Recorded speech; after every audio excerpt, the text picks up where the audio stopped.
This is a house where no one should live. Leave while you can. No one is ever alone. In the house, horror has found a new home. Looks like you got some kind of alternate universe in there or something. And it's getting weirder. Look, it's a prehistoric bird. I've seen enough tragedy and disaster to make you want to upchuck in your shorts. Two friends inherit a fantastic house. Charlie, there's a jungle in there. And a 170-year-old mummy. Surprise! Who is this? You can call me Gramps. Come on, Jenky. It's checkout time. We sent 50,000 volts of juice through that scum. It's pretty dead to me, Professor. Lucas, I'm coming back to tear your world apart. You're dreaming. I thought you were dead. Here, there are many memories of the past. Who are you? The plumber. House. Enter at your own risk.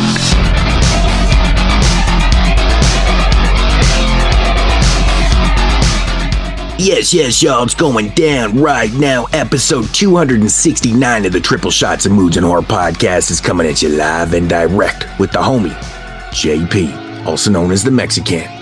We got Tyler back in the house, Mr. No Fact Checks himself, Saucedo, and I be your host, Moodz, also known as the Toxic Offender. Yeah. What's going on, dudes? Yo. What up, y'all? I apologize if I sound like absolute shit. I got a really bad cough right now, so my throat's kind of all fucked up, so if I sound like ass, that's why.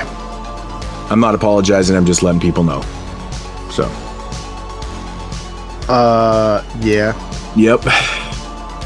Trying to do this. Kind of feel like shit today, not gonna lie. I couldn't wake up today. I was just like, I woke up. Well, I was up really late last night. I think I went to bed at like 6 a.m. But I just was like, kept like waking up, and then I would like throw on a movie and I'd start dozing off. Yeah, I wasn't up too late last night. I don't know, man. I've just been slowly getting worse and worse as this week progressed. So, I mean, I don't feel horrible. It's just a little bit of congestion in the lungs. So. It's fucking annoying. You try to like do reviews and you're hacking up a fucking lung, and oh my god. Yeah, it was so annoying. So fucking annoying. I almost made it halfway through this 31 days. Yeah, it's impressive. Day 21 is just around the corner. What's your usual like burnout point? Day 21. 21. But last year I burned out at 13. So yeah, I beat that record. All right. That's crazy. Yeah, I just had such a mess of a life going on the last year. But it's funny because like I at least had, as long as we get off of here at a reasonable time, I at least have like the next 5 days ready to record. Mm-hmm. So it should take me to around 20. Right. But I'm a little nervous for that week of the Sin Bin show. Yeah, I know we got a lot of fucking movies to watch, man. Yeah. We got movies for this show, then we got the Sin Bin, and then we got on top of that 31 days. Yeah, it's a lot. You got a lot of preference. You got the 2024 movies, can't get too far behind on the 59 movies. Yeah, I think I'm at winning on that. Probably. I'm at like 2. Yeah, I think I'm at like maybe like 6 or 7. Yeah, I think you've been reviewing some of those for 31 days, though, right? Yeah. Yeah. I have like 3 that I like put on my like Halloween like watch list. I think I'm at like 5 for 92 as well. I'm at 9 for that. I think I watched 5 or 6 for 92. I think I'm at 4 or 5 for 59. Something like that. I mean, I'll get down to business on those ones when the time comes. Yeah, there's a couple ones I haven't seen, like Hounds of Baskerville and like The Tingler I want to watch like this Halloween season. I just feel like you got to pepper in these 24s. There's so much fucking movies coming out. It's blowing my mind, dude.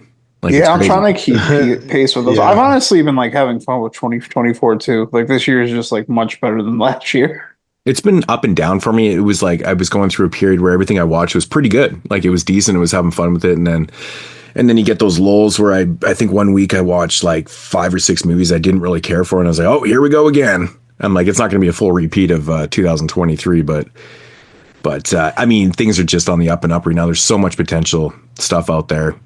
Yeah, that it's like it's almost overwhelming. Like even when we covered like the 31 films coming out in October from Bloody Disgusting, last show, I mean that's a lot of material, dude. It's like every single fucking day there's like 1 or 2 movies coming out. It's just crazy. Yeah. So, but Yeah, I think I'm at 7 for 1959, but that's a pretty. I mean, there's honestly not like there's more than typical for one of those retro years, but it's still not like an insane amount.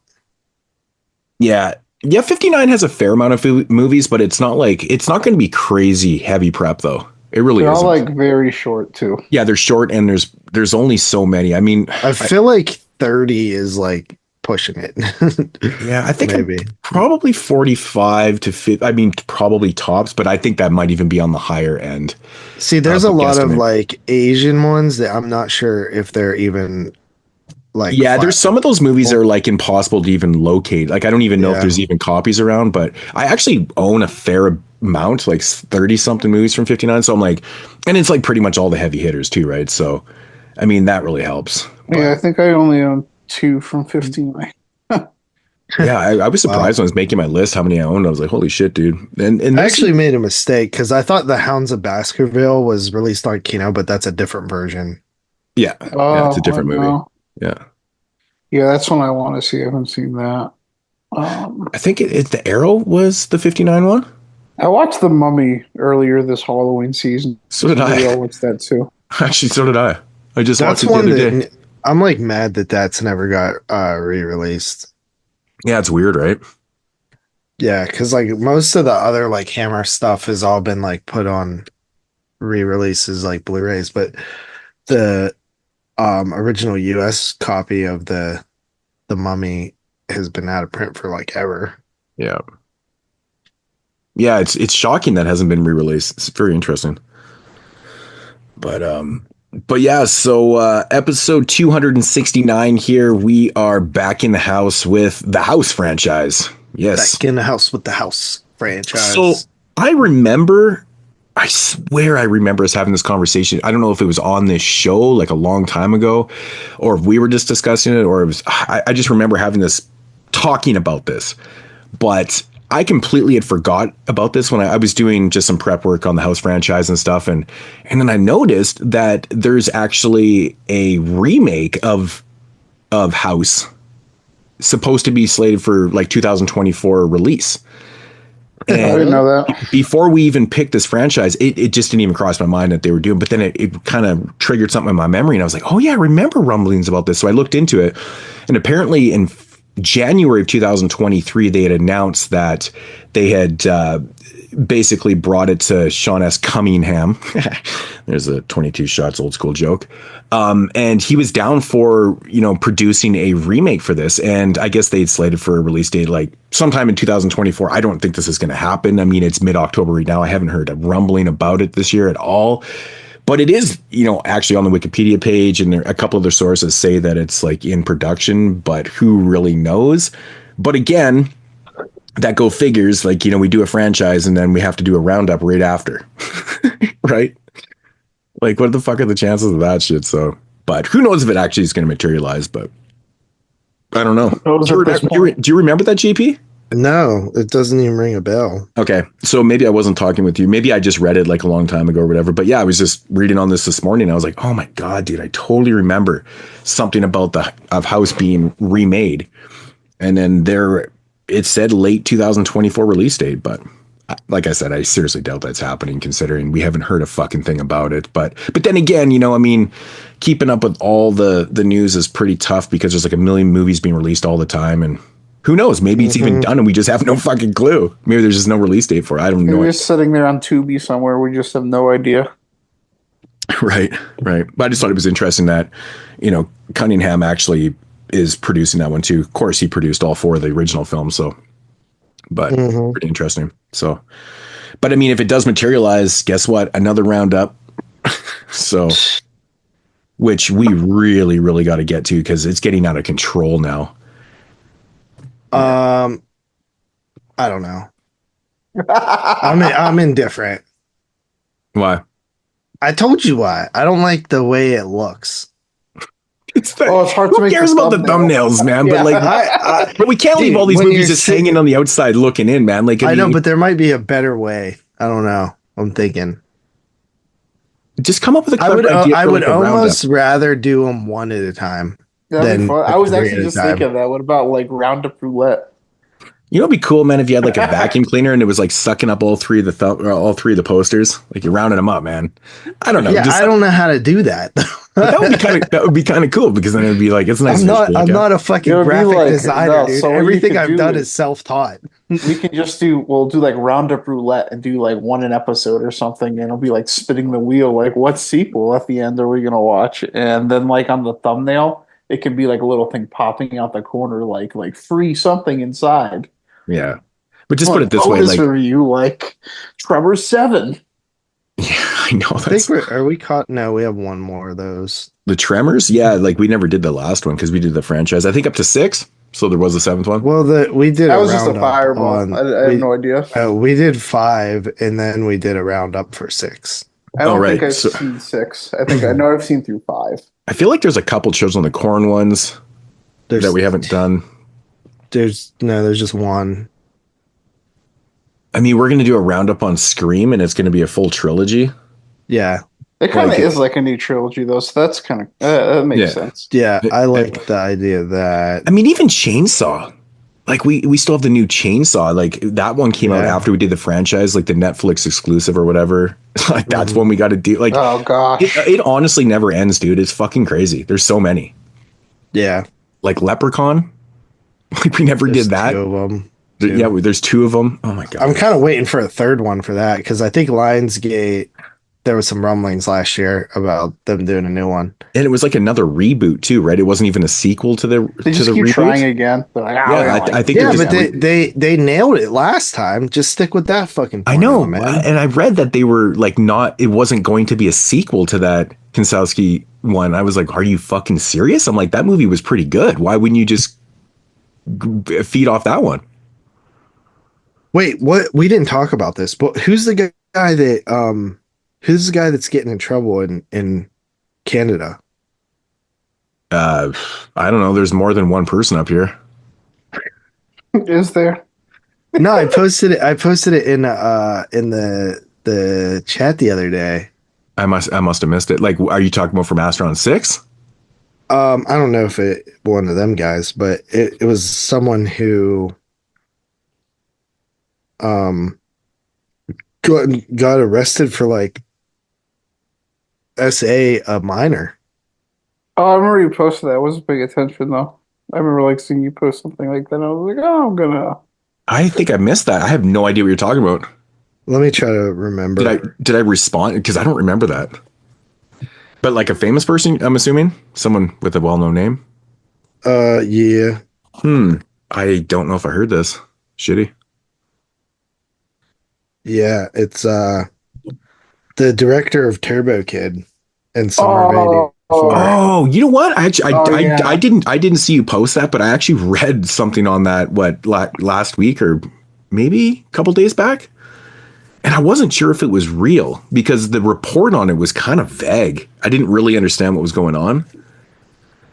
But yeah, So it says 42-year-old man appeared Thursday morning at Quebec City courthouse. He faces 4 counts of SA and SI with a child under 16. The 2 complainants were between 9 and 11 years old at the time of the events. Of course, it has to be. It has to be, though, dude. Horrible, bro. Dude, what the fuck, man? Here we go again. Dude, Summer of '84 comes off way creepier now. Exactly. That's exactly what I was just going to say, man. I'm like, it's the whole fucking Silva thing again, man. Which was François Simard, that guy?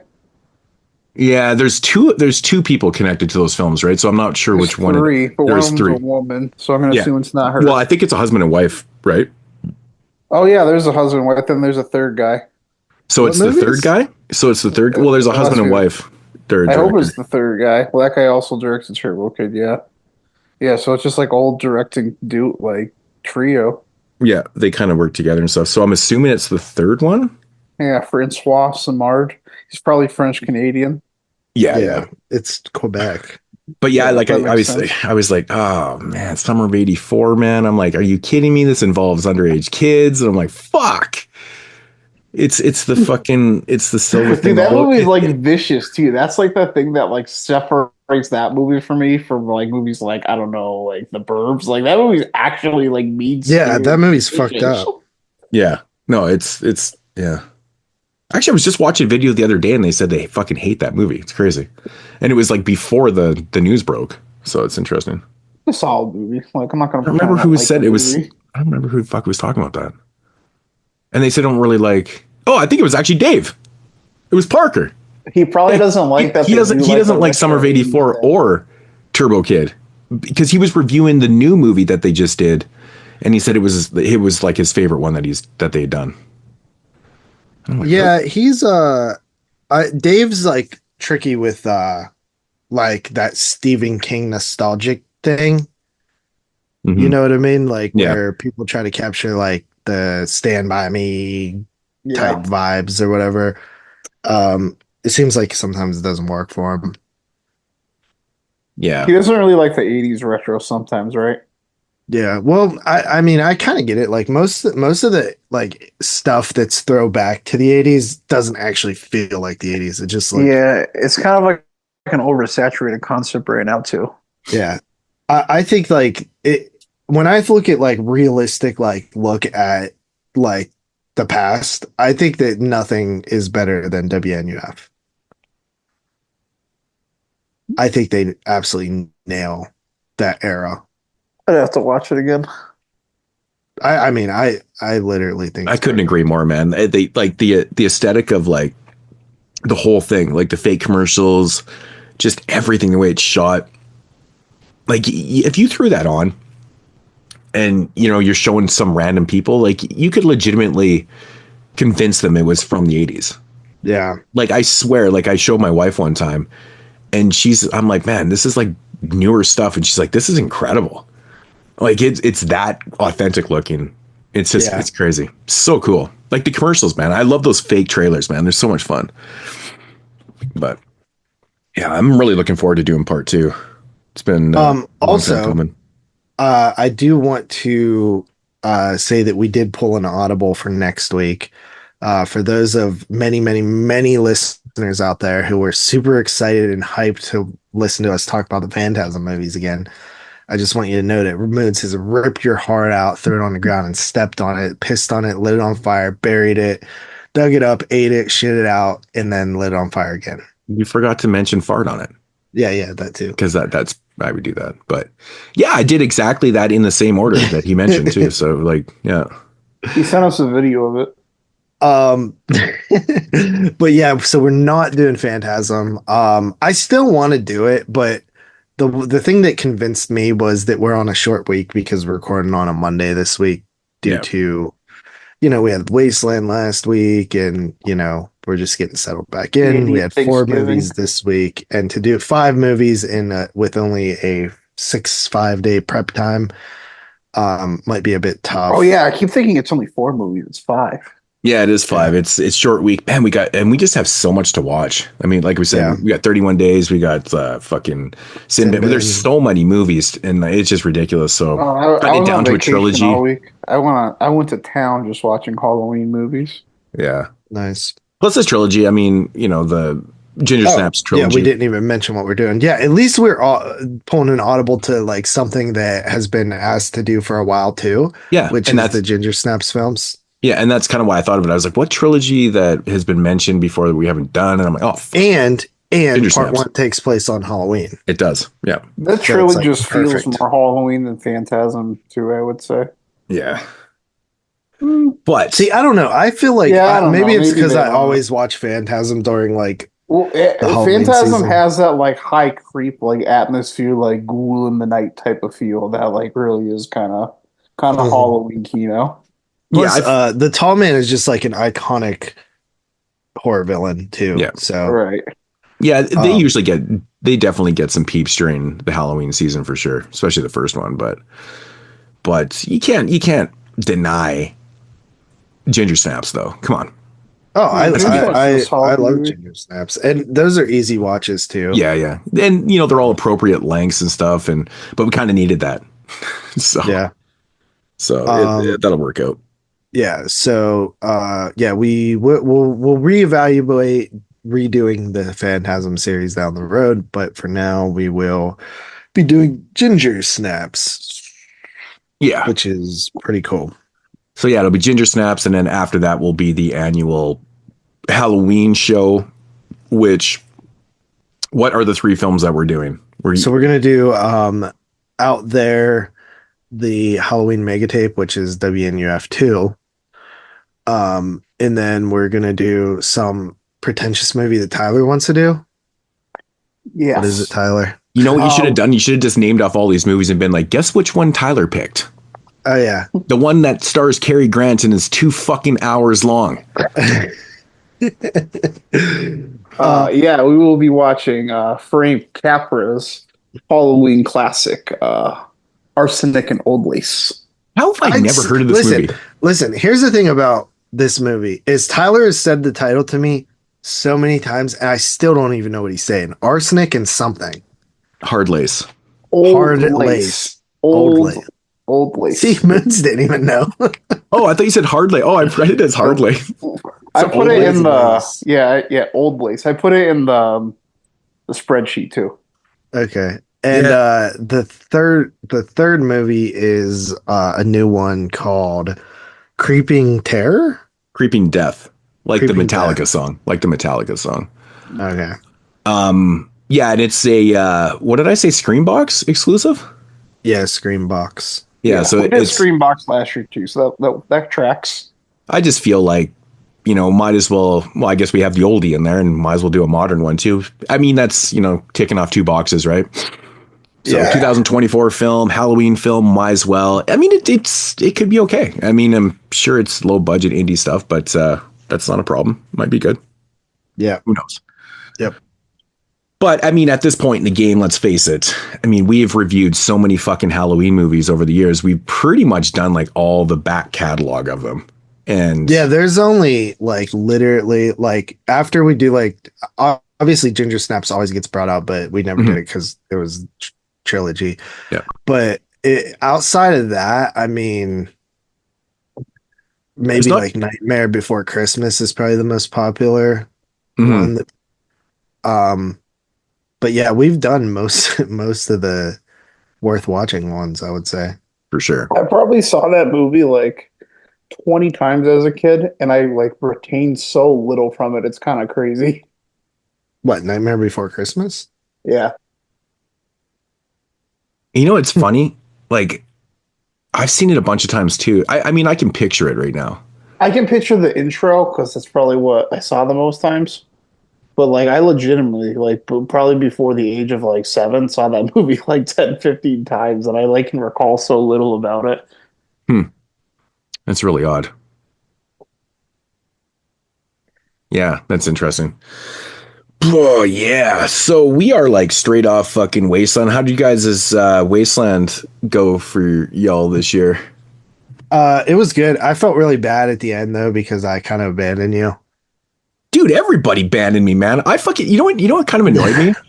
And because I talked to Parker and he said that he was most likely going to stay on that Sunday and, head back Monday. And I'm like, I feel like he only went home just because he needed to work out. I fucking swear to God.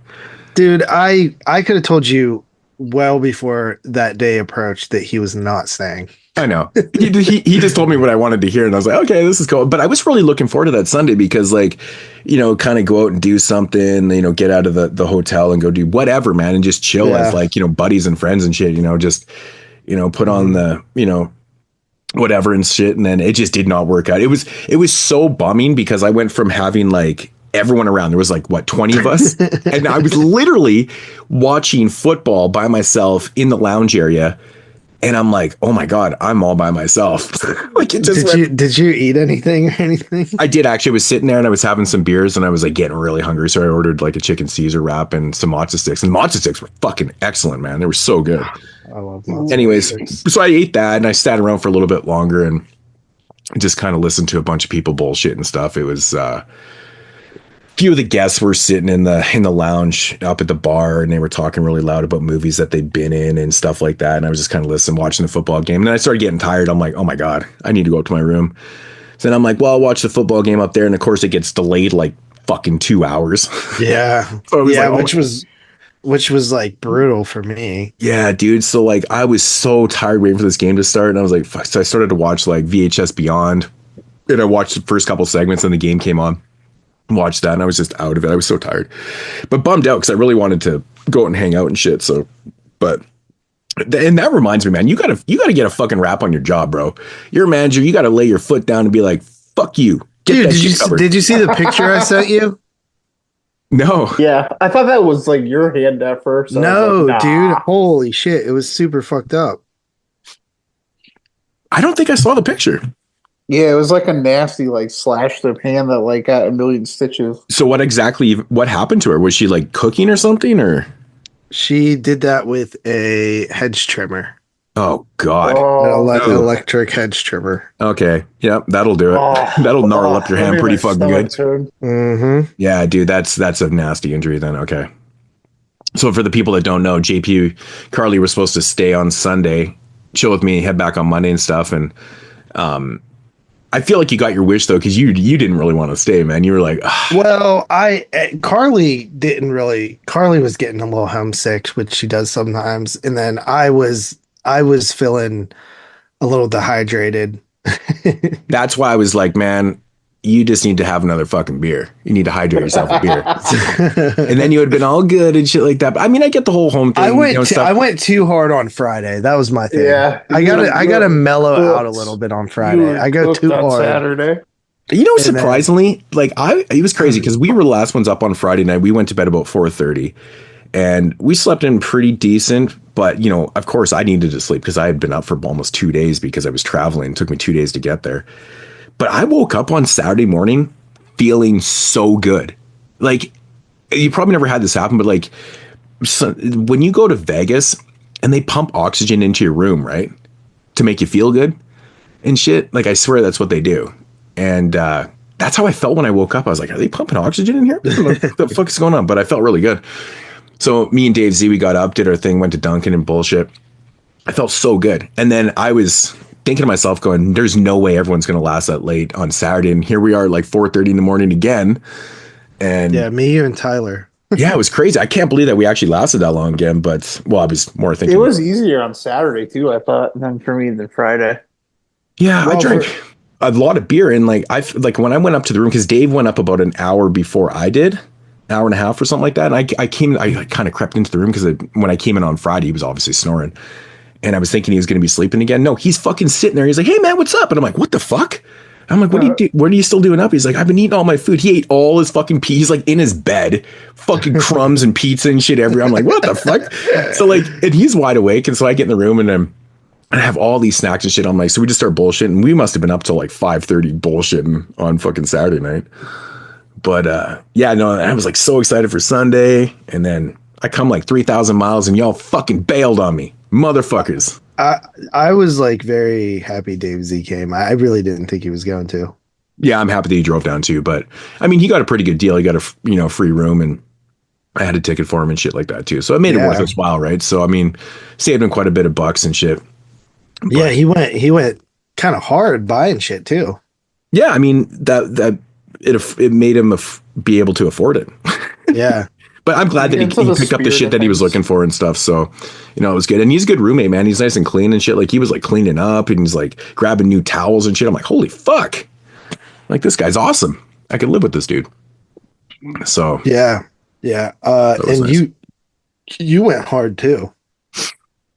Oh, dude, I bought so much stuff, man. Oh my God. Like, I was thinking about it after. Like, I think the Severin table. Well, that was my objective though, was to spend a lot of money at the Severin, because there was a lot of things I needed to grab that I just hadn't grabbed throughout the years. Because everyone knows the shipping from Severin to Canada is like ridiculous. Like, it's just not. It's so bad. It's so bad, right? So I do this. I've done this the last couple times I've went to Wasteland. Is like, I'll put off buying a bunch of Severin stuff throughout the year to pick it up there. And I did, man. I got like the 3 box sets that I was missing, and just all the new releases. Like, I got Argento's Opera set and stuff like that. And I grabbed that. I could not. Oh yeah, you got Four Flies, which is super rare treat. Yeah, because that's hard to you got find. Blood on Satan's Claws too, because I saw that on your pile. I was like, damn. Wait, hold on. Why did you buy Blood on Satan's Claws? On what? Isn't that in the Haunt set? No. Are you sure? No, it was. But the story about in the documentary. Yeah, that's the thing. Yeah, so the interesting thing about finding Four Flies there and Blood Claws was that they were limited and thought to be sold out, right? So I was shocked to see those, and that was, I'd even told Tyler, I said, like, as soon as Wasteland opens on Friday, I'm beelining to Severin, because last time they did the same thing. They only had so many copies of things, and they go quick, right? And I wasn't expecting them to have Four Flies at all. I just happened to see it right away. I was like, oh, goddamn. I'm so glad I beelined it here, because I got that and Blood on Satan's Claws. And I was like, oh, shit, this is fucking crazy. And I got I think it was the Macabre set. Was it 3? They only brought 1 copy, and I grabbed it right away.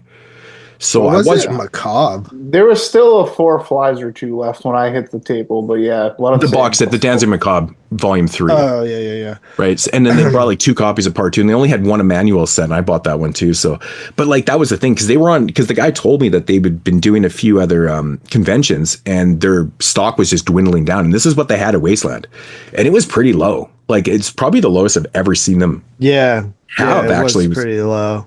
Yeah. I wish I got stuff at a better deal. I'm sorry, I didn't cut you off. Well, the funny thing is, one of the titles that I actually went there to grab, they didn't have, which was My Grandpa's a Vampire. It's like kind of like a comedy horror film from 1992. Yeah, it's on the Severin Kids line. Yeah, and it's on the Severin Kids. I've seen it before. I actually rented it back in the day. It's actually pretty fun. But I was really looking forward to picking it up and rewatching it and shit. And that was one title that they'd sold out at the previous conventions. I was like, really? Fucking crazy. So I grabbed Blood on Satan's Claws at a convention. For some reason I thought that was in that Haunts box set, but I'm glad it's not now. No, it's not. I grabbed that like 3 or 4 years ago at a convention, which is funny because the guy told me like, yeah, it's out of print, but we still have some copies. And he's like, yeah, I would grab that one because it's not going to last long. But, so crazy, because you're right. I assume it actually is like probably gone now. But like the crazy thing is, you're right though. Like, it was like 3-4 years ago when that was like a limited thing, and I was shocked to see it at the table. And there was like 3 copies when I grabbed mine. Yeah, I would have gotten that. I hope I just didn't miss it. Yeah, Four Flies is one that's probably your only chance to get, probably. And then I picked up, what else did I grab? I grabbed a couple Intervision titles. I grabbed they were only $10, so it was like hard to pass up for me, even though they're DVDs. And then like Burning Moon, I needed that anyway. And then I grabbed the Argento deep cuts, which I've never seen those. It was a TV show, right? Yeah, like a miniseries or something. Yeah, it's like 4 hour-long movies. It's got that episode that Argento did called The Tram that I've talked about before. It's really good. Yeah. That there could be a volume 8 Argento show, possibly, if we covered those, 2 Evil Eyes and Black Glasses. Right, it's possible. Dark Glasses, sorry. But yeah. What else? Well, actually, I think he's supposed to be making another movie too. If he makes that Sam movie he's been talking about for no, not that one's dead in the fucking water, bro. But there's another movie with what the hell is it? I forget what it was called, but it was supposed to go into production. Actually, I will look that up for an Italian horror movie month and see if there's any updates on that, like we normally do. But yeah, so Severin was pretty cool. I wish I next year I'm gonna put away a little bit more money just so I could like get like it was like tough to whittle down what I wanted. Yeah. Because I still ended up spending like $400, but it was just like there was so much more I wanted. Yeah, I put a lot aside. I almost couldn't fit everything to bring it back. Yeah, you had a lot of stuff. Well, I wish Severin would cut a little bit more deals. That's what I was disappointed because I bought a lot from them and I really didn't feel like they cut me like much of a deal. I got that whole like Jess Franco care package deal and stuff. They gave me a few bucks off and stuff, but yeah, you're right though. Like not like the best. Because some of the $45 for Opera is kind of fucking nuts. I got Opera, The Sect, The Psychic. That was the last copy of The Psychic. And The Church. And then I bought one of the Blu-rays, the Red Light Bandit. I grabbed that Dog Vengeance movie, which I grabbed to see, and then I grabbed the Deep Cuts, Opera. I already had Cemetery Man, so I didn't need that. There was a couple other. I finally grabbed that Joe Spinell last horror movie, which I hadn't had. Yeah, I was happy to see that they had that there because I grabbed that one too. I was super stoked on it. Yeah. So yeah, because that was one I missed, but yeah. And then I bought some stuff from TerrorVision as well. That guy, I would love to talk to that guy more. That guy was really awesome. Yeah, totally awesome. TerrorVision table. Yeah, I talked to him for like a half hour. Yeah. They have such a wide range of titles, man. It's such a random company. It really is. Yeah. Like I mean, they got my first like 2-movie haul there was I grabbed Video Violence and Dante's Inferno. Mm-hmm. Like that is polar ends of the spectrum right there. So as far as you could get. Yeah, I got to shout out my boy Mason too because he hooked me up with a slipcover for Dante's Inferno. Yeah, I saw that. That's pretty cool, man. Ooh, I do have a question though. I do have a question because nobody can seem to answer this, but you know how the Opera Severin edition apparently has like an audio issue or there's some type of replacement disc for it. Mm-hmm. My question is the copies that they had at Wasteland, were those like those already had the replacement disc? They did have the replacements in them? Okay. Yep, you can double check by looking at the disc. If you look like along the rim of it, the replacement discs say V2 at the end. Oh, okay, right on. Okay, because I didn't open it up yet, and I was wondering about that because I wasn't 100% sure, and I was like, fuck, I wonder if these are like the older copies that they're just trying to get rid of. But, you know, generally they would tell you that, hey, but you think that if they were the older copies that they would have the replacement disc there because they already had them out, right? So yeah, that would make sense. I remember Vincent did that like a couple of years ago. Right. Yeah. Right.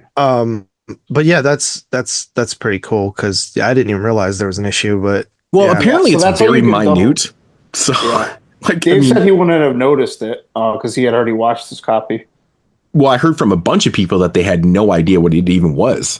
And I was like, okay. I'm like, it can't be that big a deal then. So for me, like whenever it comes to like stuff like that, unless it's a movie that I am like completely like one of my favorite movies of all time, I probably won't notice. Like, and I'm talking like a movie that I've watched like 50 times. Exactly.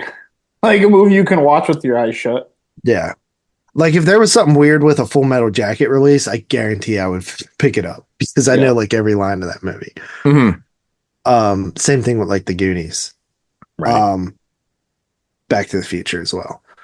But the TerrorVision guy, I would like to dude, that guy is so fascinating because he was like somebody that would actually like engage and tell me like sort of the process of like the production, you know what I mean? Mm-hmm. So like because I always ask people about stuff like that because I find it one of the more fascinating aspects of what we do in our collecting habits and stuff is like how things come to be, right?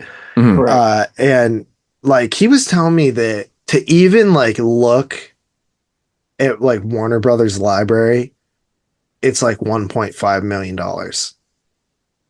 What do you mean to just look what's available to license out? Yes.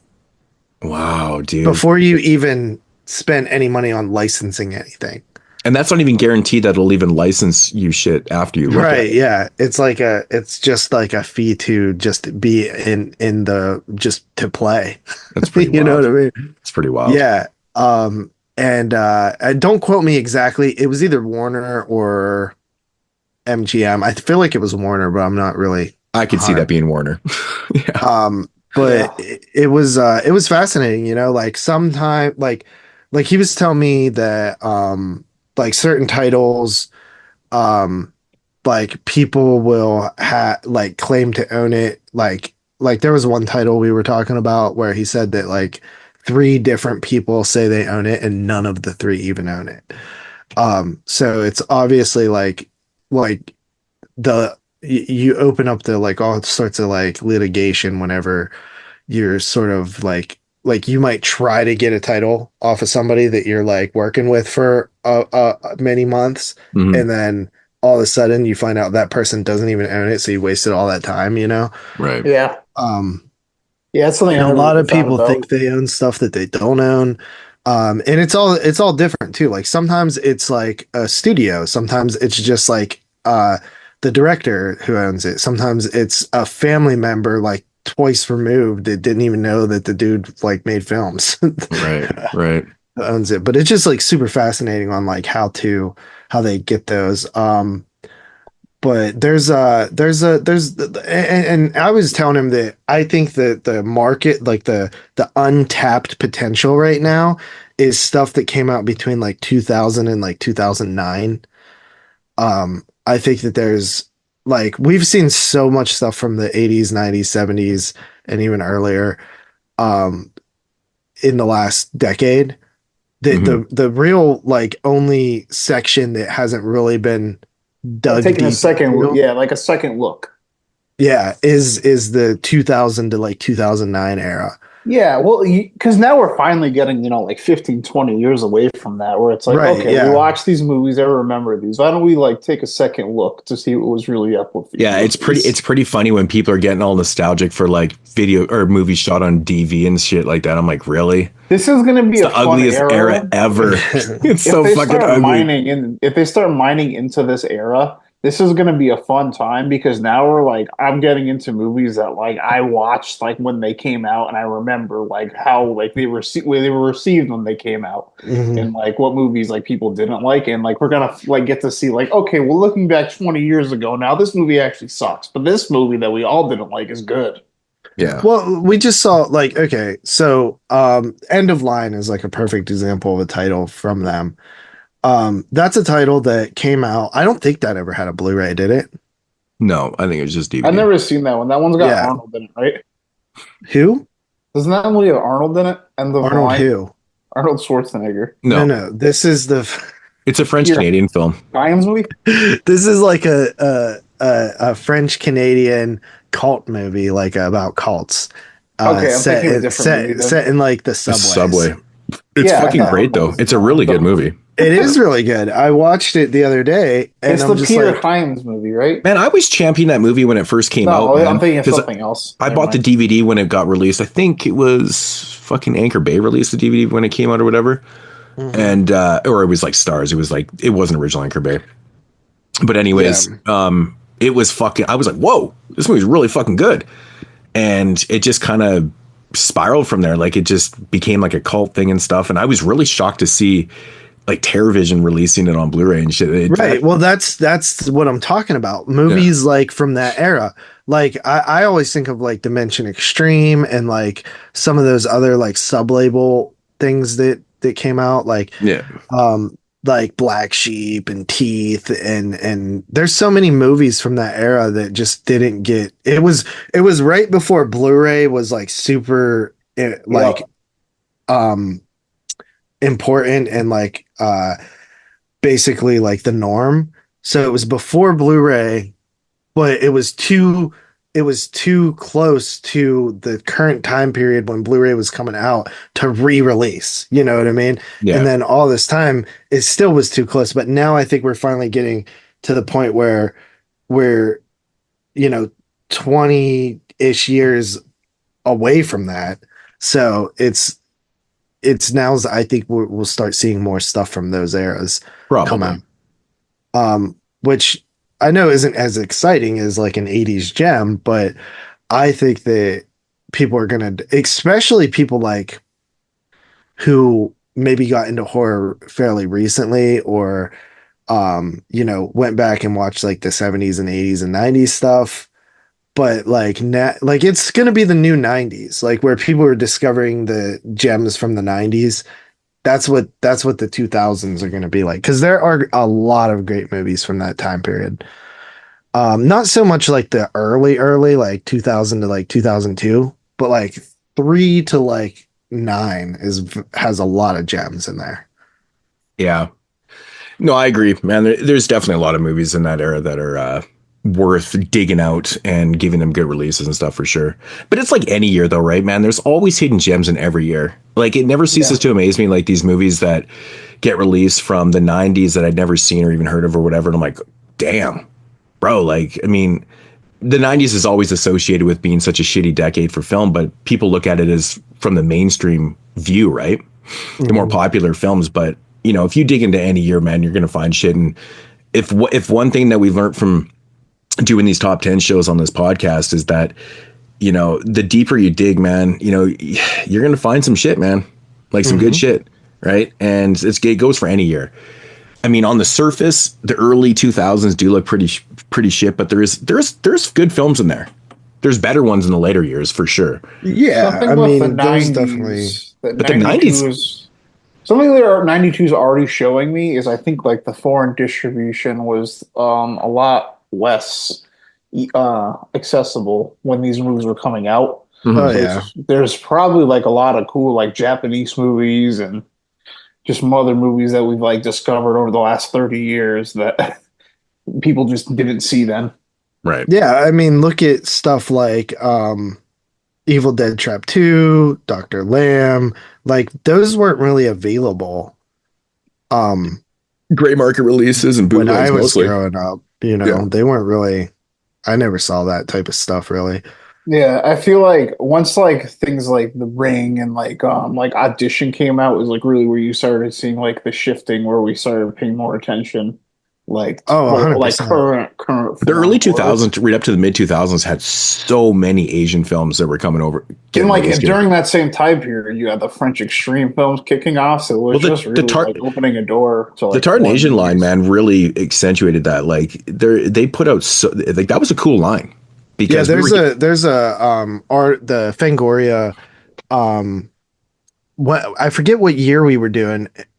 Maybe it was 2005, but there was a art I went like before you could read all the old Fangorias online, which was really sweet. So like when we would pull a year, I would just read all the Fangorias from that year and like just see what the horror landscape was like. And I remember reading 2005 when like the Tartan Asia extreme stuff was like just popping off, and it was like just interesting to hear like, oh, we're going to be bringing like all these movies that people aren't like had no ability to see like over here. And it was just like that line actually was a very like important part in all of that. Yeah, there was lots of I agree. There was lots of good shit that whenever I saw like one of those new Tartan Asian extreme or not extreme, whatever it was, I guess it was extreme, whatever. Well, there was Tartan Asia extreme. Yeah, there were like whenever those got released in those days, man, I would always snag them up because I'm like, man, you just never know, right? I mean, it could have been hit and miss, but it was just being introduced all these films that weren't being released by other companies. It was solely being released by that. And I was like, this is great. This is fucking awesome. So, but I mean, a lot of those movies that I still have sitting on the shelf, like none of them have Blu-rays, dude. Yeah, that's enough. I mean, there's some that do like the more popular ones. Oh, for sure. But like, I mean, was it 2005? Was that one of the films that made the top? I think Phone did. I think that was on some people's list. That's 2002. Or that's 2002, like shit like that. So that was, that's on that line too, right? But like, I mean, that movie itself, like it doesn't have a Blu-ray. It's crazy. The majority of that line that I have does not have Blu-rays. Yeah. It's pretty fucking crazy. So, but it does make sense though. Like that era from like 2001 to like 2005 that don't have them, because Blu-ray, I guess, won the battle. What, officially in 2006 is when they took over for the HD DVD. Was it that early? I don't. HD DVD was like so like. It was like 2005, 2006 is when they were battling, but I think like HD it DVD. Seems like DVD never really like took up any market share, that it just never anything like I even remember. I remember like seeing them like in like the store. No, it definitely was just as pop. Like it came out before as like if you went in the know what store, it was? there would be just as many of each. I didn't get into Blu-ray until like 2011, like 2012 maybe. Yeah. Well, you know what the tipping point was. You know why the PlayStation 3 Blu-ray won. It was because of the PS3. The PS3, of course, but HD DVD came out before the Blu-ray format, but then Blu-ray came out shortly after, obviously, to compete with it and stuff. But then they won the battle based on the PS3 for sure. But I'm trying to remember the year that HD DVD basically folded and they stopped producing. It was 2008. Was it 2008? Okay, so I think 2006, 7 is when it was pretty much solidified that Blu-ray was the format. And that's where you just saw Blu-rays everywhere. I remember, actually, this is crazy. I might have probably told this before, but when I got my first PS3, I'd ordered it, and it came with this offer thing where you could get like all these free Blu-rays and stuff, and I got like 10 free Blu-rays with my PS3. And it was like while quantities last or whatever. So you got your PS3, you send in this thing, and you got to pick out of these. And I remember you telling me about that. Yeah, it was like Devil's Rejects. Like that was one of the early. That's like a 2005, 2006 release or whatever. And I ended up getting like I think 7 or something, but because they didn't have some of the titles in stock or whatever. But still, it came free with it, and I was like, "This is a great fucking deal, man. This is awesome." So, but yeah, PS3. Yeah, this was like such a major factor in this. In the winter, like in another universe, we totally could have been rocking the red cased HD DVDs. Yeah, a lot of people actually, those early releases, if you compare them directly, like if it was released on HDdvd and Blu-ray, a lot of people actually say the HD DVD was better. It's funny. It's funny because I never owned one of the players, right? So when they were battling, it was like, you know, if you were growing up in the 80s and you didn't know what to do between beta and VHS, you know, you were kind of waiting it out to see who was going to win the battle, and obviously VHS won. But it's kind of like the same thing. I've heard the same thing before, where people say HD DVD was actually better than the Blu-ray format. We all know that beta looked better than VHS, and VHS only won because it had the recording times. It was, you know, the length of the tapes and stuff like that. It was just, it was more and porn, right? And porn to put all their stuff on VHS, of course, which was a big factor. People like when they realized they could record off TV, they're like, oh, that 8 hours versus the beta fucking was like 4 or 3.5 or 2 or whatever it was. They're like, oh, fuck that. So yeah, it kiboshed the format. So, if you look back to the battle between HD DVD and Blu-ray, the PS3 was, in my opinion, the major factor, because Microsoft Xbox 360 was a better console and it sold more, I think.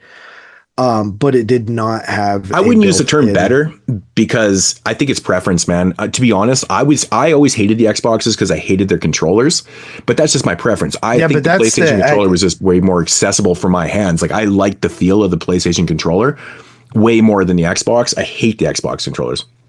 But so that's are you why talking about the like 360 controller? Because that is the perfect controller. It's the best controller ever designed. You know, I think what it is, man, is that I was always a PlayStation guy. Like I bought a PlayStation 1 when it came out. I bought a PlayStation 2 when it came out. I bought a PlayStation 3 when it came out.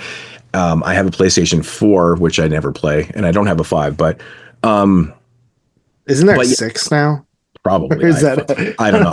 I honestly, I don't play games. Like my kid's a huge dork. He plays games like constantly, but I just don't have time. Like, I mean, I just don't. So, but I think objectively, most people would say in those two that battle, the 360 versus the PlayStation 3, the Xbox was the superior console. I guess it also depends what you played though too, because like by PlayStation 3 games, I solely played sports games. Like I played like this is when Tiger Woods was still huge. Like I played Tiger Woods on the PlayStation 2 and 3. I literally still have like probably every game from like 2003 up to like 30. It's crazy how many Tiger Woods games, but I played baseball, hockey and stuff, and that's what I stuck to with the PlayStation. That's just what I did. But even with that, the Xbox Live feature was so much better than the PlayStation, whatever they called it, PlayStation.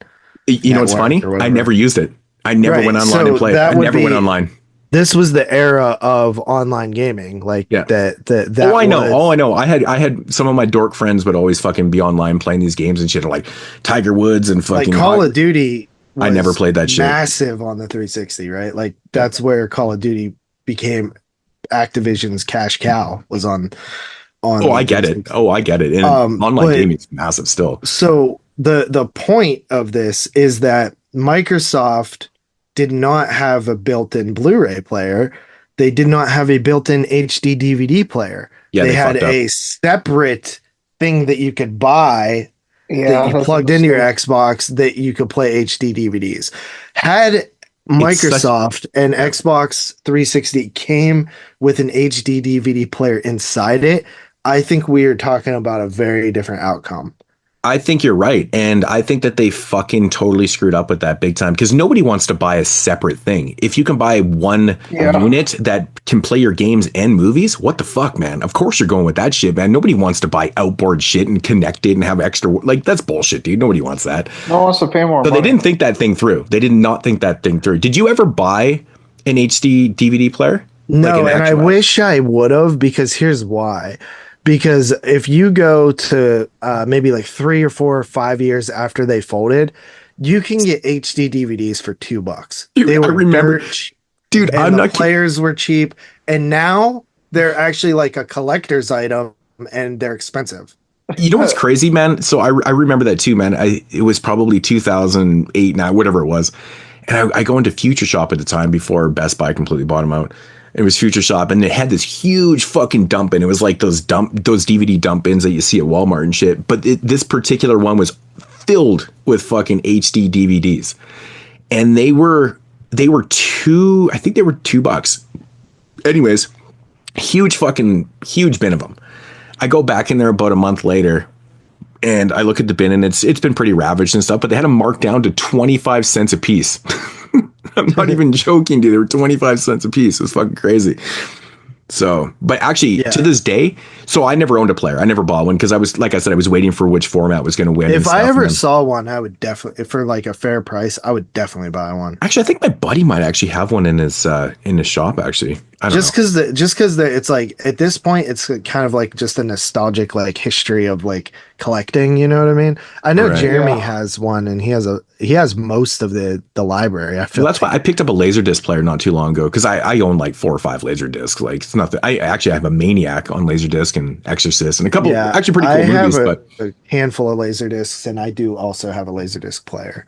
But yeah, so thanks to Jeremy, actually, HD DVD. Never owned one, and I only own one to this day. Do you know what that HD DVD is? Let me take a guess. It's just it's the most random thing. Dawn of the Dead? No, it's is it Shrek? Army of Darkness. I didn't even know that was on HD. That's the only one that I own, and I came across this at I think it was in like a secondhand store or something. I just saw it sitting there, and I was like, "Fuck, I'm gonna grab that, man, just for a display piece, because I can't play it, but it's Army of Darkness. Why not grab it, right?" So probably $2. So.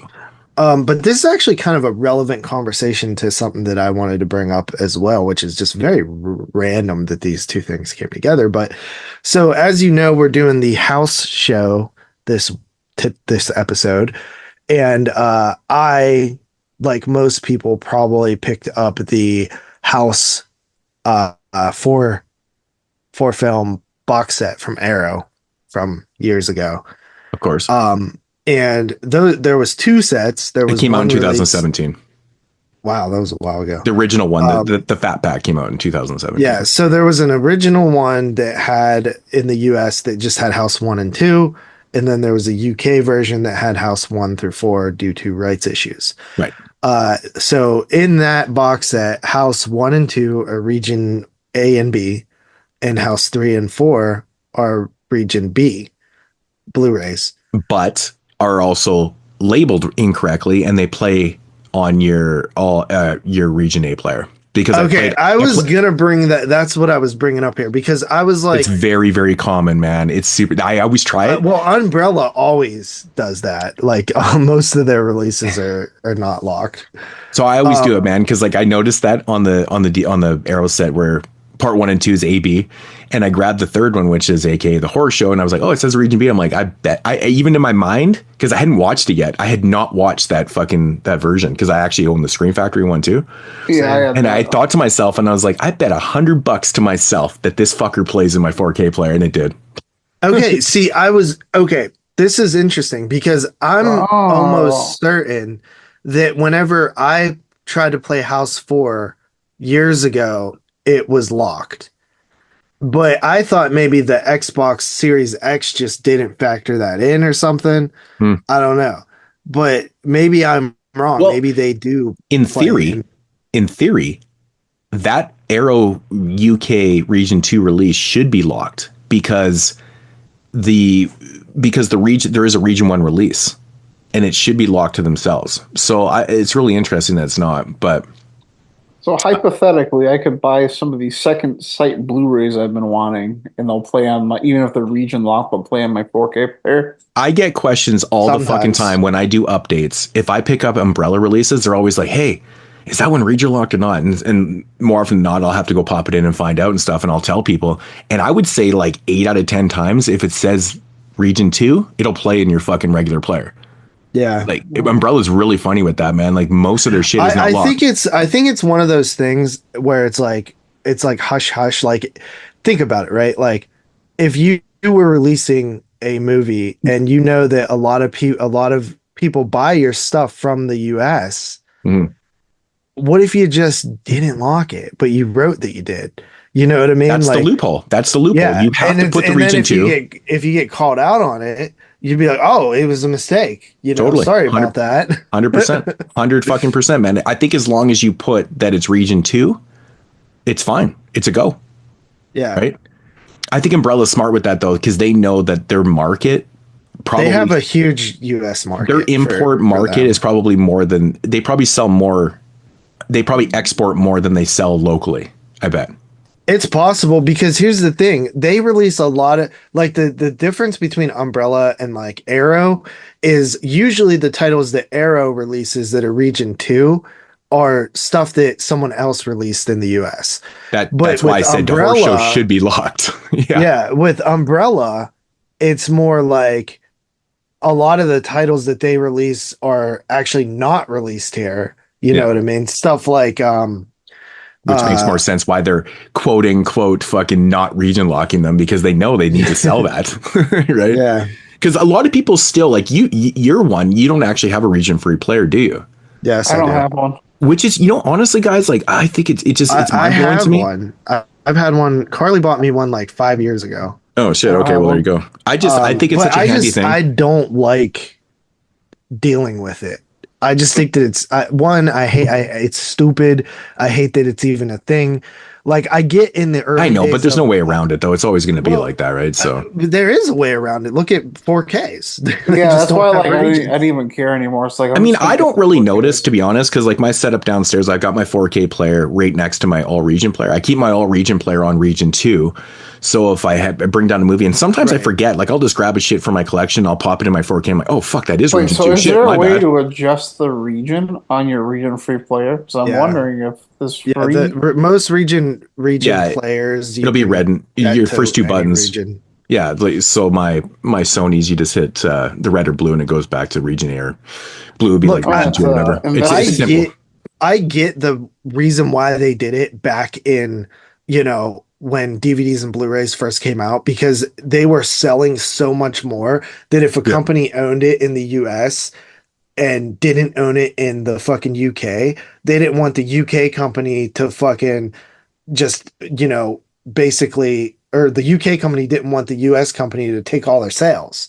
So I get it. But now the only the amount of people that are actually important would be so insignificant dollar amounts that it doesn't fucking matter. I get why it used to matter, but it just doesn't matter anymore. Like, you're not going to sell enough to where you're like actually losing a significant amount of money based on the region locking. Which is why I think with 4Ks, they kind of dropped that whole thing, right? I honestly, I've looked into the region, or the reason why 4K is not locked, and it's just like it's all region, and I can't find a straight answer, because I think people just don't care anymore. But it's funny because they still do, because there's still region locking on Blu-rays. Well, that's because there's laws, I guess. Maybe. But what is the exact reason why 4K is all region, like versus Blu-ray? Because these same films that are being released on 4K are not locked, and then you get a Blu-ray version, which in some cases you'll buy, a fucking 4K release that has a Blu-ray. The only thing that I can think of is maybe there's a loophole in which a law, when Blu-rays were coming out, a law was put into place to cover from DVD to Blu-ray. But now when 4K, it's a different, like, the law specifically might say like DVD and Blu-ray. I think it's the format. Yeah. The format was it was created, and it was like, okay, this is going to be a region-free thing. With Blu-ray, because like DVDs, like, it's weird because with all region player, you pop in a region or a DVD and you don't have to change the region. It just automatically plays it. You can have your player on region A. If it's an all region player on DVD, it'll just play the region 2 DVD. Where Blu-ray, you actually have to change the region to play the Blu-ray. So it's such a trippy thing to me, but I don't know. I've never found a straight answer on why 4K is what it is. But I was actually watching a video just a couple nights ago, and he was so pissed off, and he's like, I got this 4K release, and I think what happened was obviously the 4K release it's not locked, but the Blu-ray had the features on it which was locked. Right, which is the case with. I didn't even think about. And he didn't have an all region player, and he's like, "Well, fuck, I can't watch the features." I'm like, "Well, because a lot of the features are on Blu-ray disc, they just don't put them on the 4K." And I'm like, "Fuck, yeah, so funny." The Dawn of the Dead second sight releases like that, like all the features are locked. Mm-hmm. Which I like, honestly, like I said before, I forget a lot of the times. I'll grab a movie from my collection, not even thinking, I'll go to pop it in. I'm like, oh, fuck, that is region 2. Got to change to put it in the other player. That's the beauty of having them right next to each other. It's like, I just don't even think about it. Even when I buy shit, I'm just like, I'm rapid. I just buy shit. Where if you don't have a player, you got to be careful on what you buy, right? Blu-ray wise. Yeah, that's my issue. But now I just think it's not worth it. Honestly, like, no, it's worth it. There's tons of movies that don't have, like, there's tons of Arrow releases, man. Like, yeah, but earlier Arrow releases, there's lots of region lock stuff that never got released before Arrow started up the Arrow US and Arrow Canada. Like everything was, the majority of that stuff was locked. Yeah, so, but most of that stuff has been released elsewhere with the same fucking features. Yeah, but Arrow still has a lot of titles from the back catalog that have never been re-released by any other company. Right, so, which are also out of print and not worth getting anyway. Yeah, some of that's just pretty fun though, man. It's good stuff. I'm not saying it's not. I'm just saying that, like, in the modern time, if you are not region free, I don't think it's worth it. Because, to quote my man Horseball, aka Tom, shout out to Tom, if you don't have a region free player, you're missing out. Just fucking buy one. I just don't agree with that. I just think it's wrong. I don't think you're missing much. I think it's crazy, man. Like, really, the two really think about what I'm not here to try and sell this shit, because I'm not selling Blu-ray players, but I couldn't live without one, man. I have so much stuff that's locked that I wouldn't be able to fucking watch. Okay, but look at it from the perspective of somebody now, like, deciding if they want to, like, because you're talking from 10 years ago when you went region free. Yeah, it was more important to have region free back then. I'm saying, as someone now, I'm region free, so I have, are the second sight releases region? Are they locked? Because I actually don't remember. Like, actually, the 4Ks aren't, but the Blu-rays are. I'm Okay. gonna check after this and like, yeah, maybe to see if the picnic I But it also depends on film though too, right? Like not every release is fucking locked. Like, yeah, that's like the Screen thing, Factory, like Screen Factory, I think like 95% of the releases are all region A locked. And that's why you talk to like buddies over in like, you know, region 2 areas, UK and Europe and stuff like that. They're like, fuck Screen Factory. Yeah. So but it's I mean, like I can literally think of maybe like 5 things that I want that are region locked that is not even a desperate need of having. Like what is out there? But this is my point though. Like I don't even think here. I don't even think about this. Like I just don't even think of it like that because I don't have to. And that's but that's I don't me either. personally. I don't either. I don't have to either. I'm region free. Yeah. You know what I mean? The only 2 titles of someone not region free I like really wish I could pick up are Inside and Frontiers from Second Sight. Which I just grabbed recently, both of them. Are they even available still? Yeah. I grabbed the standards. I grabbed the standards. I'm fine with Frontiers. standards. Inside I grabbed. Yeah. Well, I feel like Frontiers I grabbed, but yeah. I grabbed Martyrs from Umbrella, which that one is just straight region free. I gotta grab that still too. So yeah, those are like I need that one Second too, actually. Sight is probably the main company that I would be interested in picking up titles from. Yeah. But again, I feel like I can live without them. Like they're not like like I can see Inside getting released here in the next 5 years, right? Yeah. Or shorter. But what honestly is the fucking holdup here though? Is it like the Extreme Dimension thing, like in Region 1? Like I've never been able to figure out what is going on with the rights with a lot of those films because none of them have something with those rights because Region 8 Blu-rays, but they're it's coming not that out complicated now. I think most of this stuff is with Paramount. It's just now it's just like, you know, who or is it Sony? I can't remember. Me and Jeremy talked about this a bunch. But yeah, a lot of that library from the Weinsteins went to either Paramount or Sony, I think. So it really is just like a sort of like wait and see type thing now. I like before, I just think that the Weinsteins had no interest in re-releasing that stuff. But now I could see them. I mean, I feel like we've already started seeing some of that stuff move a little bit. Yeah, like Frontiers, Inside, Eden Lake, Lake Mungo. I'd like to pick up like all those. Yeah, Teeth, Black Sheep, Storm Warning. There's a lot of great titles on that line. But I can see stuff start moving. I could see I could see companies start. But those were like movies too that like what you were talking about earlier that kind of like came out like right in that like void zone where it was like not clear or Blu-rays were kind of becoming the thing, but they came out too recently to like re-release something like that. Yeah. Where'd Moodz go? I'm here. Oh. I think like it all comes down to like also just like, oh, I did also this off topic kind of, but I did find out that there's 3 more Vestron titles in the pipeline, which it's been a while since one of those has came out. Are you able to say the titles? I don't know the titles. There's no 3 more coming. They're such a fucking sporadic company, man. Like they'll drop shit and then they'll go forever without another one. And it's like you kind of forget about Vestron because they're not very consistent at all. The thing is though, it's because Felsher does them all by himself pretty much. Like, so he puts together all like the features and everything. And you know, he's been working on his own shit, like Trick or Treat that is finally coming out, which he told me it should be really soon. From Synapse, right?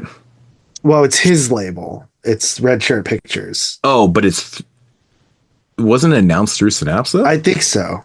Yeah. But so it's like a sub-label of Synapse then, like I don't think it's technically I don't think it's maybe it's distributed through Synapse. Maybe it's a sub-label, but it's distributed through Synapse has their own distribution. I don't know.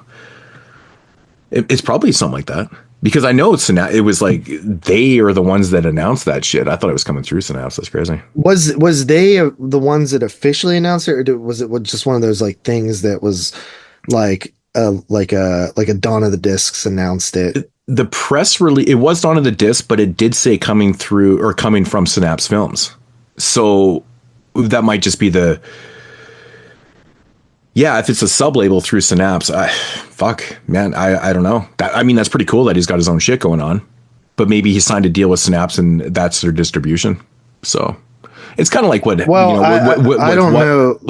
did with the Scorpion release, is signing a distribution deal, because I think it might actually be a Synapse release then.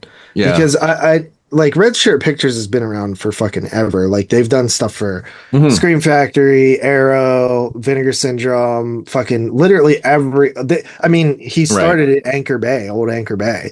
Right. You know what I mean? So it's been under Lustig, forever, but he started doing his own like releases with like that effects documentary and stuff. And I think that I'm not sure if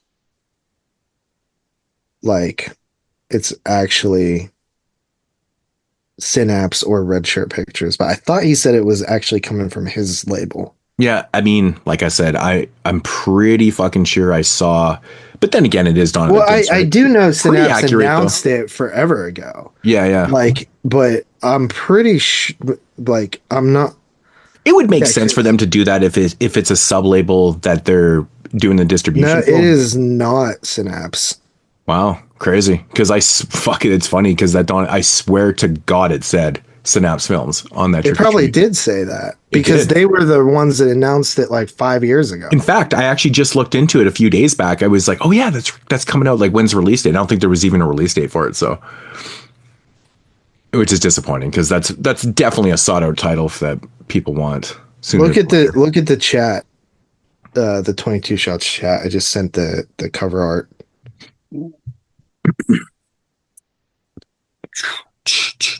Oh, that's tough. See on the side there, it says red shirt video number two. What's the first one? It's like that effects documentary, the movie effects. Man, is this like one of those big fat case things? Like, yeah, it looks like. Like, what is it? Like, it's a 4K? Is it coming 4K or is it just 4K Blu-ray CD? Oh wow! So maybe a booklet or something, because that looks like a big fucking edition, man. Yeah, it looks fat. Yeah. Well, maybe it'll be cheaper, because if it's Synapse, it'll cost you probably $400 for a fucking movie. Probably not going to be much cheaper, but God. After Effects was the first release. I know people always get super pissy about. They're like, oh man, this edition's so fucking expensive. I'm like, when you include CD soundtracks, you have to increase the price, because to get the rights for that shit cost a lot. And I think people fail to realize that too. And same with special features. People are like, oh, this thing doesn't have much special features, whatever. And like, you're paying for what you get, right? You get a release that has no features. It should be cheaper, but you still got to pay for the features and stuff. But CD soundtracks are a big increase for a price. Yeah. For a price point in a release, man. It costs a lot to to get those rights. And we all know that that movie is just full of music, right? So yeah, costs money. Yeah. And I think that like, for long, I mean, that's probably one of the like grail titles left, right? Like Trick or Treat. It's one of them, yeah.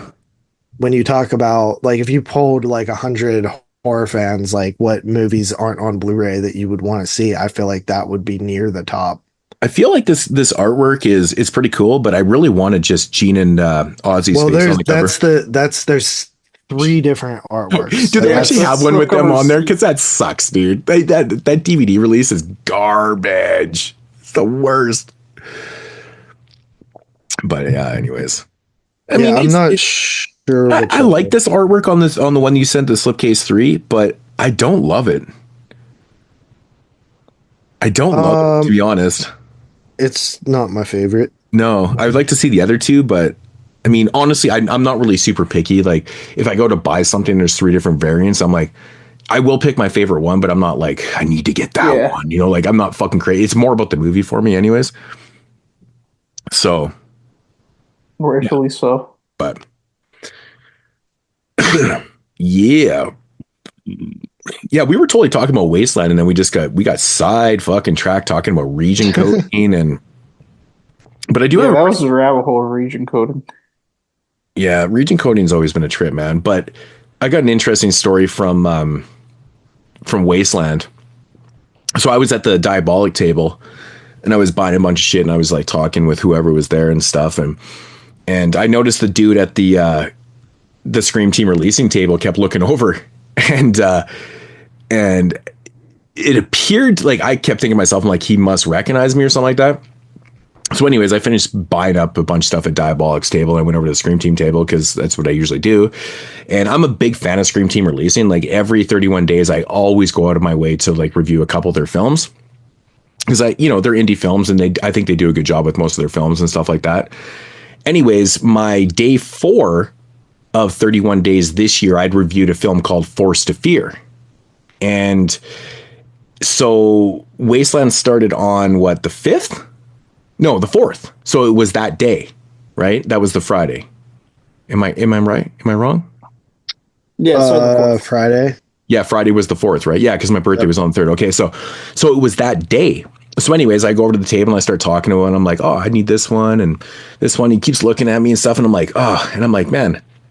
And so I said to him, I'm like, man, I just did a review of Forced to Fear. And he's like, I thought I recognized your voice. Your Moodz. And he's like, oh, dude, I've watched your channel for years and years. And this got brought up twice at Wasteland, actually. Two different random people brought up the fact that I'd reviewed like all the 8 films to die for. Which I want to do on the show one day. I know that's an undertaking, but I would love to do that. Because I went through all 4. Nostalgic for me. Yeah, of the original 4 series, I did them like all in one video, like season 1, season 2 kind of thing. Just kind of ripped through them to rapid fire. He's like, yeah, man. He's like, that was so fucking cool. You're like the only one that ever did that, blah, blah, blah. Anyways, so actually to go back, but I was talking about Forrester. I'm like, man, I really love this film and stuff like that. I'm sitting here talking to this guy and he recognized me. It turns out the guy sitting at the table is actually the director, Zane Hirschberger, of Forced to Fear. And I'm like, oh shit. Like, that's fucking crazy. This happened to me a couple times, but so I had just done that review and it went out that morning. So he'd already watched the review on it. And he told me, he's like, man, great review, blah, blah, blah. And so we started talking about the film and stuff like that. And it was just like one of those moments where I'm like, oh, this is fucking crazy. I'm like, what did I say anything like really shitty? And like, I have to explain this and stuff, because this has happened to me before where I've literally shit on a film, but I knew I didn't shit on this one because I really enjoyed it, but we just got talking about it. It was like a great experience because he really loved my insight to it. And he's like, man, it was such an energetic, awesome review and stuff. And we started talking about like certain characters and like what I didn't really like about the ending. And it's not that I didn't like the ending. I wanted her to like, I don't want to give it away, but just kind of continue on because she was such a badass character. But the lead actor, she was actually there and ended up signing a picture for me and stuff.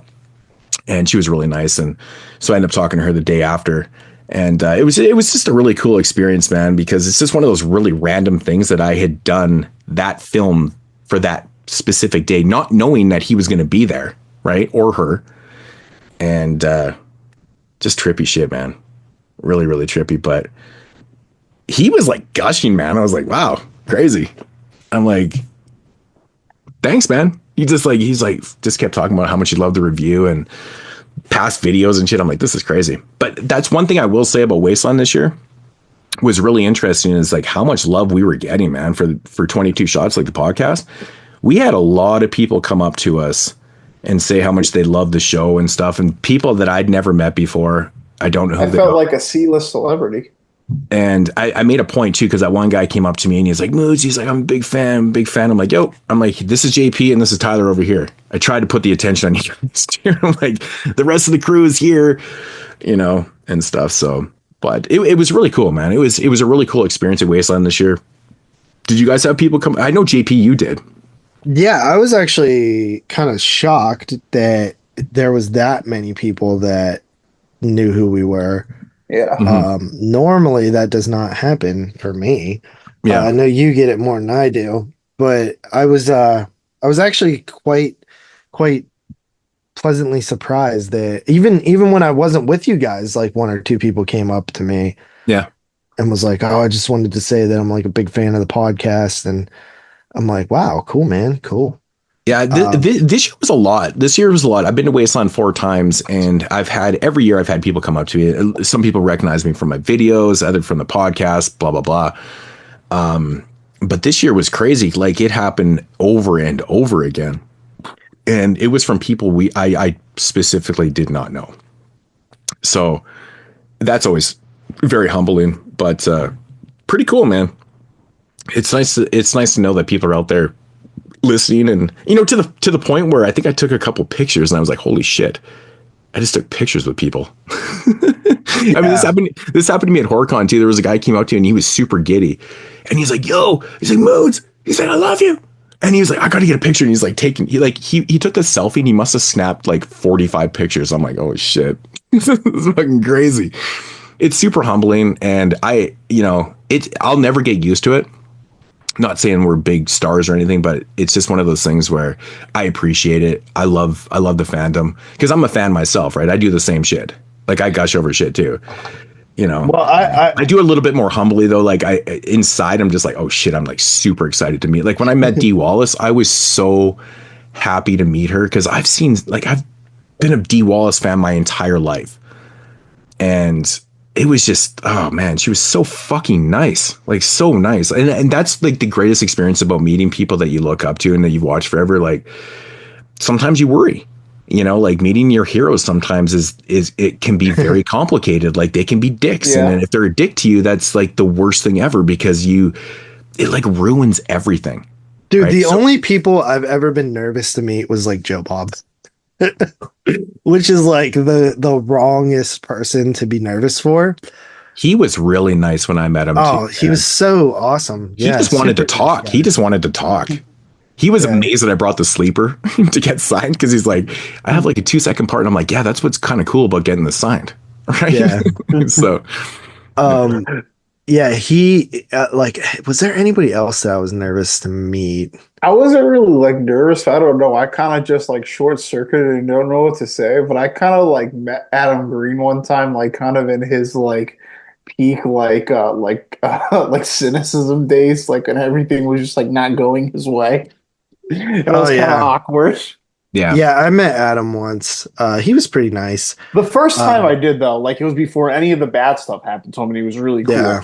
Yeah, he was cool.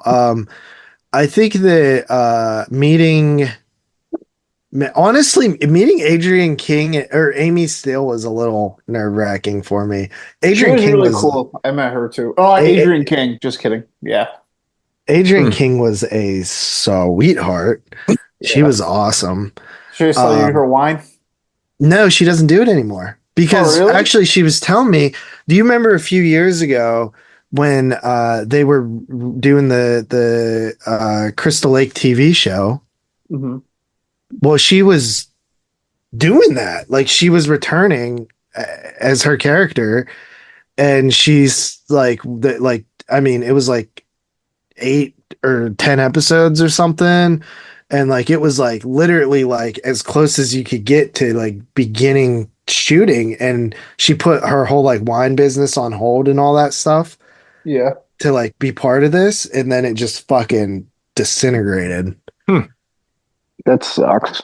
Yeah, she kind of sounded like she threw shade at somebody, but I don't remember who it was, but possibly the reason why it went down. But yeah, it's like that's like Friday the 13th is like, I just don't understand. I mean, would you say that Friday the 13th is probably, if not the number 1, the number 2 most popular horror franchise? Probably. I would definitely say it's 1 or 2 for sure. Yeah. I mean, you guys know my feelings about the Halloween franchise and its fans. So leave them alone. They've been cool lately. Yeah, I know. I think people just hate me because I'm always ripping on it. But I mean, to be honest, they are the whiniest fans in the horror genre for sure. They've calmed down a little bit. But Friday and Halloween, probably 1 and 2 for sure. I think Nightmares is there, but it definitely is not 1 or 2 for sure. Yeah, I mean, those are the big 3. But I think that Friday the 13th is just like insane that like we've had 3 3 Halloween films and a TV series in the works. We've had like 4. We've had 3 or 2 Chucky films and a 3-season TV show. We've had like 4 Leatherfaces since 09 Friday. That Chucky series was fucking terrible, man. Dude, people love it. Dude, I'm surprised a lot. Love it. So I watched the first season. I was pretty indifferent on it. I was like, it was hit and miss for me. I thought there was some cool ideas. I thought it stretched it out a little bit too far. I didn't honestly. One of the biggest problems for myself was the main character in the TV series. I did not like him. I couldn't get past like episode 3 or 4 in the second season, and then it got canceled after season 3. So I'm like, man, I just didn't like what they were doing with it, man. It wasn't entertaining. There was a lot of filler. It wasn't great for me, man. I've had a rough time with these things. Like, I think I watched Scream, got into the season 2 or whatever. Terrible. I can't do. Yeah, I watched the first season of Scream. I thought it was like okay at best. Yeah. I skipped the rest of the series, and then the Chucky. I did watch like the first 3 episodes. I thought it was pretty good, but I just never. I want them to focus on more movies. Just do the movies. Yeah, well, now that it's canceled, I feel like that's probably what they're going to do. But this was like a segue, though, right? Like, because the series actually plays in because it. Yeah, it's like all continuity. Yeah, from the last Chucky film, and then you got the series, and then I don't know what they're going to do since it got canceled because I don't know because it. I guarantee they make another movie. I guarantee it. They're probably like. I'm just wondering, like in the storyline. Because it didn't finish itself, right? Like where do you pick up if it didn't finish, or do you make that movie where the TV series was going? Is that what you do? Yeah. So probably. Who knows? Yeah. But yeah, Wasteland was fun. Yeah, Wasteland was great. Yeah, speaking of people that was, honestly, I don't really get overly nervous. Like I said, D. Wallace, but. Jeffrey Combs, I was a little bit worried because he's like, behind Vincent Price is like my favorite actor. I love Jeffrey Combs, and he was awesome. He was super nice because I'd heard rumors that sometimes he's a little grumpy. I met him grumpy. But I mean, the way I look at it though, it's like everybody is human. People have their good and bad days. Like I'm grumpy as shit sometimes too, and I want to fucking talk to you. Yeah, I got him on a grumpy day. But like he was super fucking nice. And I think what really set it off though is when I said to him, I said, one of my favorite things you ever did in your career. And I told him, I said, you're my second favorite actor behind Vincent Price or tied. I said, I just love you guys. And I said, one of my favorite things you ever did in your career was The Black Cat. And his eyes just like, they widened to the point where he was like, oh, he just wanted to talk about it. And he told me, it was like, I've told the story before that, it was the last time he worked on film. And I was like, dude, your performance is so good as Poe. And he's just like, yeah, he's like, no one ever brings that up. And then and it was one of those moments where like, okay, this is going really good. Yeah. How many times someone asked him about Reanimator. And the irony was 4 out of 5. The irony was that this was the Reanimator reunion at HorrorCon. So Barbara Crampton was right there. Stuart Gordon was right there. And I just went down the line and met them all. And that was cool with Stuart Gordon too, because I was wearing a Dolls shirt and he was like, oh, no one ever talks about Dolls. I'm like, this is crazy. I just went through this with Jeffrey Combs like 5 minutes ago. So pretty cool. But yeah, very, very good experiences. But Heather Langenkamp was another one that I was really anticipating meeting. Oh my God. And she was so fucking awesome. I would probably actually be nervous to meet her. And it was crazy, Ben, because like I was so excited. Like I wasn't nervous to meet her because I love Heather Langenkamp and I love, Nightmare on Elm Street is like my favorite franchise. Did you pre-order that 4K? I did not. I'm about to buy it right now. I do. I got the region 1, like our region 1. So yeah, I've got that coming, which I think it comes out in a couple days. Yeah, I think the rumblings is that the rest of them are coming out. Oh, I did see it. I did see. Not sure if it's a box set, but they might be doing individual. But they definitely talked. Adam Marcus, the woman that directed Freddy's Dead of all fucking movies, is in the midst of restoring it with this new technology for the 3D and stuff. I'm like, this is obviously 4K, Blu-ray, whatever they're doing with it. If they're doing Freddy's Dead, they're doing the rest of them. hands down. Oh yeah. Well, I saw, speaking of like Black Sheep sequels, I saw that, I think, what's his name? Adam Marcus, the guy that did Jason Goes to Hell. He said that he just approved 4K transfer for Jason Goes to Hell. Oh yeah, apparently those are all coming in 4K. So Jason Goes to Hell, Jason 10, they're coming to 4K. Well, the only ones on 4K currently are 1 and 2, right? 2, and the remake just came out on 4K from Arrow. Yeah, and I heard that's already gone, sold out. I picked it up, thank God. I did not even blink an eye at not picking it, or I wasn't going to pick it up. Why? Because I have the Blu-ray in the fucking box set. I'm like, whatever. Yeah, but this one did not. This one actually has like some features and shit. I don't care. It's a mid film for me that I really don't go back too much, and I'm not gonna. I don't buy 4Ks for the sake of buying 4K because I just don't. I'm not that person. Yes, you do. Shut the fuck up. I do totally. I'm much more likely to buy it. No, I do not. I barely ever. If I have a Blu-ray, like look at Screen Factory. They release every single thing on 4K. I have bought none of them unless I didn't even have the Blu-ray. I bought the Stepfather 4K because I didn't even have the Blu-ray. Oh, I didn't even know there was Stepfather 4K. I swear I've seen 4Ks in your updates that are unnecessary. No. Almost never. If I don't have a film, I'll buy it on 4K. But I'm not. The only 4Ks that I've been buying that I own the Blu-rays of are films that I love. And honestly, man, I pass on fucking every 4K pretty much. Yeah, I mean, I don't go crazy either, but Friday the 13th, I do it like for occasion. I can't imagine a world in which I don't have all the Friday the 13th on 4K if they're available. I'm not buying them on 4K. My most watched. No, I'm not buying any of them. I have the box set. I bought the film so many times over the years. I'm not buying the 4Ks, man. I just don't care. Really? Yeah, I don't. That's why I could have bought that remake, and I was like, no, I'm not doing it because I have. I could see the remake, but like the other ones in the series. So you didn't buy part 1 on 4K? No. Wow. No. Must not be a big Friday fan, huh? What the fuck? You're questioning mine because I'm not buying the newest fucking. What, you bought Elm Street? It's my favorite fucking franchise, man. Okay, and Friday the 13th is probably your second favorite. It's up there. It's up there. I like Elm Street a lot more than I like Friday the 13th. Like just movie to movie. There's certain things that I will always buy like the best edition of. Friday the 13th, Texas Chainsaw, Nightmare on Elm Street. I bought the Chainsaw 4K and like that Second Sight Fat Case one. I bought that monstrosity because I love Chainsaw. And I did get. I don't even have that. It's a fucking nice edition, man. Whew. But I did go Halloween 3 on 4K too, though.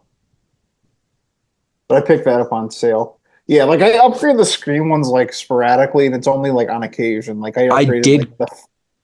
I actually grabbed the Scream Factory Halloween 1, 2, and 3 on the 4Ks, but I love all three of those films, so it's it is what it is, right? Yeah, I actually have like the non-Scream Factory 4K that came out like right when I got my 4K player. It wasn't expensive. Yeah, part 3. That was a no-brainer for me. That's my favorite Halloween film. So yeah, like I got The Fog for like 1980. I'm probably gonna pick up Candyman for like 92. I think that's the only other Scream Factory release that I bought on 4K out of all these reissues was The Fog. And I bought the Steelbook because I like the artwork. I thought it was pretty cool. I'm not even a Steelbook person. Like I honestly pass on Steelbooks all the time, but I definitely grabbed that one. Looks good.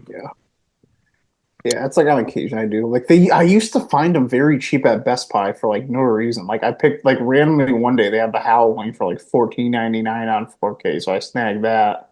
There was another one that was like real cheap too, like The Haunting of Julia or something. It was like $15 at Best Buy. Mm-hmm. But now Best Buy doesn't have movies, so I never get to experience that again. I feel like that's all Scream Factory is doing these days is just re-releasing all their back catalog on 4K. I like all these movies. They're still doing some. Yeah, the odd unique release, but not really a lot, man. And in some of the releases that they have been dropping, I've been so uninterested. I'm like, whatever. But like a lot of the 4Ks, like I think they live like I like these movies, but I'm fine with my fucking with my Blu-ray. Like People on the Stairs, I love the movie. I'm fine with my fucking DVD or my Blu-ray. I'm just fine with those. I don't need to fucking do 4Ks of that shit, man. Like it's insane to me. I kind of do need to do Slumber Party Massacre. I'm like, really? I love it. Like, that one I will pick up though, because I don't have like the 2 and 3 thing. So like if I get Slumber Party, well, they didn't release 3, which is annoying. I know, but like I don't have that. They did it totally different than they originally did it. They did the standard and then 2 and 3 in the double pack. And I'm like, what the fuck is going on? That one's like worth the upgrade to me because I got a second movie with it. Yeah, like for me, like my favorite movies, like People Under the Stairs is literally one of my favorites of all time. So I would consider picking that up. Pumpkinhead is another one. Actually, there's a connection even with the House franchise with that movie. Which movie? People on the Stairs. So part 4, where they shot the interior shots in part 4 of House, they actually it's the same interior for People on the Stairs. Dude, that's fucking nuts. Yeah, I didn't know that. But I mean, they're shot like a year apart or whatever, right? So I mean, makes sense. Same set. Yeah, I'm not sure if like. Yeah, I mean, in general, I've never been a big upgrader, like in general. But like certain things, like I want to see it in the best way possible. Like all of Argento's movies. Hold on a minute. I'm going back like 5 minutes here. Since when do you even watch my videos anyways? You're like, I see in your videos that I always watch your updates. Do you not? Yes, I do. I literally always do. Probably your last like 10 of them I've watched. Man, they are so long sometimes, but my last one was like so short. And the first comments were really under an hour. What the fuck? I usually just turn it on while I'm like driving and just listen to it. Really, that's probably what I would do too. Watch it. But no, like there's like for me, like Argento stuff always is like fun to pick up on the best edition. I like I've bought like all and honestly like my favorite movies. Those are like the well, that's what I do, but I have this weird thing with Argento and Fulci too. So like if I can get like I own like when Arrow was releasing all those awesome Blu-ray editions and then they put out the 4Ks of like the Animal Trilogy and shit. I bought all those. Because I'm like it's weird when it comes to Fulci and Argento. I just have to have those best editions too. It's like and now Fulci, man, holy fuck! Like there's so many 4Ks of like City of Living Dead is crazy. It's getting out of control. I feel like Argento has gotten like the best love. Fulci has a handful of films that have gotten a little bit of love, but like Argento's catalog is getting crazy. The only movie from like his big run not on 4K is Inferno now. Yeah, which is surprising because that's a movie you'd want to see on 4K because the color scheme that in that movie is so actually didn't even get like an updated version during the time where everything else did.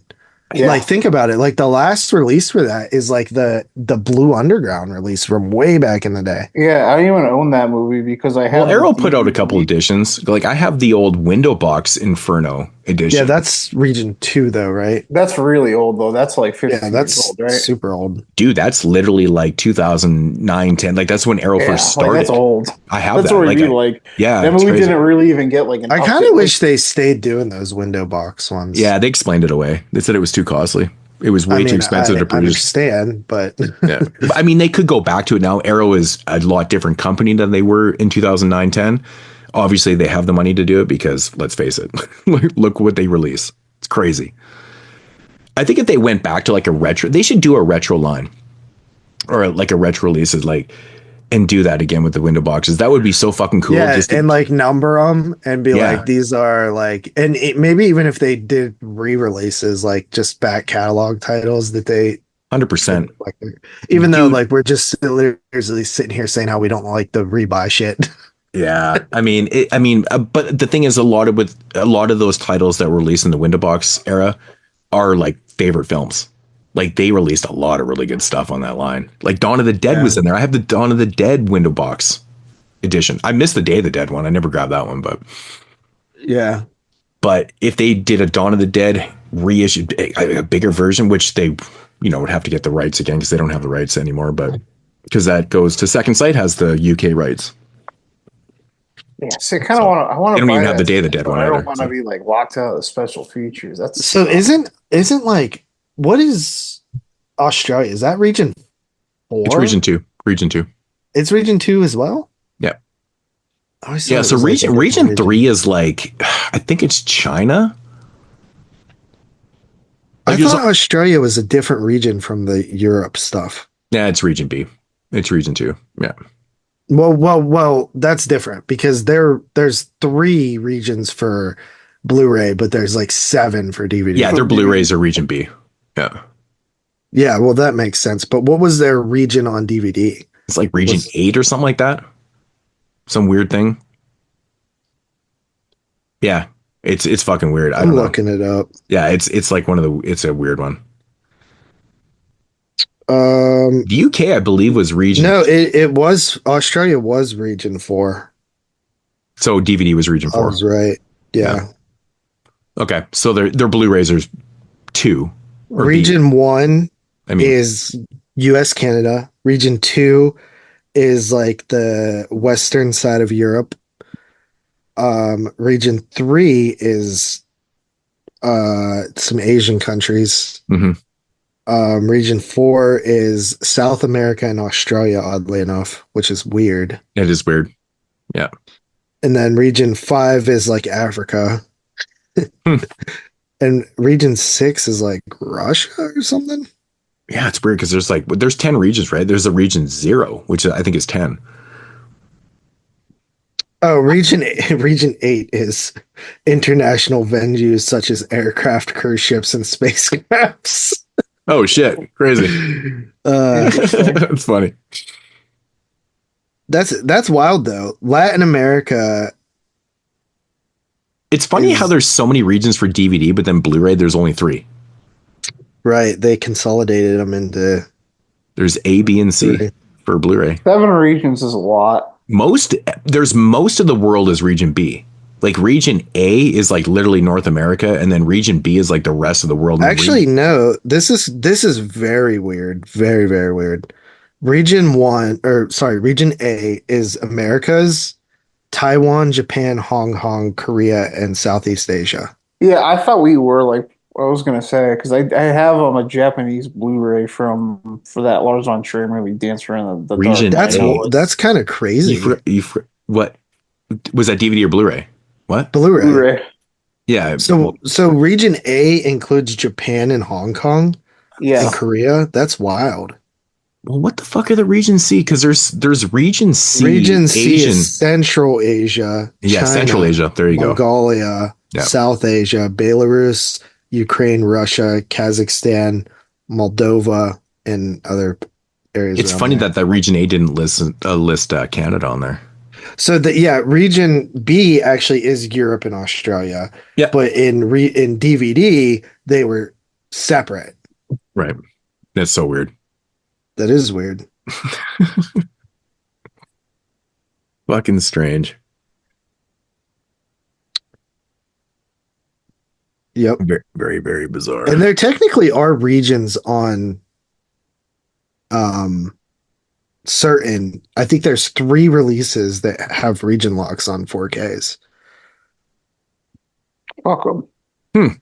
Really? From what I read online. Yeah, man. I wouldn't be surprised if more starts getting locked. Yeah, maybe. I feel like we would have seen it by now if it was going to take off. I just think people don't really care that much anymore. The 4K format is pretty new. I mean, it's been around for what? It came out, 17, I think was the first ones? In 17? I feel like it might have been before that. I don't know. Fuck, Jeremy was like on it early. I think I got my first 4K and I remember I upgraded before you. I went 4K in 2020. Yeah. Yeah, I didn't buy I feel like it was around the same time. I can't remember. I think I was in the first 4K that I got. Mine was Suspiria. I actually don't remember. Oh, mine was Halloween. Yeah, I got mine. That was like an early one I got. It was like 19 or 20. So in 19 or 20, I think when I got a 4K. I don't remember what mine was. No idea. Oh. But people are crazy, man. When it comes to 4K. I watch a lot of like younger YouTubers. I wouldn't say younger, just younger to the collecting and stuff. Mm-hmm. And if they got into collecting like 17, 16, 17 and stuff, it's like they're just all about 4K. And a lot of these guys, like, they don't have the back catalog of Screen Factories and stuff, so they just buy all the 4Ks. It's like everything's 4K, so everything's a 4K review of this, that, and stuff. I'm like, man, it's crazy. The first disc were released February 2016. 2016, yeah, because I remember 17. Didn't Bram Stoker's Dracula come out really early in 4K? I don't think so, honestly. Unless there's a re-release of it, because there was a that was a pretty early one. Yeah, I remember that one being super early. Yeah. There was some sort of re-release maybe like 2 years ago. Which is actually something I should upgrade because we got to watch that for 92. Yeah, that's something I only have. I really do like that movie. It's actually one of the better adaptations of the story. But yeah, I saw it in theaters last year, or maybe the year before that. So yeah, I think I fucking swear to God, I still have just a DVD of that. I never even bought a Blu-ray. So yeah, I have a Blu-ray, but it's like one of those like $5 like bargain bin Blu-rays. It's got the really ugly cover with with all the writing, like high definition, and those things are so old school. Oh man, it's good stuff. I feel like this intro has gone on for fucking ever. I for some reason I just think that we missed the whole Bills game. I know. It starts like again. Maybe I should fucking. Okay, so I went to 4K in 2018. So I must have been about a year later because I always used to make the 4K jokes on the podcast all the time. But it was literally just because I was really not wanting to buy because my TV was still fine. And I think that was I know Matt, you and your horror movies did the same thing. He's like, man, my fucking TV is fine for years. He's like, I'm not 4K yet. And then I remember watching an update a few months back, and he's like, my TV's finally starting to go. I'm going 4K. He was all excited. But I think that was a lot of people. Like, it's like we had these TVs that were fine. It's like, what are we going to do with them? Like, you can't sell your TV for any money. You wait till it burns out, and then you get another one. And I was kind of doing the same thing. My thing is, like, I just move it to a different room. Yeah, that's what I only had one TV in my house, and like my movie room's like downstairs. That's where the big 4K TV is. And when I got that, that's what happened actually. So my old high def TV is now in the kid's game room. So he plays on that 55 or whatever it is. So when he's playing the PlayStation or whatever, and that's when I bought my 80. So we literally have a flat screen TV in like every room in this house. So if I was to get another one, I don't know what I would do with this one. I literally have 4 TVs in my movie room. That's fucking sweet, man. I would love to get another TV for watching sports because I watch, like I have my 80 sitting out, but I could put another one behind it and have like, watching 2 games and stuff. Like I need to do that, man. I really do. Well, that's primarily, I have like, I mean, to be fair, like 2 of the TVs are 19 inches. They're very small, but they are HD. Right. I usually use those. You can get a 19 inch? That's fucking so small. They're pretty old. Yeah. Wow. Back in the day, I didn't even know they made it because the smallest ones I remember, like I have a 27 that I bought way back in the day. Like I think when I bought my motorhome back in 2015, I bought something that would fit in there, and like a 27 was like a perfect size to fit where I needed to watch in my motorhome. And so I have that out of the cabin now, but like 27 was I think the smallest one I could even find. Like it's crazy. 19 inches. Fuck, that's nuts. Actually, I'm sorry, it's 21 inches. 21? I don't think I've ever seen a 21. Crazy. I have 2 exactly the same. Two Vizio 21-inch TVs.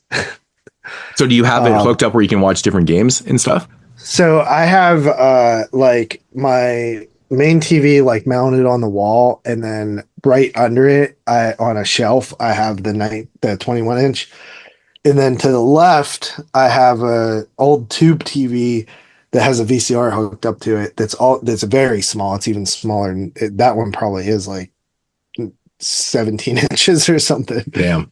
And then I have my other 19 inches actually connected to my MB server. So I don't really use that one as much, but I just use it as a screen, like a computer screen, basically. Right. But primarily the main reason for 2 near each other is if like the NFL and like the UFC are on the same day, or like hockey playoffs and the UFC or something. Right. Yeah, that makes sense. I mean, we run into this problem all the time, where especially in October, where there's like hockey's on, you got football, you got fucking, you know, baseball playoffs and shit. I'm like constantly changing the channel. I'm like, man, I need another TV down here, like a bar situation. I'm just straight hockey. It's nice. Oh, baseball players, man, it's been fucking bananas. It's been bananas this year. Yeah, I mean, well, if you like really are like putting a lot of effort into hockey, there's a lot of fucking stuff to keep up with. Yeah. But I try to watch here and there. I try to catch a lot of the Penguins games, but I usually don't watch other teams until like closer to the end of the season, where like points really matter. I get so invested in like the storylines of teams. Oh yeah, it's fun. Yeah, that is cool. But did you watch a game on Saturday? The Leafs and Pens? I watched a little bit of it. I watched like the first period and a little bit. We have season tickets to our local hockey team, our WHL team. So we were going to see. And by the way, that game on Saturday was fucking phenomenal. So many good fights, man. So many good hits. Fuck, good goals. It was a great fucking game, man. Anyways, I was working and we were sold out, so I didn't have like a lot of time to. I'm gonna need Matthews to start putting the puck in the net, so Mark can start feeding off of him and racking me up some points. Marner had a goal and an assist Saturday night, though. So yeah, I think both Malkin and Crosby had like milestone games with points. Crosby was really close to something. I don't remember exactly what it was. Yeah. Yeah. If he goes point per game over the season again, he'll have the record for most seasons of all time point per game. That'd be pretty nuts. Oh, fuck yeah, man. Fuck his career. I'm kind of invested in like the He's in his 20th season. Dude, Ovechkin looks like shit. Man, Crosby still looks so fucking good out there. He's in his 20th year. He's great. Like he's 38. He's in his 20th season. He still looks Ovechkin actually looks like an old man. Yeah, dude. If Ovechkin had a different name, like he would be like he'd be getting the Phil Kessel treatment. Yeah, he's not fucking Crosby, man. Crosby doesn't even look his age at all. No, Crosby's like still an elite like 1A center. It's crazy.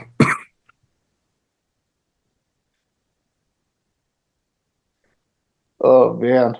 Yeah. Anyways, before everyone shuts off the podcast, we should probably move on to these main reviews, because as soon as we start talking sports, it's like everyone's like, fucking guys are talking about sports again. Fucking horror podcast. Fucking assholes. You're lucky JP was late, because that's what we were talking about before the show. Oh god. All right, let's move on. All right, man. So that's going to conclude the intro. We'll be back here in a brief moment with the House franchise.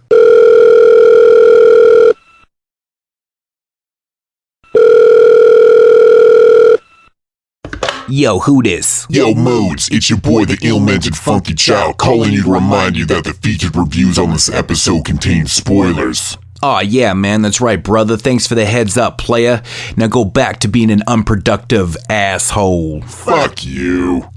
Now tell your listeners to stop being so dumb, silly, sensitive. Yeah. And now, our feature presentation. All right, so getting into the featured reviews here on episode 269, the House franchise. We're going to take it all the way back to one of the greatest years, maybe in horror history, I don't know, 1985, which we actually did a little bit of research on this, and apparently this movie itself made, 3 top 10 lists from 1985, you said, JP? Yes, so it made my top 10 list. It made Dave Parker's top 10 list, which kind of surprised me a little bit because of how competitive of a year it was that he loves this movie that much. And it made Carly's top 10 list. Mm-hmm. Yeah. So the film we're talking about is called House, directed by Steve Miner, who you probably should know. I mean, I think we brought up Friday the 13th enough during the intro. I mean, really. But yeah, no, he directed part 2 and 3. And this movie, House, in consecutive years, well, not consecutive years, but 81, 82, and 85. So that was a pretty crazy start to his career. We've also actually reviewed the Warlock trilogy. He did Warlock in 1989, which is really fun. What else did he do? You know what? You know what's so weird in his filmography, man? That he directed Forever Young, that movie with Mel Gibson. That movie sucks. He also did Halloween H2O as well as Lake Placid. Yep. And he did the Day of the Dead remake. Day of the Dead remake, which is just wow. That's pretty crazy, actually, to be honest. And he shot Second Unit on Night of the Creeps as well. Which leads into Fred Dekker, who actually wrote this movie. So there's the connection between them. I always say, man, I wish Fred Dekker did more movies. Another thing that he did, minor, that was people might not know, but I know because it's one of my favorite things of all time. He directed the pilot for The Wonder Years as well as 8 other episodes. We did that many. I knew he worked on that show. I didn't realize he did the pilot and that many episodes. I just kind of assumed that he did, an episode, right? Yeah. Crazy. Interesting. Yeah. So, and he was a producer on that show as well. So that's pretty cool. So a very interesting career. He did a lot of TV work. And he did a lot of just random fucking horror films. Yeah. It's a lot of random. Yeah, dude. It's so weird. Like you start at Friday 1 and 2 and then House, which I guess makes sense because it's Sean Cunningham connection. Yeah. But then like Warlock, which I'm a huge fan of, and then H2O. Yeah, rest in peace to Julian Sands, man. But yeah, Warlock. I mean, Warlock 3 is infamous on this show. That's what created the Hall of Pain. It is. Yeah. It is what created the Hall literally comes from Warlock 3, yeah. So House, 1985, pretty cool cast. Got William Catt, who plays Roger Cobb, the lead character in the film. Or like I like to say, Cat Williams. Yeah. We got George Wendt. Of course, at the time, he would have been famous from Cheers, because it would have been on the air for a few years at that point, but he played, Harold in this film. We got Richard Mole, who plays Big Ben in the film. He was famous for, I think he was on Night Court at the time. It was probably still airing in the mid 80s, wasn't it? I guess. But pretty cool cast, Synopsis. A troubled writer moves into a haunted house after inheriting it from his aunt. It's pretty accurate. Pretty accurate. So House is one of those films for myself that it's very, very nostalgic. And it's interesting because people always hold nostalgia in this place where, if you have a film that is very dear to you, you always kind of you end up you just kind of champion that thing throughout your whole life. You know what I mean? Yeah. And it's weird because House is one of the 2 films that I always credit for getting myself into horror films, which is Fright Night and House, which were 85, kind of 86 adjacent films when I probably saw them when they came out on video or whatever. But it's interesting because House is always one of those films that I always remember as being, that thing. It was that movie that got me into the shit. And it's interesting because it never made my top 10 in 85. Right. So when I talk about nostalgic films and stuff, it doesn't always work for everybody. It has a different place for everybody. I think that 85 is one of those years. It's so competitive. It's so, I've seen the movies so many times that were on that list and stuff. And I just, as much as I like House, it just didn't fit into that top 10. It's kind of a weird thing, right? Because you think it would be in my top 10 considering it's that nostalgic for me. It's literally one of the films that just set me on the road down this path, It's very interesting. I find it fascinating to myself that I don't have it on a top 10 list, but I don't know. Yeah, it's hard to explain.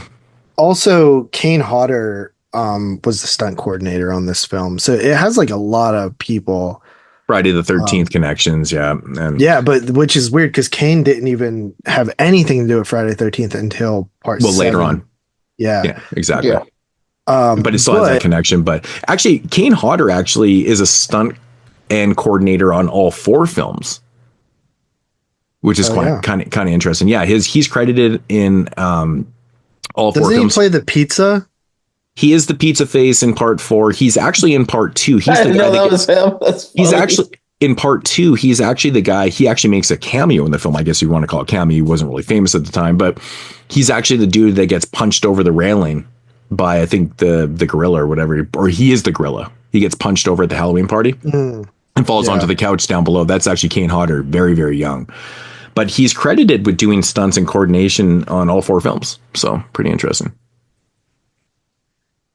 Which kind of makes sense, actually, because, like, you know, by the time 92 hit, when was Friday? Friday 7 was 87. 87, I think, right? Yeah. Friday 8 was 89. And then Jason Goes to Hell was 93. Right. So it made complete sense why, like, he was doing these films in concession with doing the Friday the 13th films too. So yeah, interesting. I grew up on House 1 and 2. Like, I mean, I watched them all the time. I remember seeing them on Monster Vision with Joe Bob. Yeah, they used to air on like the Sci-Fi Channel. You know, they were always like movies that I gravitated to. In fact, when I first started getting into collecting, I picked up the Anchor Bay release of House that had House 2 as like a bonus. Mm-hmm. Like, it wasn't even like billed as like House 1 and 2. It was like House. Also includes House 2. Yeah. But yeah, it's I think that when you look at House, I think that it is such, first of all, man, god damn, does the Blu-rays look good. Yeah. Really good. But I think that it's just like a film that takes a haunted house subgenre, which is fucking played out, especially by 85, and just does the most coolest shit with it, because it's not like Poltergeist. Well, it's kind of like Poltergeist, but it's not like, you know, it's not like Amityville or something, right? Like, it's wild, and there's like the way they play with like the interdimensional thing is pretty cool. Mm-hmm. Yeah, it's not like the dreadful type. Right. It's not like boo scare. Like, it's not just like creepy, but it is kind of creepy at the same time. And obviously it has a little bit of comedic elements as well. Yeah. Yeah, it's definitely, I mean, when you watch this movie, man, like, it definitely has that haunted house thing going for it. It's, you know, it's a horror film, but it's, you know, its core, it's comedy, but it's like, I mean, especially when it comes down to like the, you know, the ghosts and the goblins and stuff like that. Yeah, like, they are super comedy, but it's like, this is the one though. I feel like there's still like enough like atmosphere, and like there's like some like in the beginning's kind of pretty like ominous, and it's not like really something that like screams it's going to be funny, but it has like, this movie is like serious enough that it's a good blend. Mm-hmm. Yeah, I feel like the only kind of ghost or monster in this film that's actually legitimately scary is Big Ben. Yeah. Right. And you know, it kind of applies to the second film too. Like the main antagonist in that film too, his great grandfather's nemesis, right? He's the most, you know, he's the scary villain, right? And it's, you know, the end battle kind of thing, right? Yeah. So I felt like by that one was, well, I guess we'll get to that one, but I felt like there was like way more comedy in that one. Oh, that one ups the comedy. I mean, this one definitely at its core was meant to be, you know, comedy horror, but it's a lot more dumbed down in this one for sure. The second one, it kind of plays on every subgenre too. Like, I mean, it's like an action fantasy, but it ups the comedy level completely. But I mean, this one's very playful in itself. Like, it appears it's going to be, kind of like a straight up horror film. And then there's a moment in the film where it kind of changes itself. Like the moment where Roger Cobb kind of dresses up in his fucking, his Vietnam gear and shit like that. And it kind of changes tone at that point. But when we get introduced to our monsters in this film, they're puppet like, it's not grotesque. It's actually kind of comical and funny at the same time. There's no real blood and gore and stuff like that. So you kind of understand the tone of the film and like where it's going with it and stuff like that. So, but it's really good. Like I like the whole narrative of him, inheriting this house from his aunt who, was thought to be a little bit crazy. George Wendt's rant about his, I love that shit too, man. He comes off as playing John Candy in that scene completely, doesn't he? Yeah, he's like I guess he really is exactly like John Candy, because John Candy could play like more than just nice guy. He also could play kind of like trashy too. Yeah. I just feel like that whole scene is just John Candy comedy. Is like, oh yeah, she was a crazy bitch. Oh, that was my aunt. Oh no, she was so lovable. He just fucking ways. I love that shit though. But I mean, I like the whole narrative. Like he inherits his house, and his aunt was thought to be a little bit crazy, but she always kind of assumed that this place was fucking haunted. And it's funny too, because when you go into this film, if you know nothing about it, you would think it's going to be a horror film the way it starts out. I mean, we have this delivery boy that finds this old lady hanging in this room and shit like that. And you're like, oh shit, that's fucking crazy, and then it kind of plays itself, kind of low key until there's that tonal switch where, Cobb is writing the story and he's kind of losing his mind about Vietnam and stuff like that. But, I mean, I really don't mind that switch. I feel like this is like a lighthearted type of, I mean, are these movies rated R? It's crazy when you actually think about it. House 2 is PG-13. Is it PG? So this one actually has an R rating. It says on IMDb it's rated R. I mean, when you really look at it, like it's kind of crazy because when you look at the monsters, there's no blood and gore. Like it is played for more I assume comedic this effect. movie was PG. Yeah, it's quite interesting. It's rated R. I wouldn't say this should be rated R. It's it was very lighthearted. interesting. You both have like nostalgia stories. I didn't see like this movie until I was like 20 something years old. But like watching it this time through, I remember this is something I really like wish I saw when I was younger, because I probably would really like this a lot. See, I always remembered this movie because, like I said, I saw this with Fright Night very close in proximity back in, like I said, I don't remember. I was a kid. I was 6 years old or whatever, 85, 86. I always remembered this movie as being a straight horror film. It scared the shit out of me, like Fright Night. Yeah, I thought it was pretty scary when I was a kid too, especially like Big Ben. Yeah, absolutely. And then watching in the closet was scary. Yeah, dude. It's actually one of my favorite moments in the film where actually his wife, when he leans down at the table and comes back up, is actually like a great fucking jump scare. That used to scare the shit out of me. Right. Right.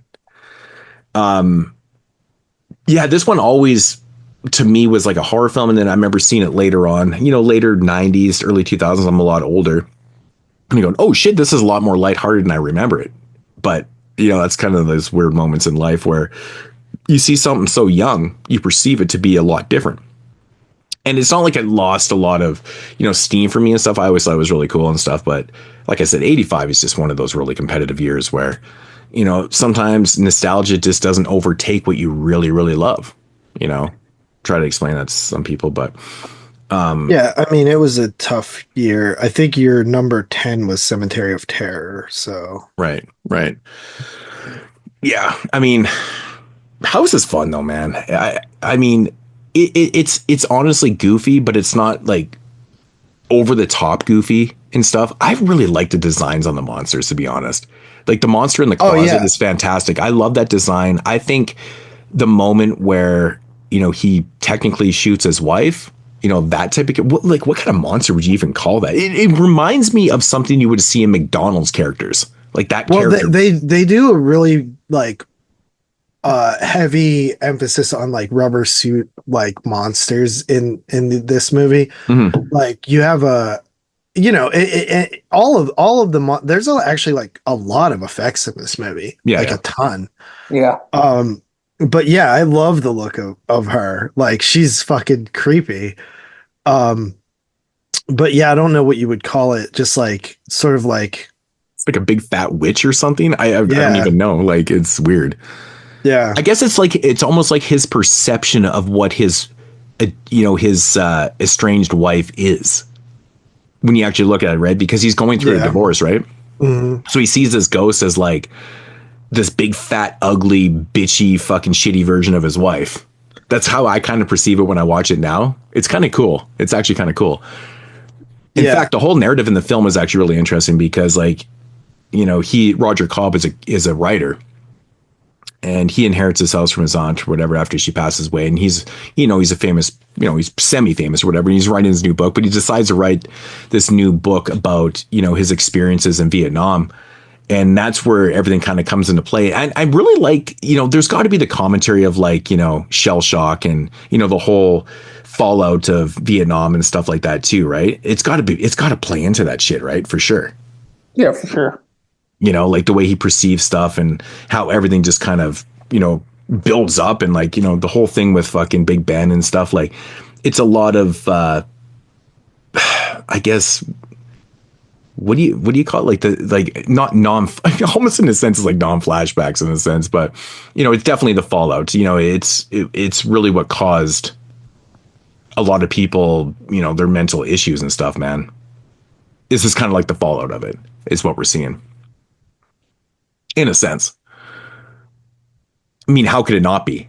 Right? Yeah, I liked how they were able to like incorporate something like that into a haunted house movie too, because it's like that's something that's just like literally like in no other haunted house movie. It just there's a uniqueness about like the directions that they go in this that give you something like completely like fresh to the genre, at least like to this point. Mm-hmm. But it really does work because he's a writer. And in his mind, he's a creator, but he's also writing from his perspective of what he went through in Vietnam. And that's the commentary. And it's kind of like the fallout of what, Vietnam really does to people and stuff. I mean, it was straight shell shock. I mean, a lot of people left Vietnam with, they're mental, with a lot of mental illness, right?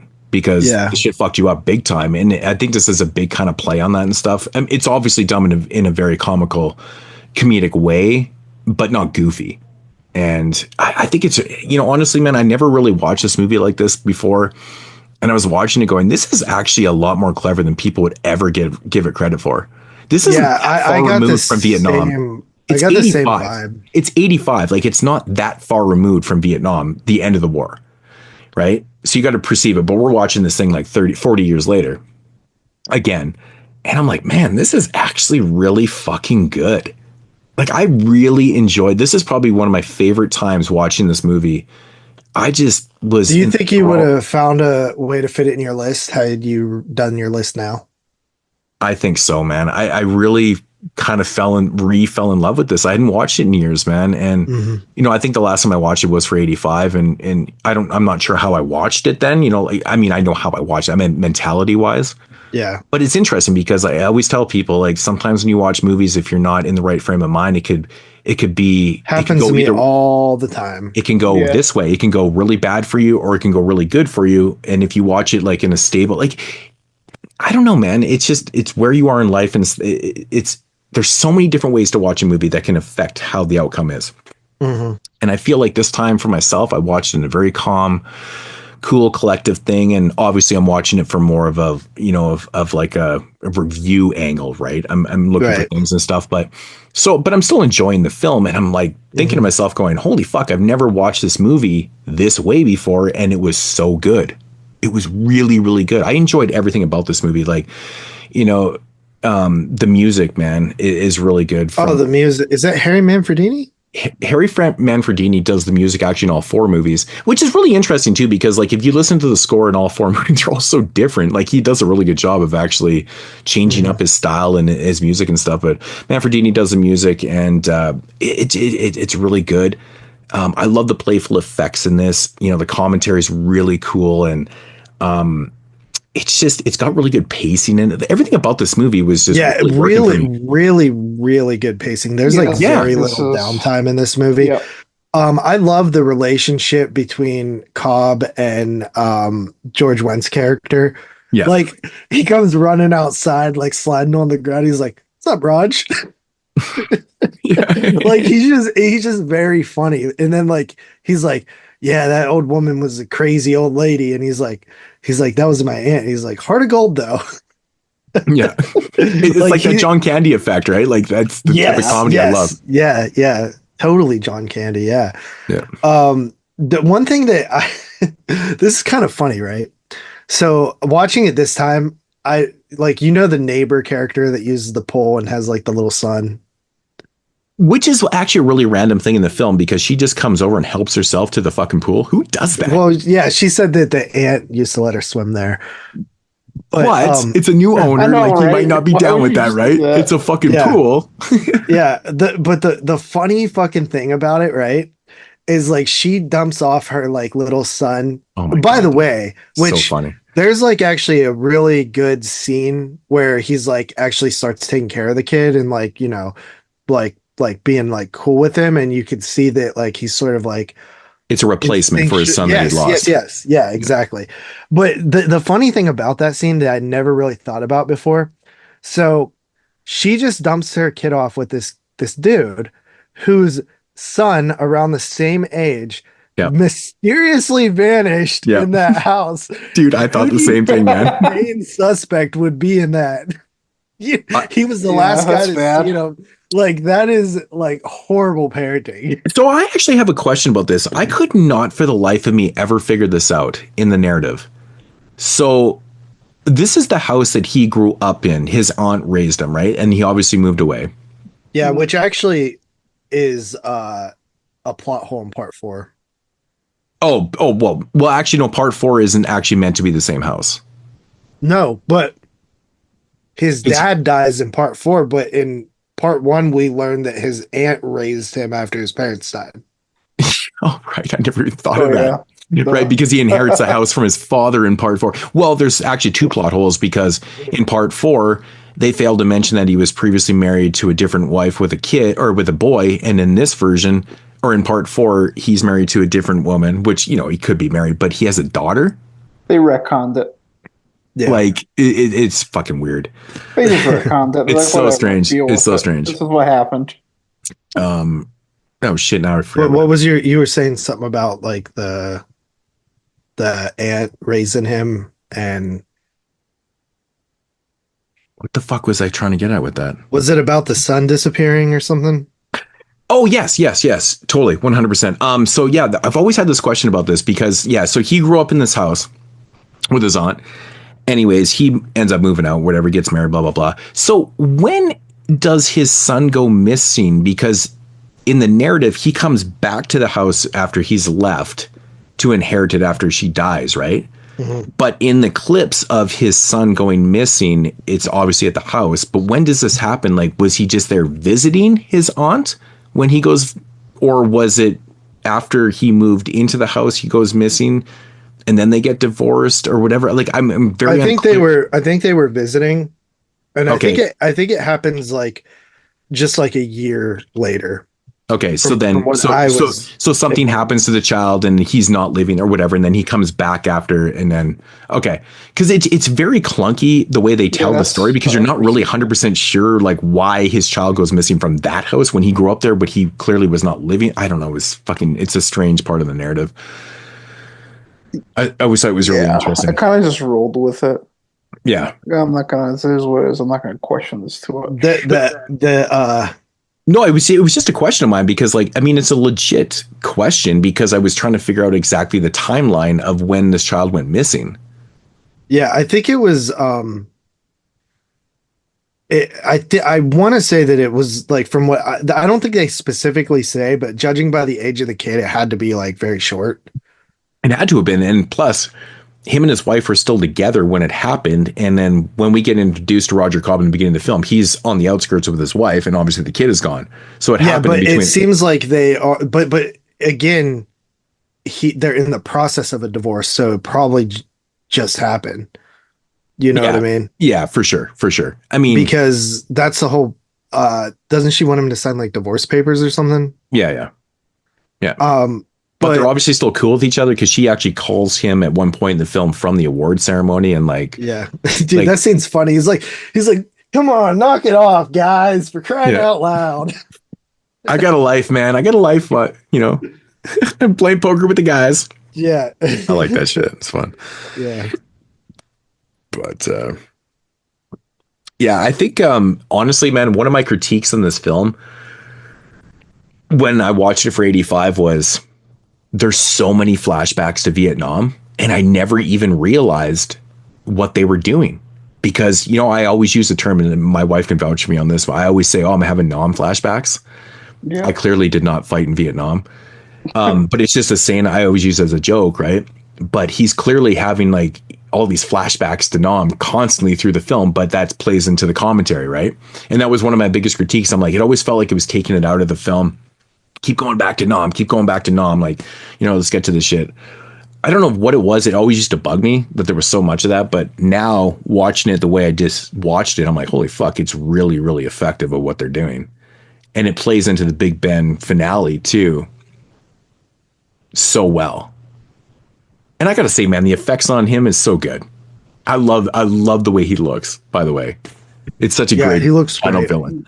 Yeah, and I just love it's definitely satisfying. I love his excuse too. He's like, yeah, I come back because I told you to kill me and you wouldn't do it. Oh, fuck, dude. I love the whole but it's actually kind of messed up because he's like, I was tortured for 2 weeks. Yeah, I know, right? You're like, I guess I can see why you'd be upset about that. But the whole thing is like super mean spirited too. Like this guy that he went to war with and stuff, like comes back for vengeance because he didn't fucking kill him. And I'm like, you fucking took the kid and shit? Like, what the fuck? Like, this is pretty fucking extreme, man. Like, but it turns out the aunt was not crazy. She wasn't fucking crazy. So, but yeah, honestly, man, this movie, I guess I could probably say I've had a little bit of a love-hate, not love-hate relationship, just love, not overly love. You know what I mean? I guess when it comes to the grand scheme of things for an 85, like I said, though, it's such a competitive fucking year. And like the way you watch films and the way you make your lists and stuff, like, I don't know what it was. Like, I think if we went back and did a lot of our top 10 lists, they would change. They obviously would. All of us know that these lists would be different because it's timing, it's what you see after, it's the way you watch these movies and stuff. Like, I definitely did not watch this movie the same way for that prep that I did right now. It had a totally different effect on me. I'm like, this movie is so much better than people probably think it actually is. Like, it's really good.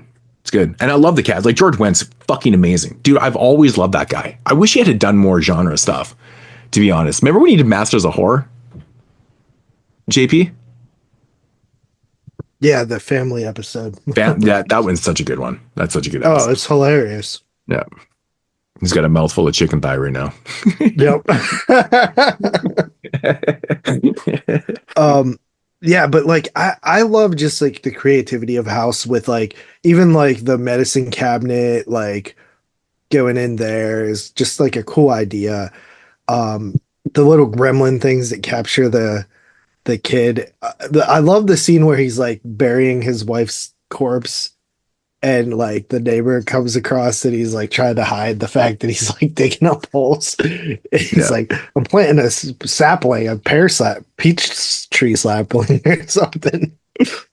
Yeah, by the way, that she actually was in a couple Bond movies. I know she was in A View to a Kill with Christopher Walken. I think she was in another one too, actually.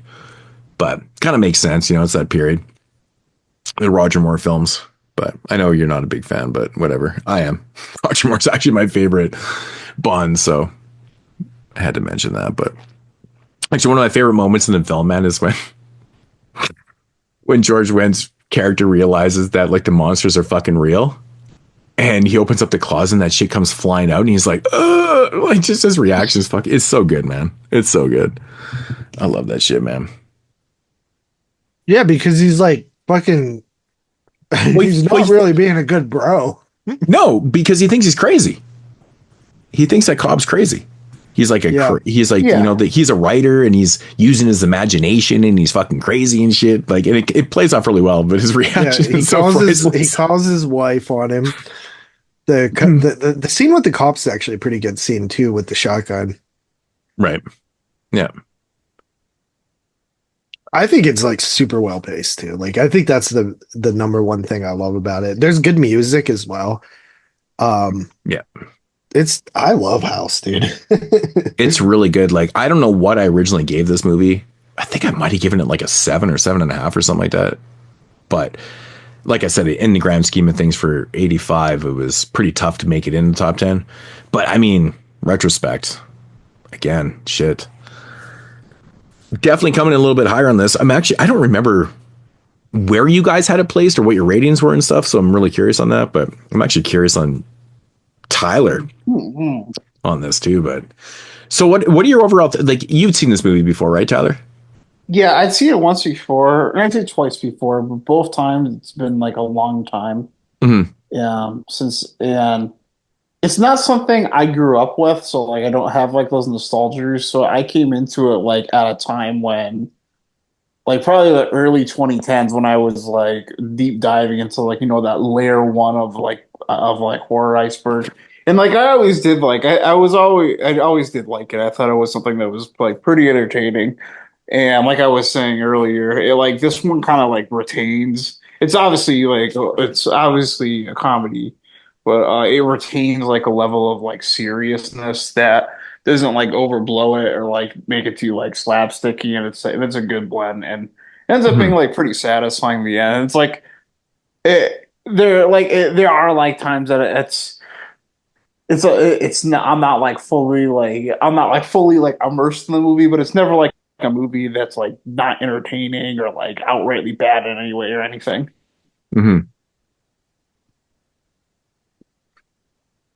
But yeah, this is something I wish I saw when I was younger. I think I would have like really liked this movie if I saw it when I was like in that like 8, 9, 10 range.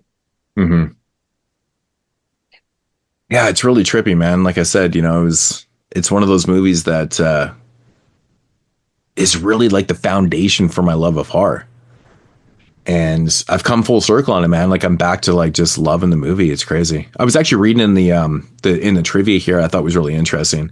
Fred Decker said the script was originally inspired by the Twilight Zone, the movie, basically the anthology. So he wrote like this was actually meant to be like a small story in an anthology movie that they planned to make, which never happened. So he just created like a whole script and made a complete movie out of it. But it's kind of interesting. This could have been just like a short in an anthology. Wow. It's pretty trippy, actually. Honestly, they get a lot into the runtime here. So like, I don't know about it and thought like a short in this. Yeah. You'd have to like completely remove like some element of it, I think. Probably the humor is what would go. Yeah, well, the original script of this movie actually had no humor in it whatsoever. It was actually done as a complete horror film. Yeah, that's like all that stuff like was probably really like cut out. It was probably Fred Decker's version was completely horror, and then when the other writer come in, Ethan Wiley. Yeah, just imagine this like creepy like Vietnam movie where like the house takes your kid. It's like completely serious. But I love that. Awesome. I love that commentary though. Like it's actually really interesting because the house is like this portal to hell, which is like a metaphor for the hell of Vietnam, right? Like the whole narrative comes full circle and everything that they're doing in it. And I think that's really brilliant, man. Yeah, it's all like interconnected. It's super interconnected. It's super fucking awesome, man. Actually, my favorite fucking scene in this film, though, is the scene where he like goes inside the house and he's like coming down the rope and stuff, and like there's that like bird and I love that whole fucking scene. I don't know. There's something about that. It just seems so fantastical to me. Is it like stop motion? Yeah, it's like stop motion birds and stuff, and like, but it's like inside the porthole, inside the house, and it's very fantastical. And it's like, yeah, it's like very like Evil Dead feeling. Yeah, dude, I love that scene. I don't know what it is. Every time I see it, I'm like, it's always been my favorite scene, man. It's crazy. Well, it's just very imaginative. Like it reminds you of your imagination as a kid. Exactly. You know? Exactly. And it plays into him being a writer. And like, you know, it's just like the whole, but it's playing into the whole fact that like this house is like a porthole to hell, which is like, you know, accentuated by the whole Vietnam metaphor. And it's really cool. It's really well done how they do it. It's really interesting. So, but I love that shit. And like anything stop motion, I'm always a big fan of. I love that type of shit. But I was actually thinking about it after, because I watched all 4 films and I found out like you know, they had a remake on the way and stuff. And I'm like, man, could you imagine watching this movie and like all the monsters and that scene in particular being like all CG'd and shit, like how shitty awful. this would be? Terrible. Fucking terrible. I feel like if you're making a It would have lighthearted, cheap music. It wouldn't have to say, "Oh my god," it'd just be awful. yeah, like a lighthearted movie with these type of characters and these type of, you know, monsters and stuff. And it's all, oh my God, it'd be so bad. It'd be fucking so bad. I couldn't do it. I couldn't do it. But thank God in 1985, the only thing we had was practical effects. It's a good thing. So, Yep. We've gotten too comfortable. yeah. What do you guys think about the ending of the movie? I think it's cool. Like the whole, because there's a point in the film where, you know, it's kind of a horrific scene where, you know, he mistakes his wife as like a monster and he shoots her and, you know, kind of buries the body, blah, blah, blah. But like by the end of the film, like she's obviously not dead, kind of thing. Oh, I think just kind of like the Vietnam, like the whole Big Ben stuff. I don't know. I didn't think about it too hard. I mean, I think it's like the happy ending I wanted. Yeah. It's very it's lighthearted. It honestly doesn't make a lot of sense because at that point, if you really put into perspective, like, I mean, he's tripping out and but he technically shoots his wife though. Like he sees her as a monster, which makes sense in his reality because she is the monster. She wants the divorce, blah, blah, blah.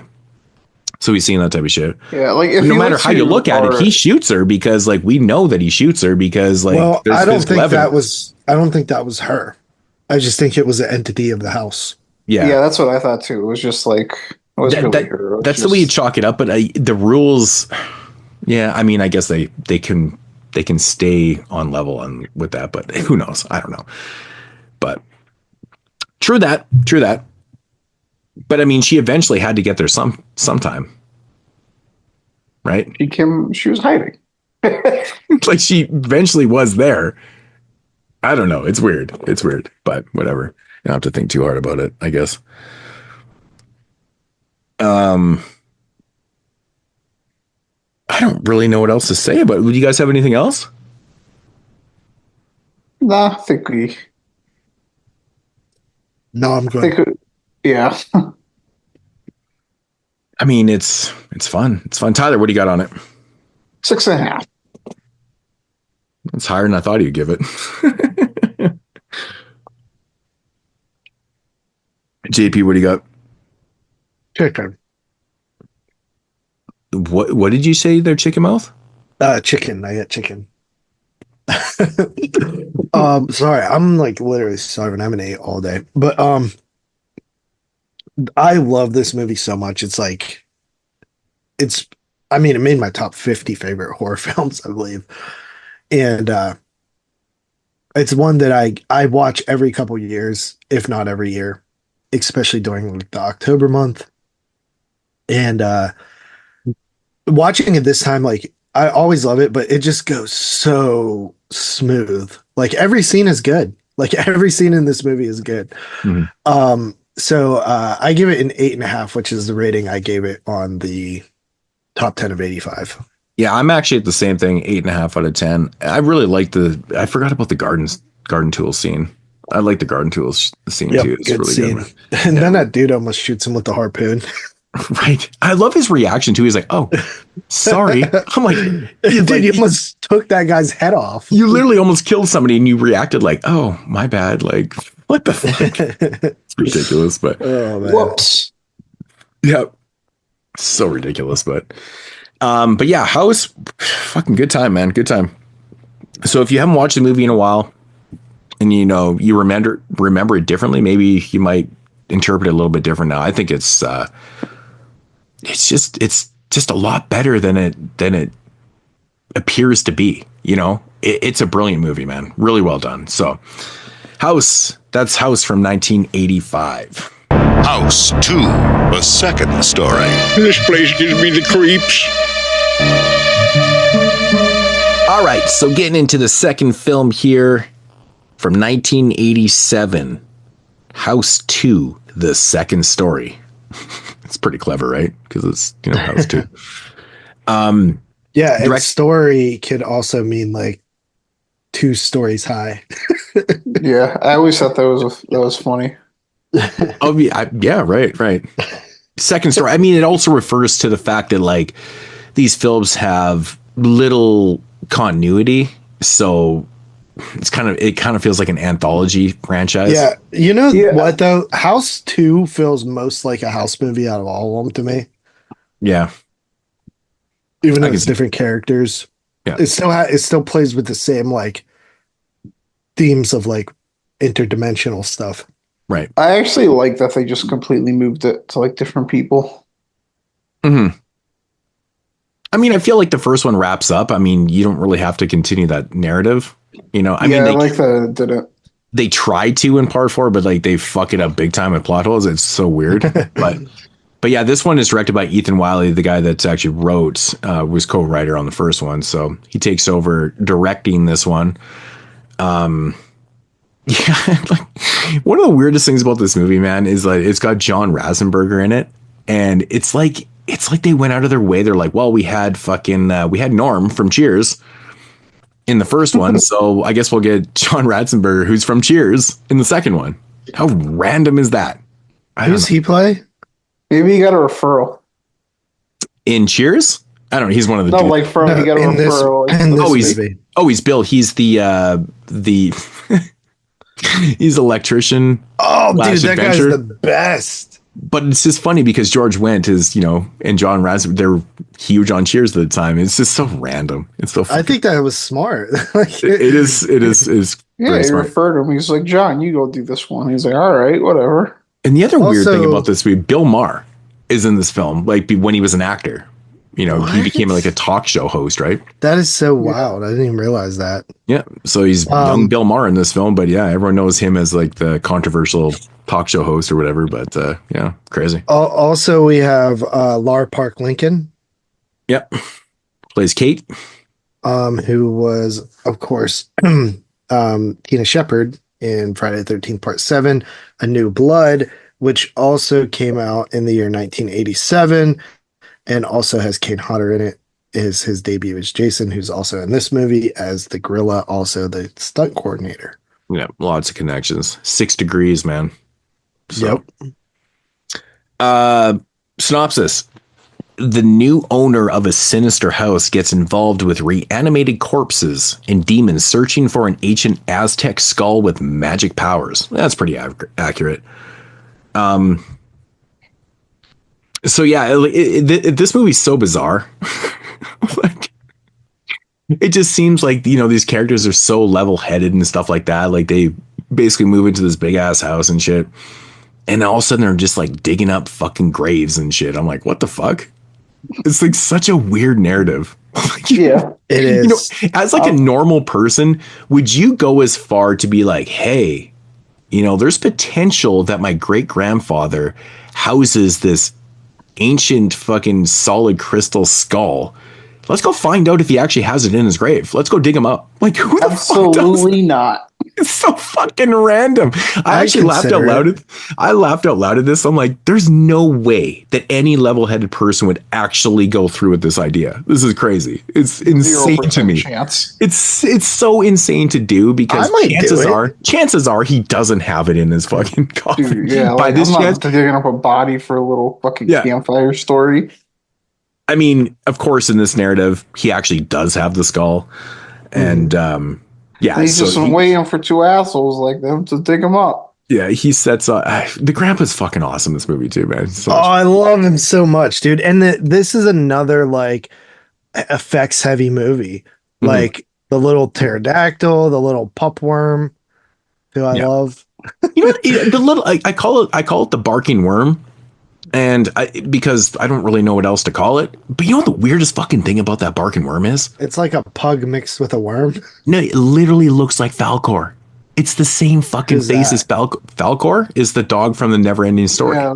Oh, yeah. I love Neverending The Story. face is identical. I actually did a side-by-side, and I'm like, it's the same fucking design. I'm not sure if it's the same effects artist that did them. I didn't look that far into it. But I'm watching the movie going, that's fucking Falcor. Mm-hmm. Yeah, it's fucking Falcor. That face design was really popular in this era. Oh, 100%. But it's uncanny to Falcor. Like, I'm like, wow, that's really crazy. So, That's why I call him the barking dog, even though it's like a worm. I don't know, or the barking worm. So, I like the like Gramps is like and the effects are just so good on him too. Oh yeah, yeah. The whole like jungles, the basically like prehistoric Earth sequence where they're dealing with that shit is fun. I don't know, man. I know House 2 is less of a horror film and more of like it's almost like a kids movie in a way. I felt that's what they were leaning into, and like at the end of like the franchise, like chalking up will give you on the third one. But I was thinking like this is like a really good like trilogy to like start a kid with horror. Yeah, this movie is like it takes the playfulness of the first one and just rolls with it. It totally feels like a kids movie. Like I said, besides the one Western villain, like he's kind of scary. He's like the Big Ben of part 2. Yeah, right? but he's actually really cool. Yeah, like I felt like that was more like cool than scary. Like I didn't even really feel like I thought it was. I think he was kind of a creepy look. Like when I was a kid, he freaked me out a bit. Yeah. Oh, it's a really cool design. It's a really cool design. Like this movie is weird though because it's definitely a comedy before it's anything horror, and it's more of like it's like a comedy, adventure action before horror. Like there's so many elements to this film. Like it's kind of like Back to the Future as a horror movie. In a sense, it has that because that was also huge a couple years before. But also, Indiana Jones was huge. Yeah. Few years before, has that vibe to it.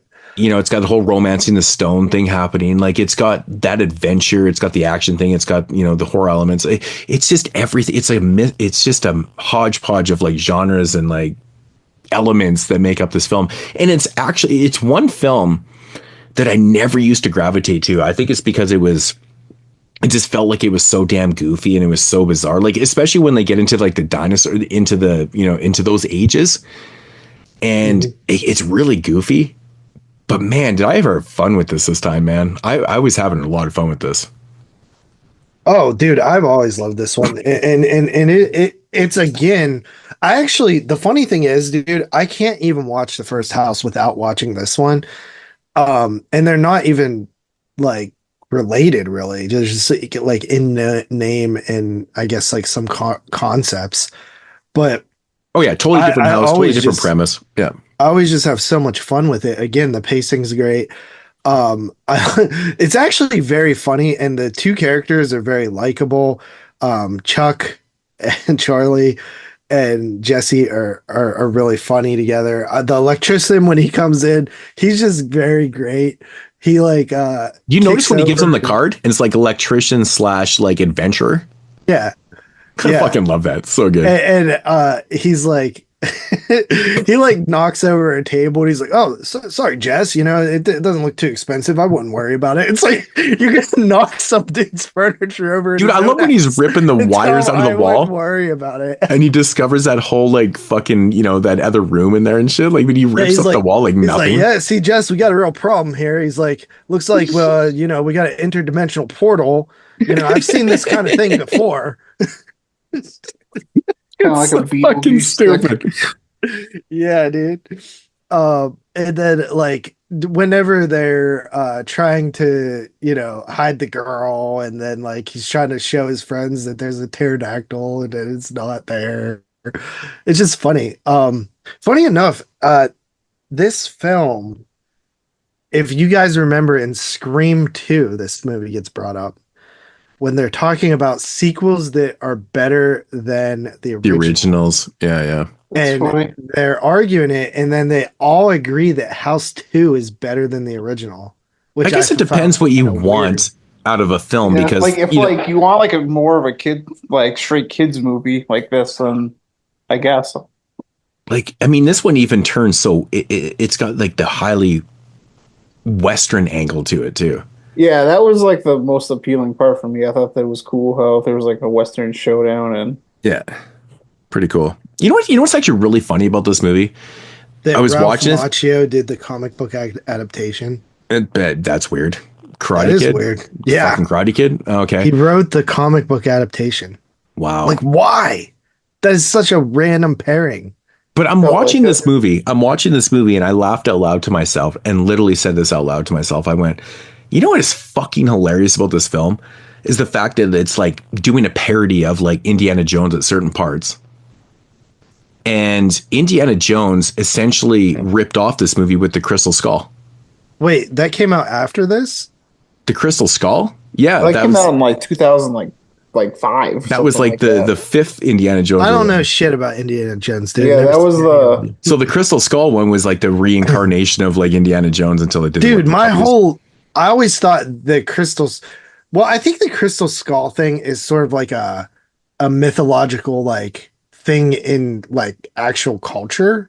Oh, of course, but I'm just saying Indiana Jones is funny because they're totally doing a thing with this in Indiana Jones, but then Indiana Jones actually makes a point of having a whole movie based around the Crystal Skull. Yeah, that's wild. I'm like, it's so fucking weird how I was like, did anybody ever notice that but me? I'm like, I'm sure someone did, but it's so random. It's so fucking random. Yeah, Man. I kind of was just like looking as like a hodgepodge like 80s genre movies. And we hadn't really, 100%. Oh, never mind. The Ralph Macchio is not the Karate Kid guy. It's just the same name. Oh, really? Shut the fuck up. There's another person named Ralph Macchio. That's impressive that there's two people with that name. It's crazy. Oh, we didn't mention actually this movie takes place basically on Halloween. So they're having like kind of a Halloween party and stuff like that. Hence, Kane Hodder's character dressed up as gorilla gets punched out by the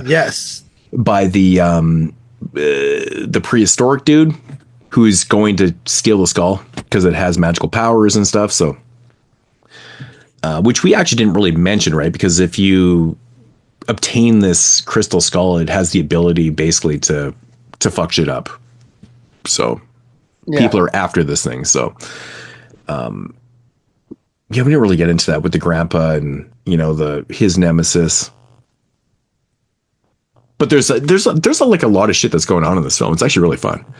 Yeah, you got Slim. Is that what the character's name is? Slim is the name of the right the bad guy. Yeah, but even like this the like. This just has like a really good production design. Like even when they're looking at the like old photos of like his grandfather in like the Aztec temple with the crystal skull and like Slim off to the side, it's just that just looks cool. Like you could actually totally do like even like more stuff with this movie, like with like that, like they honestly you could keep making these like the first two, how they are, like they're just really interesting. It's basically just a playground, right? Like you could do anything because of like the way that the rules are. You could have any type of set pieces. Yeah, but yeah, it's set on Halloween too, which is pretty cool. I feel like if I was a kid and I watched this, I might even like this one more than the first one. I don't know. I would have thought. I could tell you that I watched this one more than the first one when I was a kid. But I like them both a lot.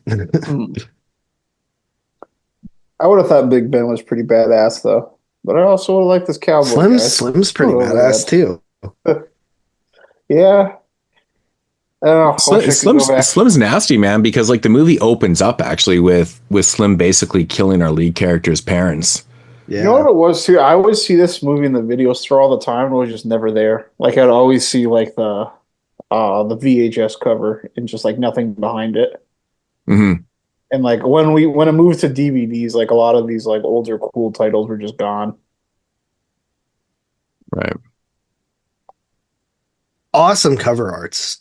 Yeah. The severed hand with the key. Yeah, that's one of the ones I remember. There's probably like 15, 20 like horror titles that like I like ran from over the years in the 90s. Like I just randomly remember always seeing and like wanting to rent. Yeah, I noticed that was one too that like it was literally never there. Like every single time I went there trying to rent Dead Alive, it was just never there. Oh, it sucks. Also, the Virgin Sacrifice is played by Devin DeVasquez, who was a Playboy playmate in 1985. I kind of figured that she might have been something like that because she's pretty hot. So, Yeah. Yeah. She's also in Society, the Yuzna film. Really? Mm-hmm. Crazy. That's really interesting.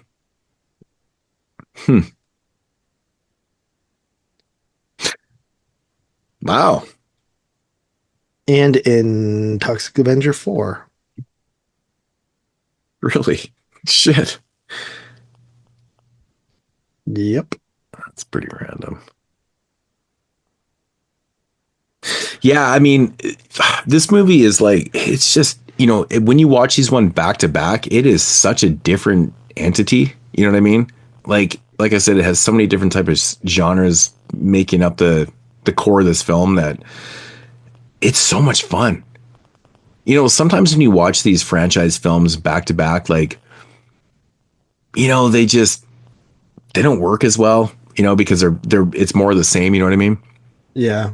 But when you watch these ones back to back, they're the same, but they're not at all. It's funny, like with the way the third one is, it had an interesting effect on me, I think. Well, the third one is really weird because they kind of took it out of the realm of what they were trying to do. But they were banking on what was popular at the time, which was like 5 or 6 different movies. You know, it's like, we'll get to that, but I think like having such like a jarring like installment between like the rest of these. Yeah. But hence again, the whole anthology kind of approach to this franchise. Yeah. That one really sticks out like a sore thumb, though. It really does. Yeah, it's a fun movie though. This is really fun. I mean, I don't really know what else to say about it, but I feel like we probably could spoil everything because I think that most people have seen this, but I think this was my first watch actually. Oh, really? Yeah, I remember like the era around I really started like amping back up into collecting around like 2018, like 2019, end of 2018.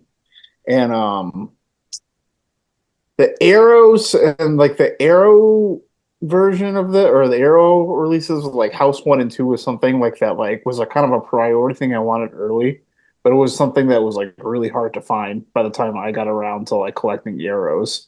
So this is like probably why I hadn't like watched this movie in so long. So like I just like never got to House 2 because I never like ever ended up like owning House on Blu-ray. Mm-hmm. Yeah, no, it's fun, man. It's fun. Again, the music, man, you know, plays into the narrative, the playfulness of it really, really well. Lots of shit going on in this, man. Lots of shit. Honestly, like the design of this film is pretty cool. Lots of effects, lots of different type of things that are going on. I personally love the whole Western thing. I think that's fantastic. One of my favorite scenes actually is when the grandpa's watching like the Westerns on TV. He's just kind of staring there going, what the fuck is this? Yeah, he starts talking about Ronald Reagan. It's like fucking pretty awesome. Pretty awesome shit. I mean, you know where this movie is going from the scene where the grandfather basically takes the car for a rip. I'm just like, but I'm thinking to myself going, you know, he knows what cars are because he died in 1916 and there was cars in 1916. So maybe he just never drove. I don't know. So, I mean, that was really early cars though, right? I mean, cars have been around at that point for 10 plus years. I mean, not everybody had them. You know what I mean? But they were around. Yeah. So, you know, you remember in fucking Shawshank when he's like, I seen a car once when I was a kid. Now they're everywhere. Everybody's in such a goddamn hurry. Right. Yeah. No, that's good. That's good. Could you imagine that? Being locked up when you like, I saw a car once, and then you get released and you're like in your late 70s. And fuck, dude. Like, what the fuck? Yeah, and imagine getting locked up like in the mid 90s and like being released now. Oh yeah, dude. Cell phones. No, if you got locked up in the early, like say mid 80s, you got to say 85. You got locked up in 85, and you just got out this internet. Year. Like you've missed so much, man. You'd be so fucking lost because everything is, you know, digital technology based, right? Yeah, you'd be so fucking lost. Crazy. Crazy. Yeah, it's wild. Yeah. That's a fucking scary thought, man. Crazy. Anyways, House 2. You guys have anything else on? Nope, I'm good. All right, JP, what do you got? I like it slightly less than the original House, but I still think it's a blast and it's a go-to of mine, so I give it an 8. I'm also in at an 8 out of 10 on this one. I think it's fun, man. I love the elements of it.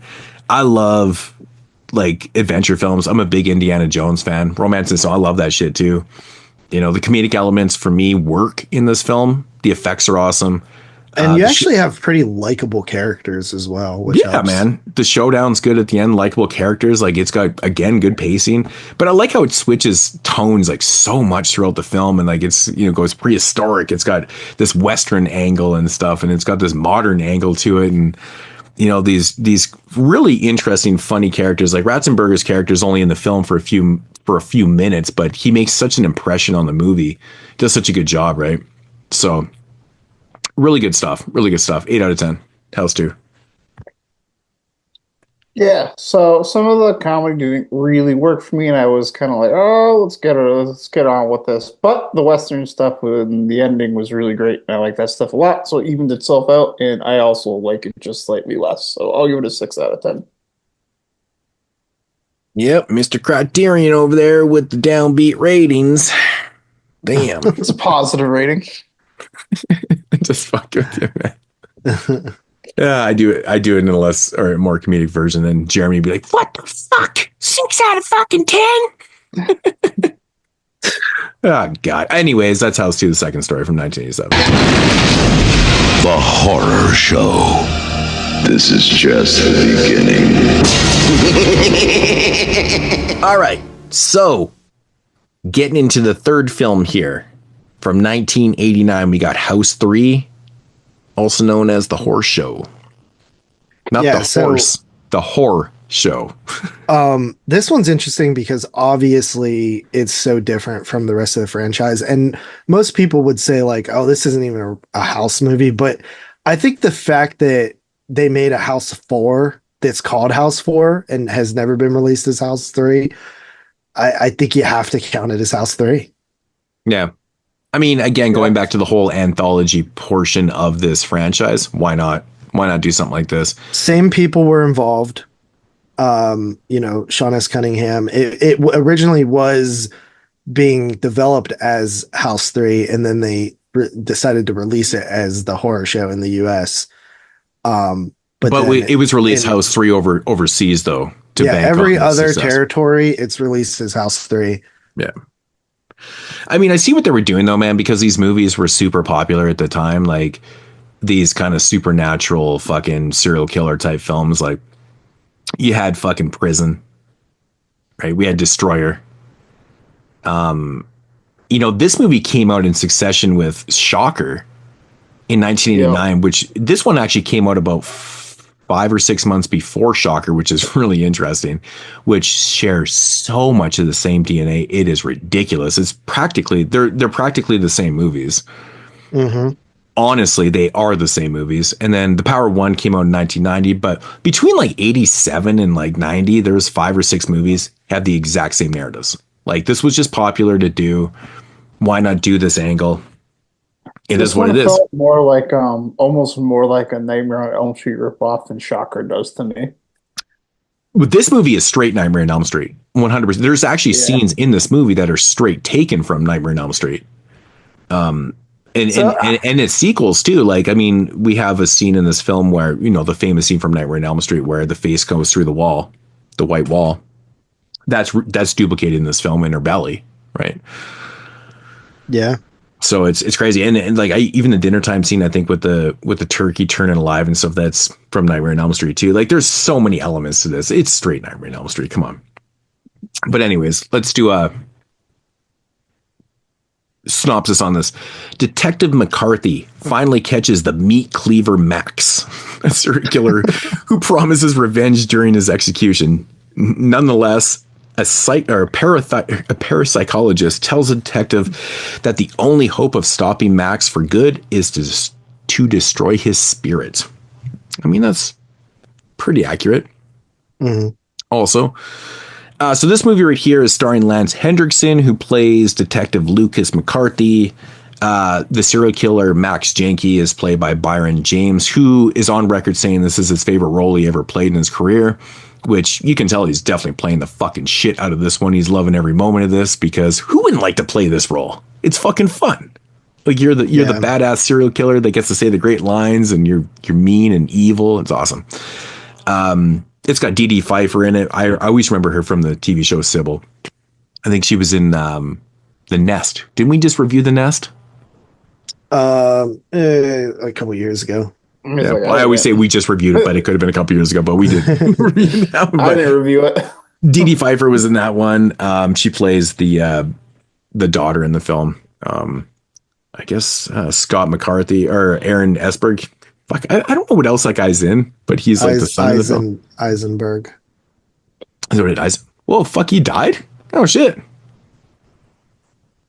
Crazy. He died in 2019. Like, he's pretty young. But yeah, he plays the son in the film. The horror show. Have you, Tyler, you ever seen this one before? Yeah, so this was one that I got like when in those early Scream Factory days when like they weren't spraying out of a fire hydrant, and they were like a lot cheaper. This was like always something you could get for like $10 on Amazon. So this was something I got early. Like, I just knew it was the horror show. I didn't know anything about House.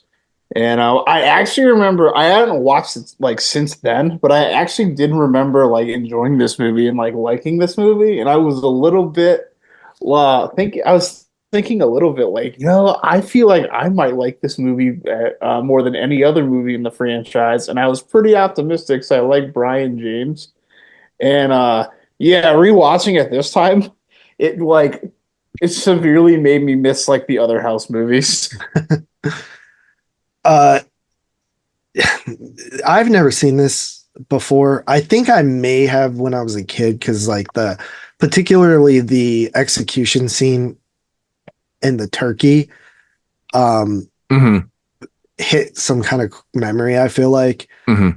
But if I did see it, it would have been like really young. Like I'm saying like probably like 6-7 years old. Also, the director of this film, again, the in-house stuff, he did Jason X. Yeah. Which is the worst Jason. Yeah, I mean, I don't like it. This guy also died really young, too. Yeah. He also directed Pig Hunt, which was not bad. So I was actually looking at so I've seen all his movies. So he directed this one, Jason X, Skinwalkers, which was, it was okay. It's not horrible. But Pig Hunt is I feel like his best movie, which is his last movie. That was a fun one, man. Pig Hunt, 2008. I like that one. Mm-hmm. Yeah. We didn't do a pig show yet, huh? No, that's definitely a zoology show that we're going to. We should do Pig Hunt, actually. Yeah, you could do Pig Hunt, Razorback, and maybe pigs. Pigs. What is that one? Isn't there like another? There's a movie called Boar. Boar. Isn't there like another one that was released under? No, I'm thinking of the Pig Hunt. That was Fangoria, right? Yeah. Yeah. Pretty sure. Yeah, it was one of the better ones. In fact, that line actually pretty much sucked, except for I think Pig Hunt was pretty good. So,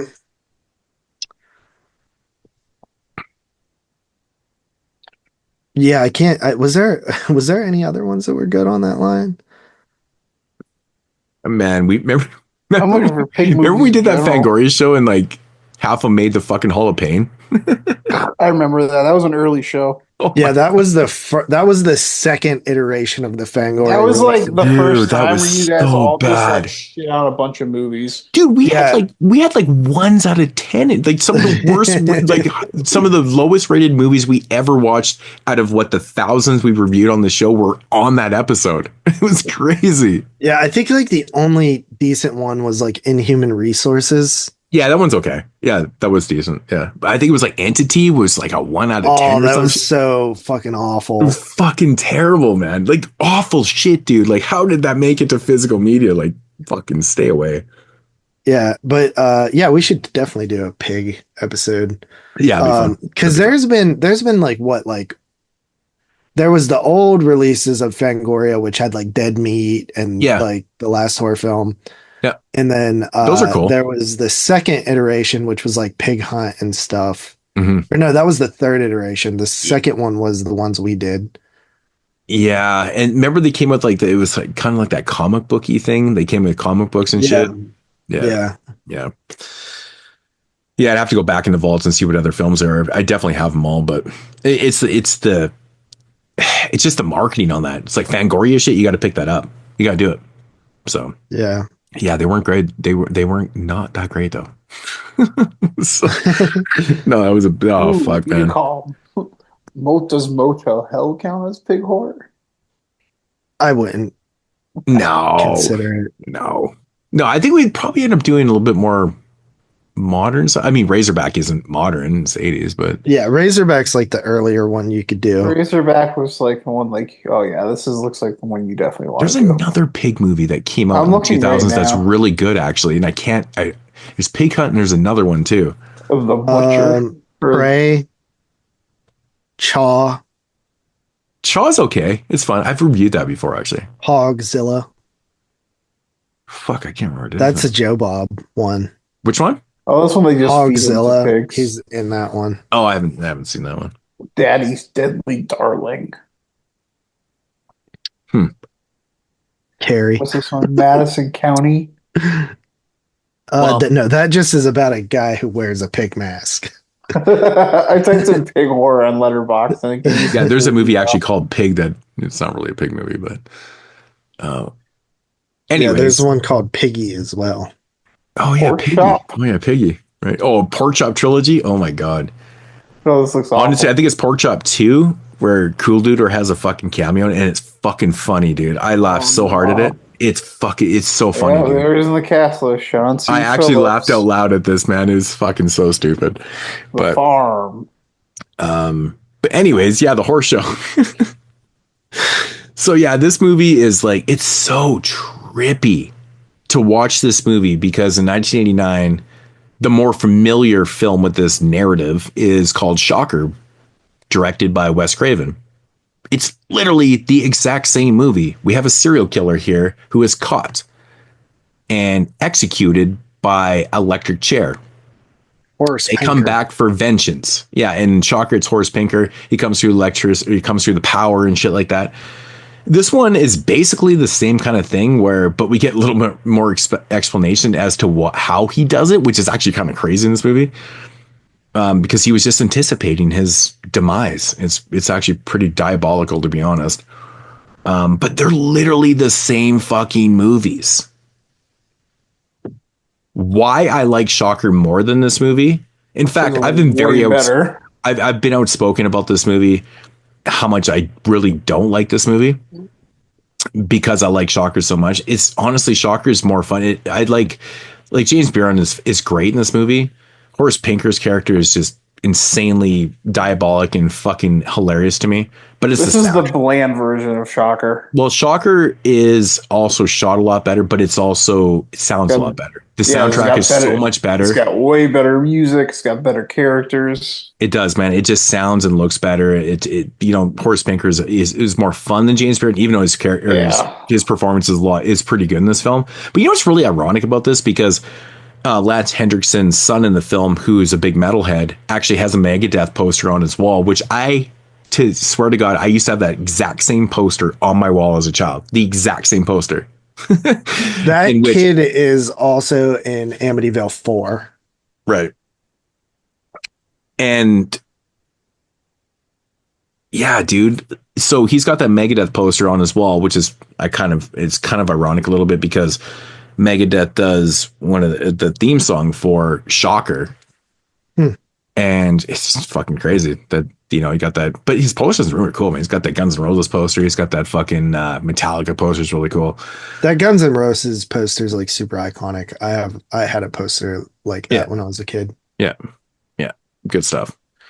But I will say though, man, like, you know, I've said many, many times over the years about this movie, The Horrorshow, how much I had a very high disdain for this movie. I just really never cared for this movie. But it's weird. It's super fucking weird. Watching this time, I did not hate this movie at all. I kind of respected the movie a little bit more because I always thought this movie came out after Shocker. And I looked it up. I actually looked up specific dates. This one came out like 6 months before Shocker. Yeah, so they were probably both in production at the same time, which means that neither of them ripped each other off. Absolutely. You know, we get these type of things all the time in years where we look at Phantasm, right? Everybody thinks that Coscarelli ripped off Jawas from Star Wars with the little dwarfs, but they were actually filming the Phantasm way before Star Wars. But we get this all the time, right? There's always a couple movies that come out every year that are very similar to each other. And like, how the fuck does that happen? Like sometimes even the same names, you know, same narratives, whatever it may be. That's what happened in 1989 with The Horrorshow and Shocker. You know, it's happened throughout the years so often. But again, going back to that, I mean, this was a very popular kind of subgenre, which was like supernatural slasher. Especially by the late 80s. Yeah, like I said, with Prison and, you know, in ending with like The Power of One that came out in 90, I believe. You know, Destroyer. Like all these movies were exactly the fucking same. Yeah, Destroyer is also very similar. They're all the same narrative, dude. They're all the same. And, you know, it was just something that was popular at the time. It makes complete sense that, you know, they would have two in the same year. Very similar. But anyways, which, you know, all sort of ripped off Nightmare on Elm Street.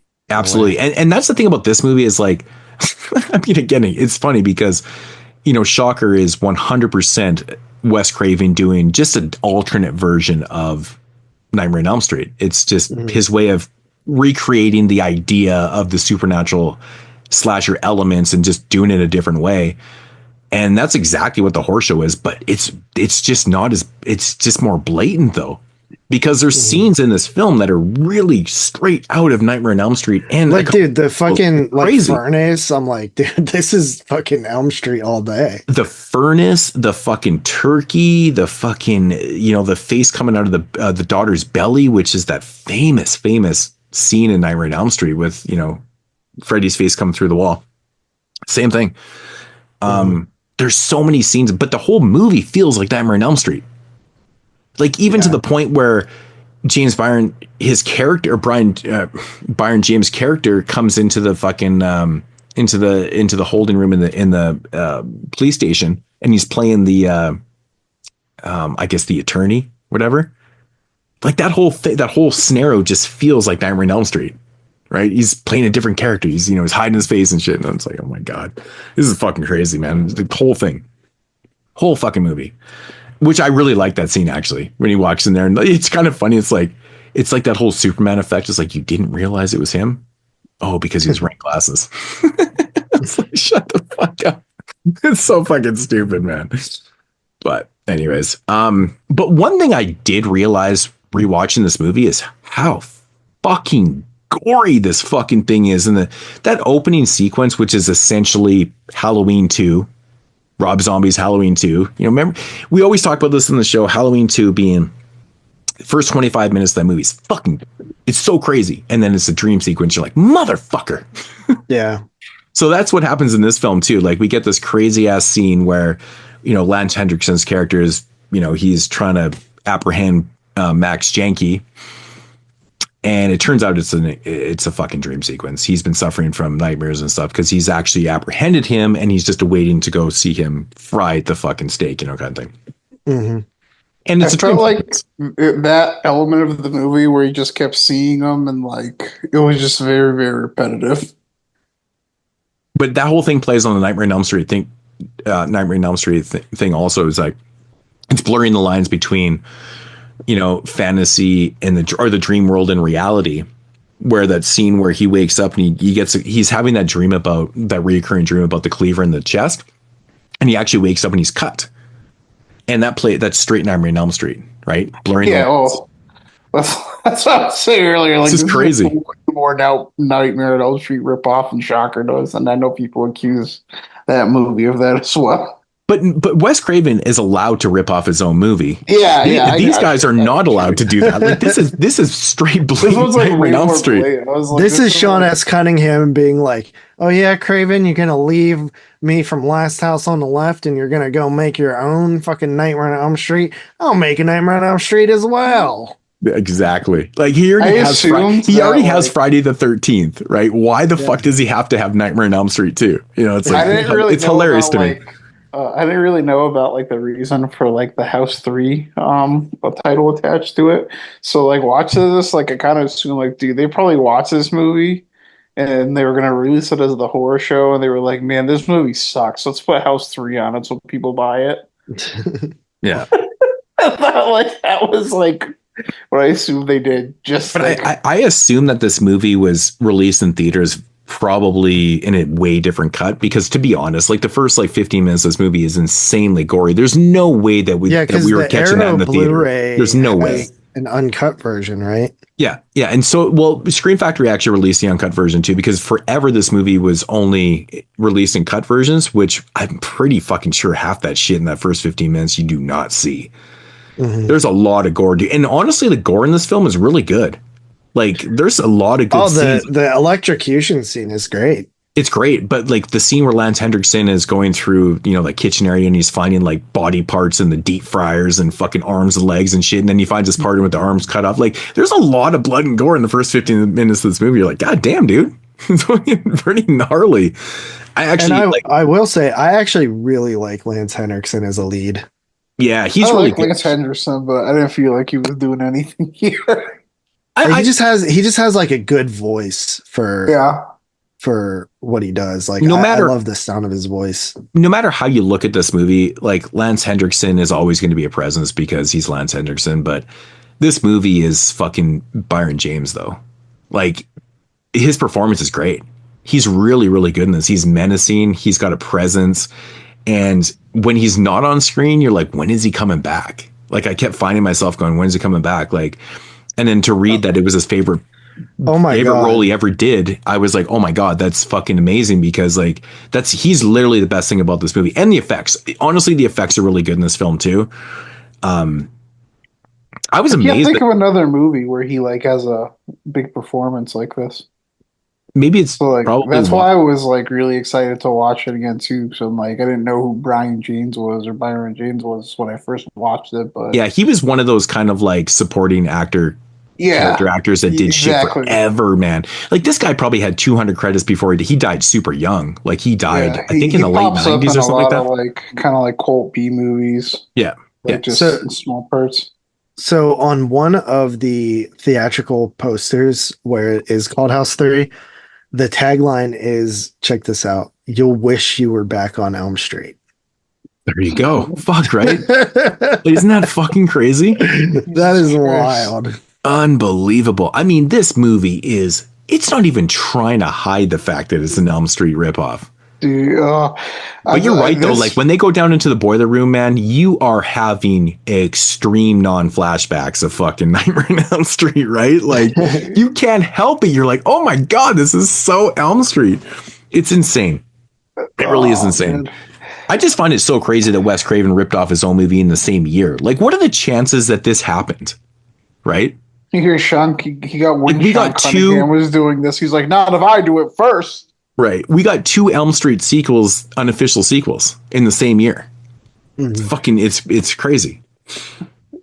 Just petty, but it's like, oh, you're going to make an Elm Street ripoff? Well, I'm going to make an Elm Street ripoff too, but people are going to give me more money to make it. So, in fact, there's the drive-in that we go to sometimes. It's like the really far away one from us, like 5 hours. Mm-hmm. They do a Freddy Fest every year, where they'll show some Nightmare on Elm Street movies and then Nightmare on Elm Street rip-off movies. Dude, that's so funny. I would love to see like a marathon like that. Did they ever show the Indian one? The Malcut, or the fuck's it called? I don't know if they ever showed that. I can never pronounce it properly, so I always not try to say it. Mahakal. Mahakal? Something like that, yeah. Yeah, which is actually pretty decent. Which is actually pretty decent. So yeah, it just has like cut out like all the music, cool numbers, and it's actually pretty solid. Yeah.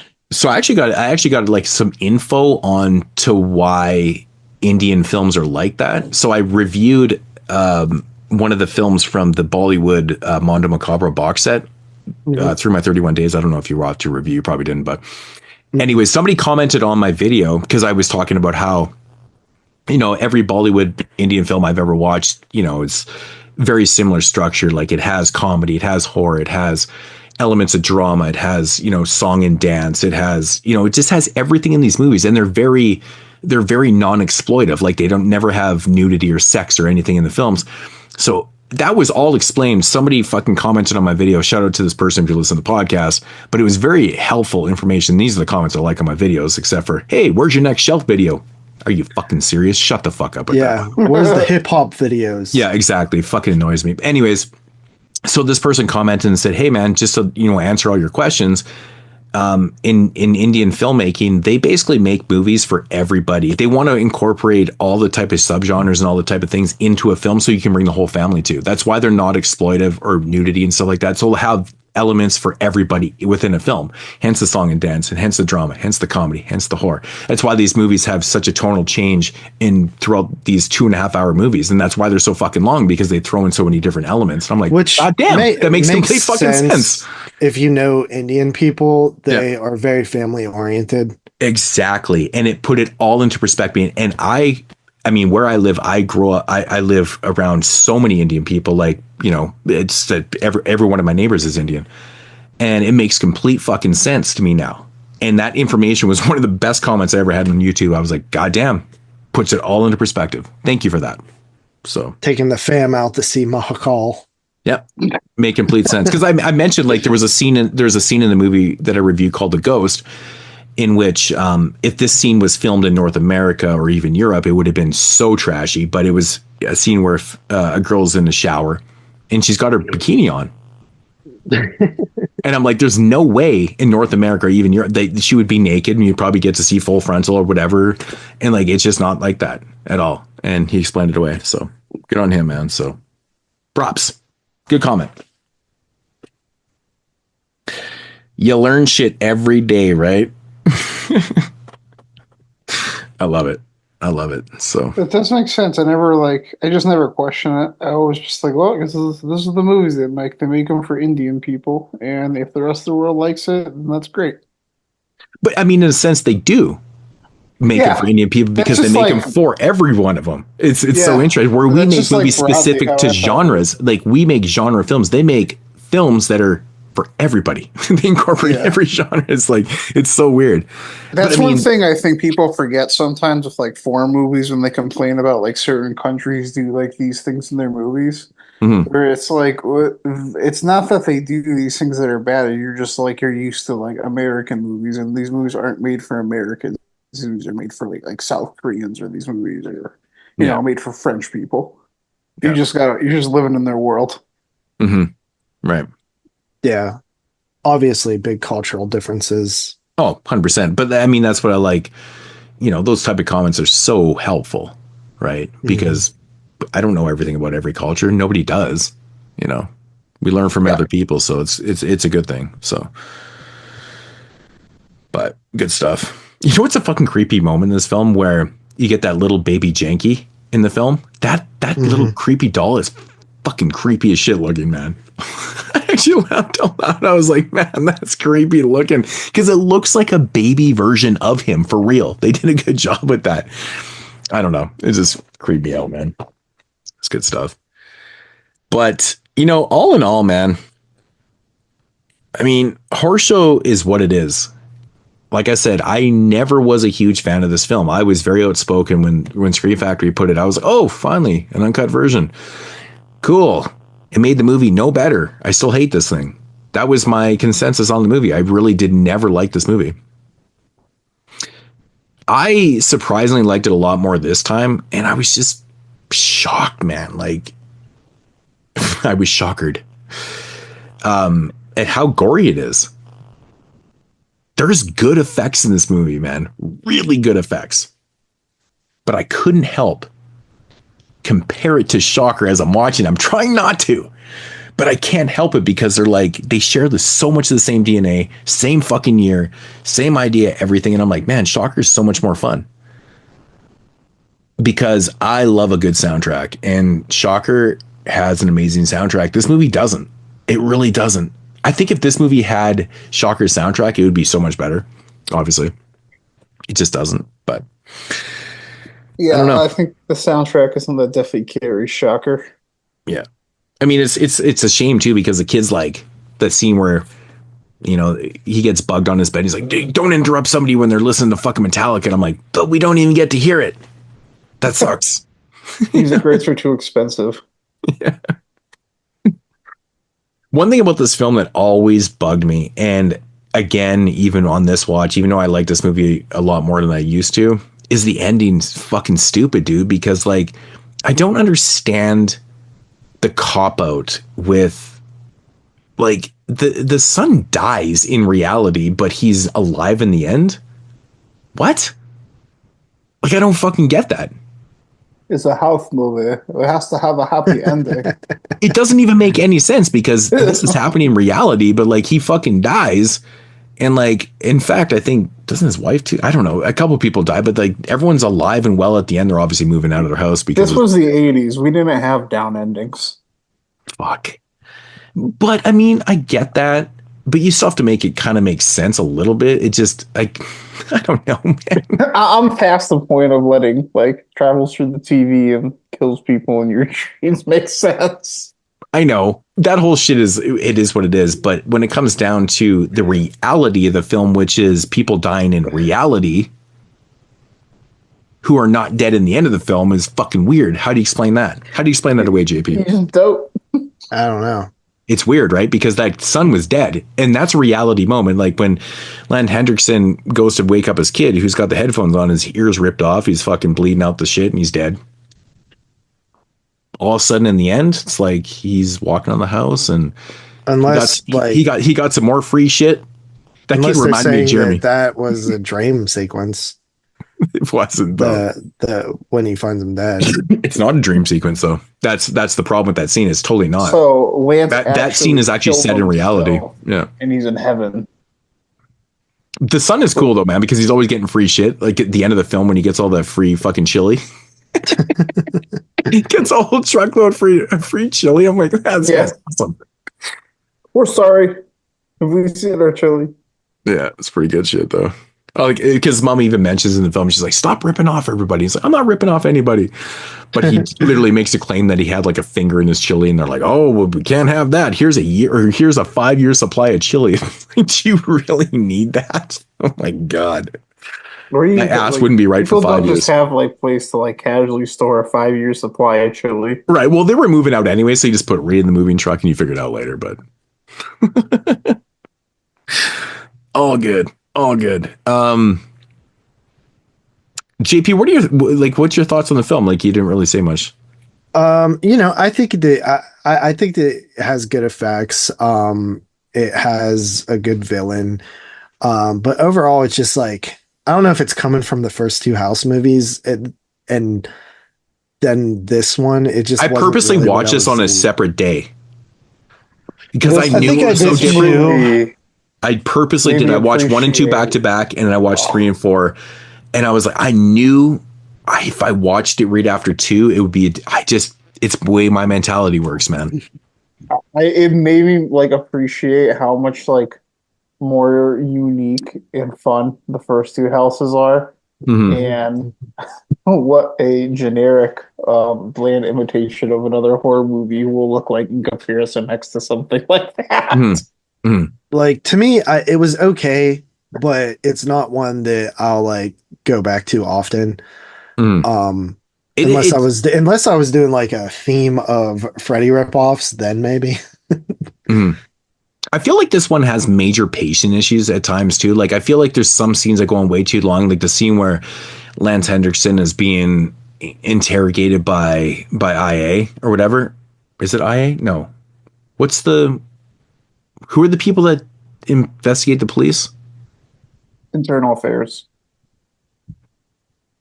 Yeah, so Internal Affairs. Yeah, I was right. Okay. So I feel like that scene goes on way too long. Even though the guy that plays the lead IA guy, like he's pretty good, man. He's kind of freaking me out a little bit. I'm like, fuck, he's playing this up a little bit too much. But like, I feel like that goes on too long. There's a few scenes I feel like with Lance Hendrickson's character that probably could have been cut down a little bit, because we get it, man. Like, you know, he's suffering from whatever it is, man. I mean, you know, but we don't really need all that shit though. Like, we get it. You know, I feel like it drags a little bit at times, but it just needs a better soundtrack, man. Soundtrack does a lot. I'm telling you, man, this type of movie needs a better soundtrack. It's so fucking bland. It's so bland. It just feels so boring when you watch it. Like, there's good things that are happening. If you isolate this film, there's no Nightmare on Elm Street. There's no Shocker. If you just kind of put it in its own little realm, it's not bad. It really, but I would say the same thing. I don't think it's bad. It needs a better audio stimulation. It needs a better soundtrack, because this type of shit that's what Wes Craven does so well in Shocker, man. Like, the soundtrack that he created for that, man, is fucking awesome, dude. It really accentuates the film. It plays so well into this type of serial killer type vibe. Yeah, this one doesn't do that. It's a shame. Sorry, man, to cut you off. Continue. Who? Me? Yeah. Continue your thoughts on the film. I don't really have anything else. We get to see Dee Dee Pfeiffer naked. I actually thought at first it was a body double, and I rewound it. I was like, no, that's actually her naked in the film. I was like, crazy. Like I said, I always remember her from Sybil. She was the daughter in Sybil. You guys ever know that show, but from the 90s, probably not. But I always remember her from that. I actually had to look it up, and I was like, oh, fuck, she was in The Nest. Shit. She actually did a couple horror films, but like I said, Sybil. So fucking random. Good stuff. What else was she in? She was in Cool. Oh, no, that's a Running Cool. No, she's in another. Oh, she's in Vamp. Okay. Fucking Vamp. Don't remember from that though, but anyways, I guess it's my go, right? Yep. What do I rate this one? So I gave 8.5, 8. You know what, man? It almost pains me to say this, man, because I've always been an advocate of how much I said fuck this movie right in its shitter. Like, I've never been a big fan of it. I don't know what it was about this watch, but I was like, damn, dude. But, you know, again, I'm giving it a 7, man. I think effect wise, I honestly was very, very entertained throughout this whole movie again. Mm-hmm. It definitely has its issues, man. I really don't like the ending doesn't even make sense to me whatever. It is what it is. But I think what makes up for it, though, it's got good effects. It's got that whole ripoff idea, which I can accept. It is what it is. But Byron James makes the film for me. That electrocution scene, man, is fucking batshit. And I like the fact that they explain away why that happens. This guy was fucking so batshit insane. He was preparing for his execution by practicing. I mean, Shocker doesn't do that. There's no explanation to why fucking Horace Pinker can fucking float through the airways and do his shit the way he does. There's actually an explanation in this movie. It doesn't make any fucking logical sense, but it doesn't have to. They explained it, right? It's crazy. They actually explained how he comes back. And I thought that was pretty cool. So I'm giving it props. That's the way I'm rolling on that one. So Byron James, rest in peace, as Max Janke. Underrated performance / serial killer. Yeah. Tyler, what do you got? Yeah, I think this movie's bad. I don't like this movie. I watching this within the context of the House franchise just made me wish I was watching a House movie instead, because it seems way better by comparison. Yeah, I'm gonna give this a 4 out of 10. JP. Yeah, I think it's fine. I gave it a 6.5 out of 10. Wow, yeah, you know, it's so weird because I mean, if we had rated this one off the top of my dome, even last year or even last week, I probably would have given this probably a 4. I would have been in the same boat. I don't know, something about this watch. I've just enjoyed it. It was fun, stupid, ridiculousness. So, anyways, that's House 3, the Horror Show from 1989. House 4. Open the door if you dare. All right, so moving into the fourth and final film here on the House franchise from the glorious year of 1992. You might hear this talked about more later. Probably not. What am I talking about? Probably not. Preview. Which is House 4, The Repossession. Cool I gotta title. I got to say that subtitle on House 4 is pretty good. The Repossession. Yeah, I agree. Pretty like good. that as well. It's not bad. It's not bad. All right. So this one is directed by Louis Abernathy. No idea. I didn't look him up before the fact. So what has he done? Nothing. Nothing. Wow. This is ridiculous. Okay. Literally nothing, or it's not showing the director credits. It's showing his acting credits, but she was in a couple movies I knew. he was in Titanic. Crazy. Yeah, this so is the only thing he directed. No other directing credits. Yeah, weird. One of the writers actually on this is Jim Warnowski, which I've met, and he's an interesting dude. Yep. This guy was actually Abernathy was a special effects assistant on Witchboard as well. Oh, cool. That's cool. Great movie. Yeah, so this one actually has William Catt in it again, who reprises his role from the first film as Roger Cobb. It's got Verna. It's got Denny Dillon in it, which I believe she was a comedian, right? She's got one of those faces, man. Like, I swear she was a comedian. Ned Bellamy's in the film. Once you see him, you know who he is. He's in a lot of things. Synopsis. No, Ned Romero is in the film. Once you see him, you'll know him from Children of the Corn Part 2, The Final Sacrifice, that came out in 1992 as well.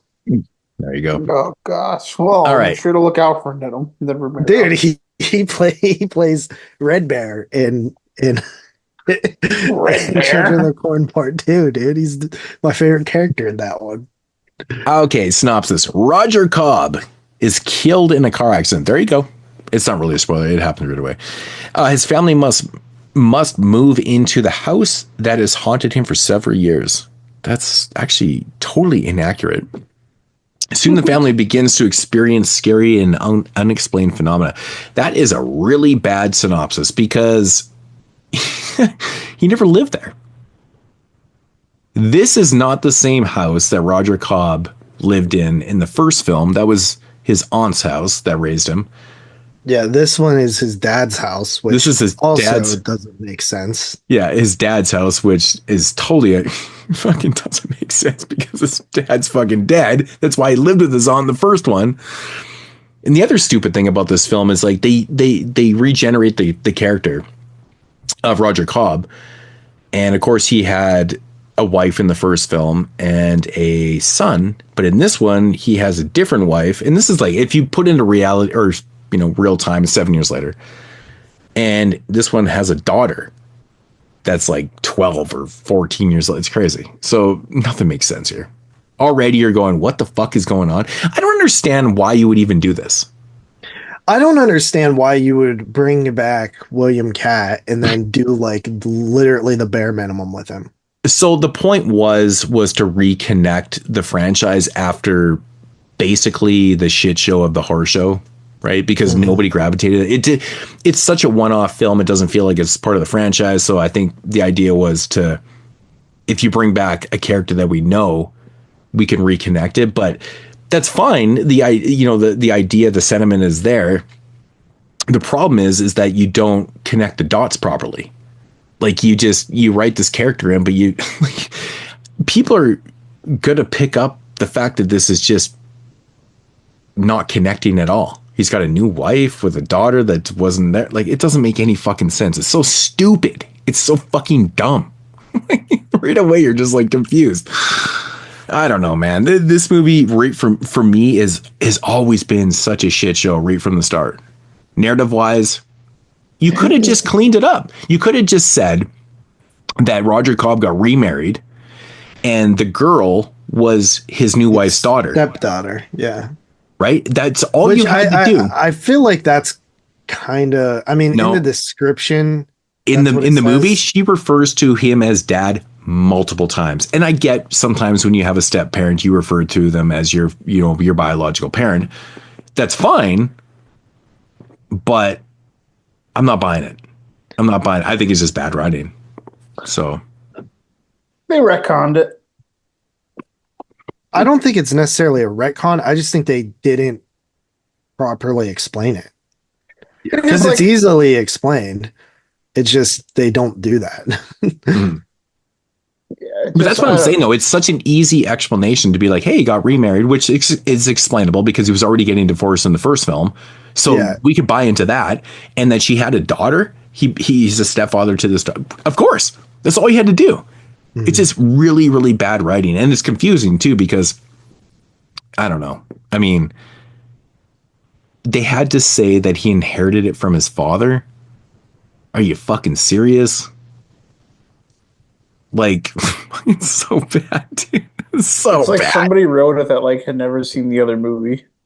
It is. It's fucking so bad. Well, there's also 4 writers on the film, which doesn't help. Yeah, it doesn't. Did this? Who cares? Who cares? But all you got to do, man. Somebody had obviously seen the film because you brought the character back and you had the same. Like, there's they're a probably gonna be there. like casting it, and they were like, okay, so we got this guy. He'll come back from we're just so whoa. They probably started with this and then they were like, well, what if we just did this? So there's like 4 writers. Somebody just fucked with it enough. Right. And they're like, yeah, I don't care. They're gonna watch it. I don't care if it makes sense. So silly. All right, so GP, what are your thoughts on the film?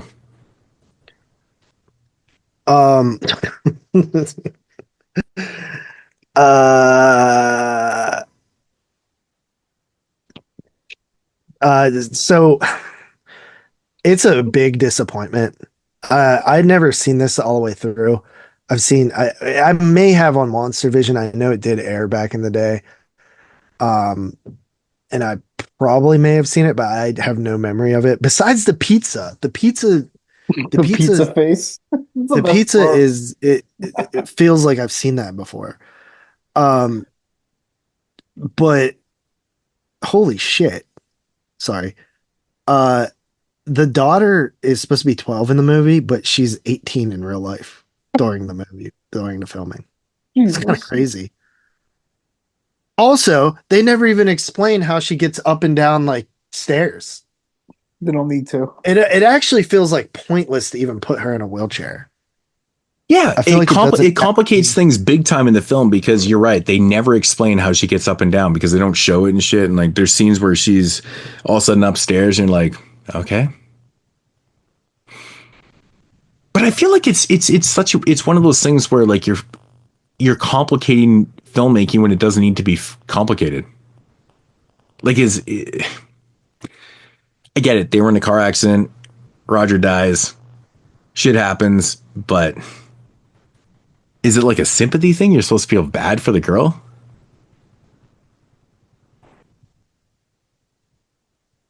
I think they're just like, we can advance the plot this way.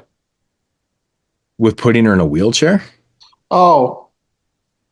I thought you just meant like the death in general. Yeah, just the sympathy card, I guess. Like, now she's in a wheelchair. No, I'm just saying, like, JP brought up the fact that, like, you know, like, there was scenes where she's all of a sudden upstairs, down, like, she's in a wheelchair. There's fucking stairs. Yeah. It's just. I think the film's just hoping, like, you're not going to question it much. Yeah, it's just bad writing. It's just bad. I wouldn't have put her in a wheelchair in the first place, man. So, but whatever. Yeah. Also, like, the brother character feels very shoehorned. Right. Yeah, he's a fucking dick. But he just feels shoehorned because he's just there. He's just never like obviously. Well, he's a prop for the bigger picture of the narrative, which is fucking stupid as hell too. Which is the mafia. I mean, honestly, they want to buy the property up just to dump their toxic waste on that part. Why don't they just go find another fucking spot? Like literally, go find another fucking spot to do it, man. Why would you go through all this problem or all this trouble because you want this fucking spot to do this? It's literally about dumping their toxic waste in this fucking sinkhole. Really? There's so also a if you have that Arrow edition, there's like a nice hardcover book inside it. Mm-hmm. And like literally the first 70 80 pages are about House 1 and 2, and then literally House 4, then there's a big chunk on House 3, and then House 4 literally has like I don't know, like 6 pages. I know. I actually flipped through that, and there's not all it is like a breakdown of what happens in the movie. Yeah.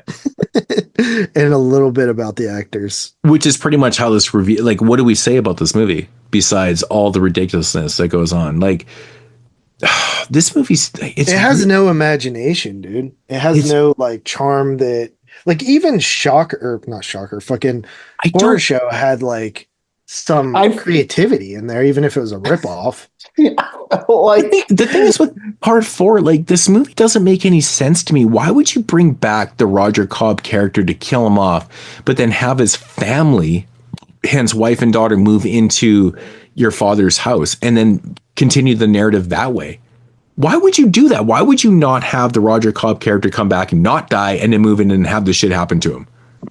Right? It would make more sense that like the brother who's all caught up in mafia shit and he's a piece of shit, he's an extortionist, he's a fucking capitalist, like he doesn't give a fuck, right?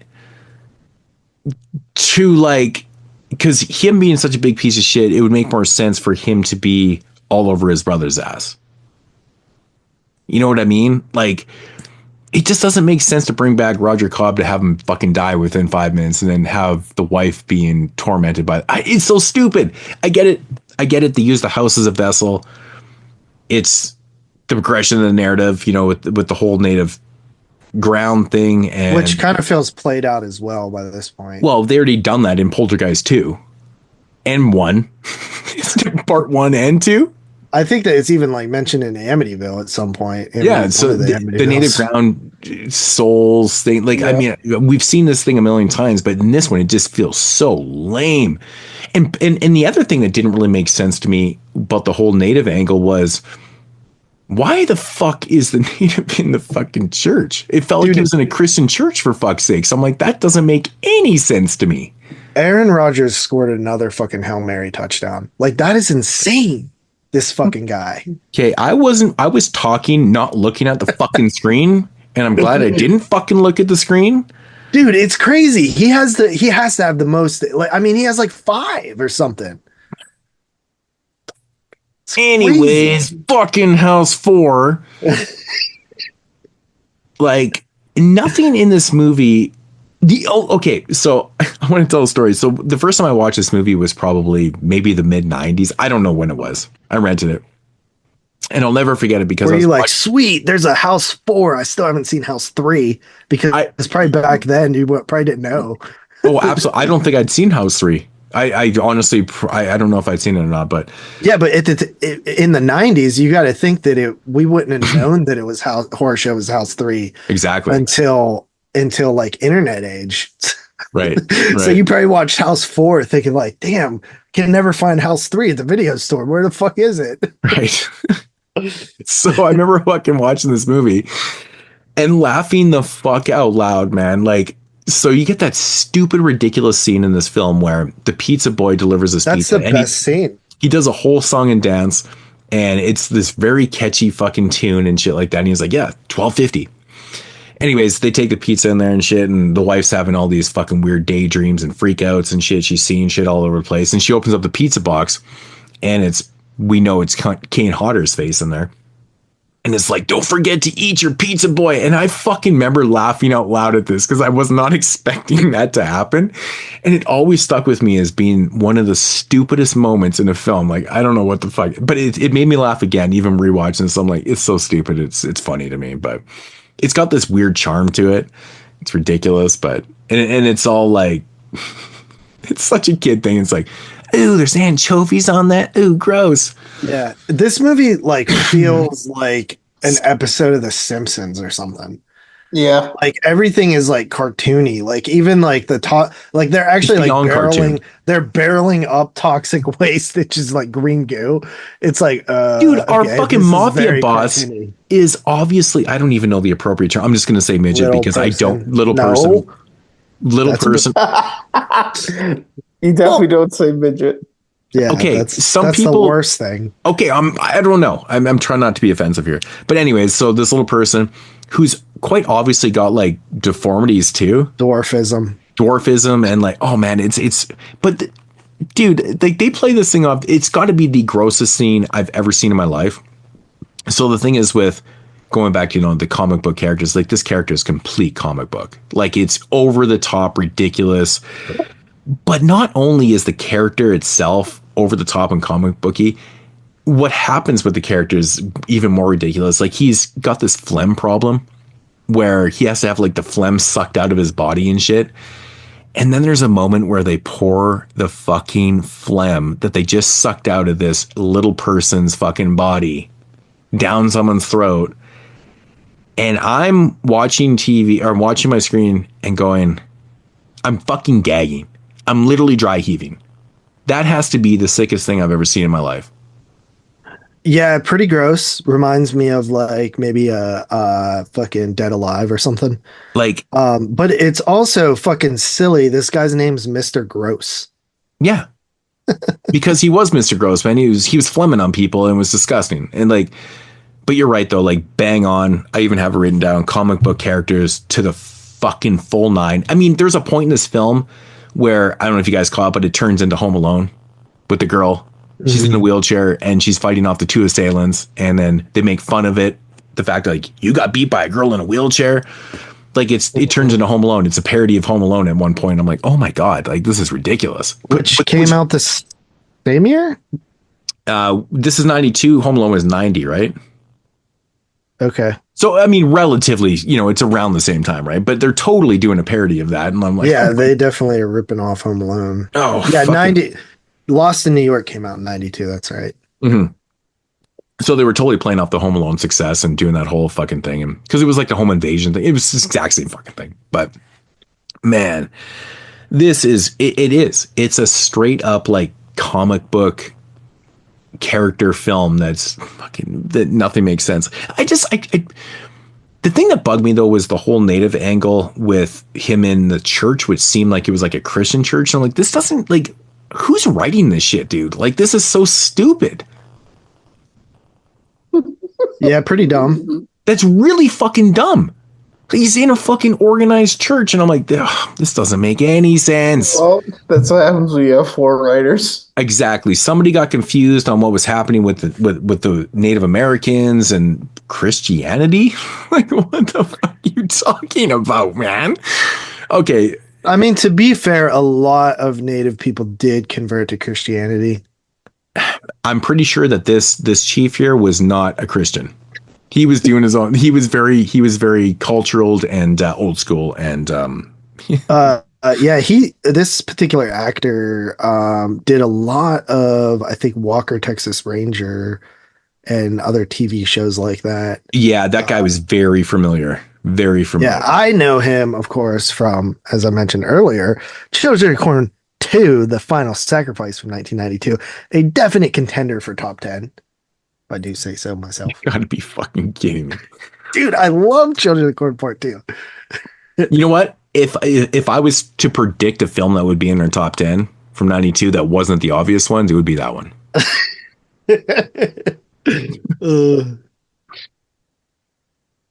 I'd get made fun of pretty bad, I think. 100%. Mm-hmm. That's like I feel like it's so funny too because like I'd seen that guy before, but seeing him pop up in this movie, which I didn't know he was in here, I'm like, dude, he looks exactly the same. And then I realized, oh yeah, because he plays like the same fucking guy in Children of the Corn Part 2 the same year. He probably came off the set. It just went right over to the other set. Oh yeah. Oh shit, man. Yeah, he's definitely one of the more famous native actors out there for sure. Yeah, he died in 2017 at the age of 90. Yeah, just like, yeah, him and Graham Greene, man, are two of the most famous faces I can think of within native culture. Graham Greene being the Canadian native actor that starred in Clear Cut and stuff. Hence the other 200 fucking acting credits that he has. Like, he's a Canadian legend, man. Total Canadian legend. This guy's in fucking everything, man. Like, if you saw what he looked like, just look him up right now. You know who he is. But his like Graham Greene, like his performance, like his best performance, in my opinion, man, is Clear Cut. Like, that's a role that he just fucking dug into and killed it. Speaking of the Haunts box set, Volume 1, that movie's in there. Yep. Which movie? Clear Cut. Clear Cut. It's a Canadian folk horror film. It's fucking phenomenal. It's really, really good when you actually watch it and break it down, like what's actually really going on. It means a lot more, I think, if you know the Canadian politics with the whites and the natives and stuff. Like, it really plays into that hardcore. It's a big deal. You fucking people are garbage. It's a big deal. White people are terrible in Canada with the natives. It's horrible. But this movie is fucking really good, man. And his performance, though, is shockingly like, it's like Oscar worthy. It's so good. It's so good what he does. Underrated as fuck movie, man. But yeah, giving props to native actors. Just don't get those roles. And it's good to see like actual real natives playing native roles, not just white people fucking with makeup on and shit. That's the most racist shit ever. It really is. It's so fucking, I don't so know. racist, dude. It's a weird. I think if there's lots of native actors out there, why not give them the jobs of playing their own fucking people? Well, it's the whole thing with Snow White and the Seven Dwarfs, the new Disney one. Like, a lot of little people are like pissed off because they're not. But they use full size people. I think they're not. There's like 7 of them. I don't think they're not even dwarves anymore. They're magical forest creatures, and like one of them is a dwarf. Yeah. Did you just say it's not called Snow White and the Seven Dwarfs anymore because that's offensive? Yeah. Now it's just Snow White. It's just Snow White. Of course, you can't use the word dwarf anymore because it offends somebody, so you can't use the word dwarf. So, but a lot of little people are like pissed off because they don't get a lot of opportunities, and that's a huge movie that could have gave 7 actors a job. You know, that's what I'm saying, man. That's what I'm saying. All these movies back in the day where like. You know, trying to be politically correct too so much that you're actually harming the community that you're trying to protect. They did it in Wonka too. They like shrunk down like Hugh Grant to like an Oompa Loompa. Yeah. Yeah, I don't get it, man. I say give it to the little people, man. I would never. They deserve those. Of course, man. It's like, I don't get it though, man. Like, you're gonna have natives in your film, and there's tons of native actors out there that are really good. Because like the press around that movie is really bad. Like, the screen caps of like the magical forest creatures like got online, and they were getting like roasted. I think even the girl who is playing Snow White like came out and said a bunch of like she's just an idiot. Stuff. That girl's an idiot, and she just like she thinks she's more important than she really is. So she like shot her mouth off about some stuff, like not realizing like who she's representing. And Disney didn't like that. Yeah, you don't fuck with Disney. Dude. So what? You ever see the South Park episode? She was just she's just like mocking. She pissed off a lot of fans because she's like mocking like the original like cartoon. Yeah, like, she's saying like how it's like extremely outdated and like offensive. It's basically. Like about like a stalker and that it's like weird. And but just, then like, they proceeded to use non-dwarfs in these films, and like that's not offensive. She was saying just like a lot. She's young. She's like 21 years old. Like I guess she was like a really. I guess she's like a really good singer and dancer. She was in that West Side Story movie. But yeah, she's probably not the brightest, and she kind of just shot her mouth off. And yeah, I'm not giving her a pass because she's straight Gen Z. No, like that's what happened. Like she's a 21-year-old girl that like said some dumb shit that she talked a bunch of shit on the original Snow White she's about. Gonna learn. Yeah, like, and you know they talk about how like the original Snow White is about basically a young teenage girl who is being stalked by a grown man, blah blah blah blah. Which obviously different times. Yeah, like things were just portrayed differently. I mean, shit. When was Snow White? Underage girl, by the way. It came out in the 30s. I don't know when the story was. Underage, yeah. I mean, yeah. But it's just like the tone of her. I think a lot of people didn't like it because I mean, look, you're literally becoming a super successful actress based on this property. So like, showed a little bit of some respect, Yeah, it just like it made a lot of like fans. Like, what exactly did she say? What I just said, that the original Snow White was like about a teenage, an underage girl being stalked and, by basically a grown man and, the prince basically. And Snow White is the princess, And she's like, and she says something about like, this story is not about love. It's about like Snow White becoming the leader she knows she can be or something. Yeah. She just said like a bunch this of new movie is about, it's very like, she basically saying like, it's very pro like feminist, like woman, yeehaw type thing. I see. Okay. But it was more just the tone of like what she was talking about. That you have to hear her say it. Like, I was gonna say, because what I'm hearing right now, I'm like, well, she's not wrong about the original thing, and like, I mean, if she's doing pro women, whatever. I mean, I guess it's context, it's tone. You have to see it. It's just like she's been like context is everything. I always say that context is everything. It was very just like her attitude in general is like very like not like pleasant, and then like she's just like making people not like her. Yeah. Interesting.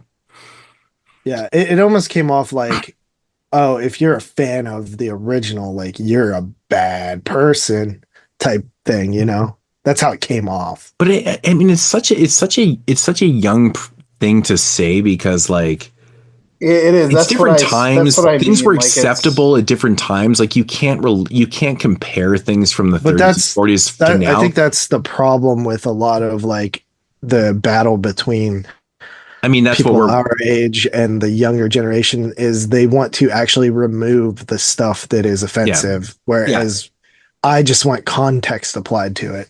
Well,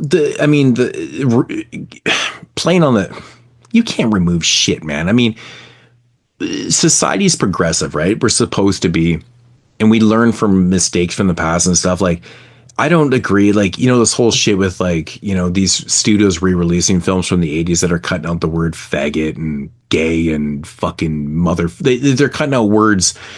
I mean, this is a product of its time. I don't condone people calling people fags and all that type of shit when you're being, aggressive and you're using it in a derogatory term and stuff. Don't they say it in house too? They do. Like they say in house too. They actually do. There was a point they do say fag. But like, censorship is bullshit, man. Like, I mean, you can't go back into the vaults here and re-edit these sex comedies from the 80s and say like the Goonies or I don't remember. Like there's or take Trump out of Home Alone 2. That's what I'm saying. Exactly. You can't do that, man. These are products of this time. It's such a small scene where he's just in the hallway. Like, it's like psychotic. Yeah. And it's like, oh, we got to get him out of here. Yeah. Just because like, so, oh my God. Dude. I'm not a big fan, but I'm not going to remove him from the movie because it's complete bullshit. It's censorship. What does that even do? Bullshit. Like, he had a TV series. Like, you can't just erase them. But to go back in the vaults and remove these words and these scenes from films and re-release them this new generation is going to be fucked. They're already fucked. Yeah, this is crazy talk, man. You can't do that shit, man. Yeah, you have to be reminded of of where we came from. Exactly. Like, these are things that, you know, everyone doesn't agree, but it's fine. This has happened in the 80s. I mean, shit, dude, 70s, we've 60s, been doing whatever. the retro top tens, and like, man, there is some very fucking cringy, like stereotypical black people in those old ass movies, dude. You know what I mean? But you know like, what's funny, man? Like our generation. I mean, if we were that bad as this new generation is with, like, you know, the shit from the 80s and stuff, like, I mean, the amount of movies that we watch from like the 40s and 50s where they just blatantly say the N word, like it's just like they're using the word the. It's so normal. If we were offended like that, could you imagine us going back? Okay, you got to get rid of all this terminology. You got to censor all this shit, man, because we can't have those languages in the film. Could you fucking imagine? It's crazy. yeah, I mean, there's so much.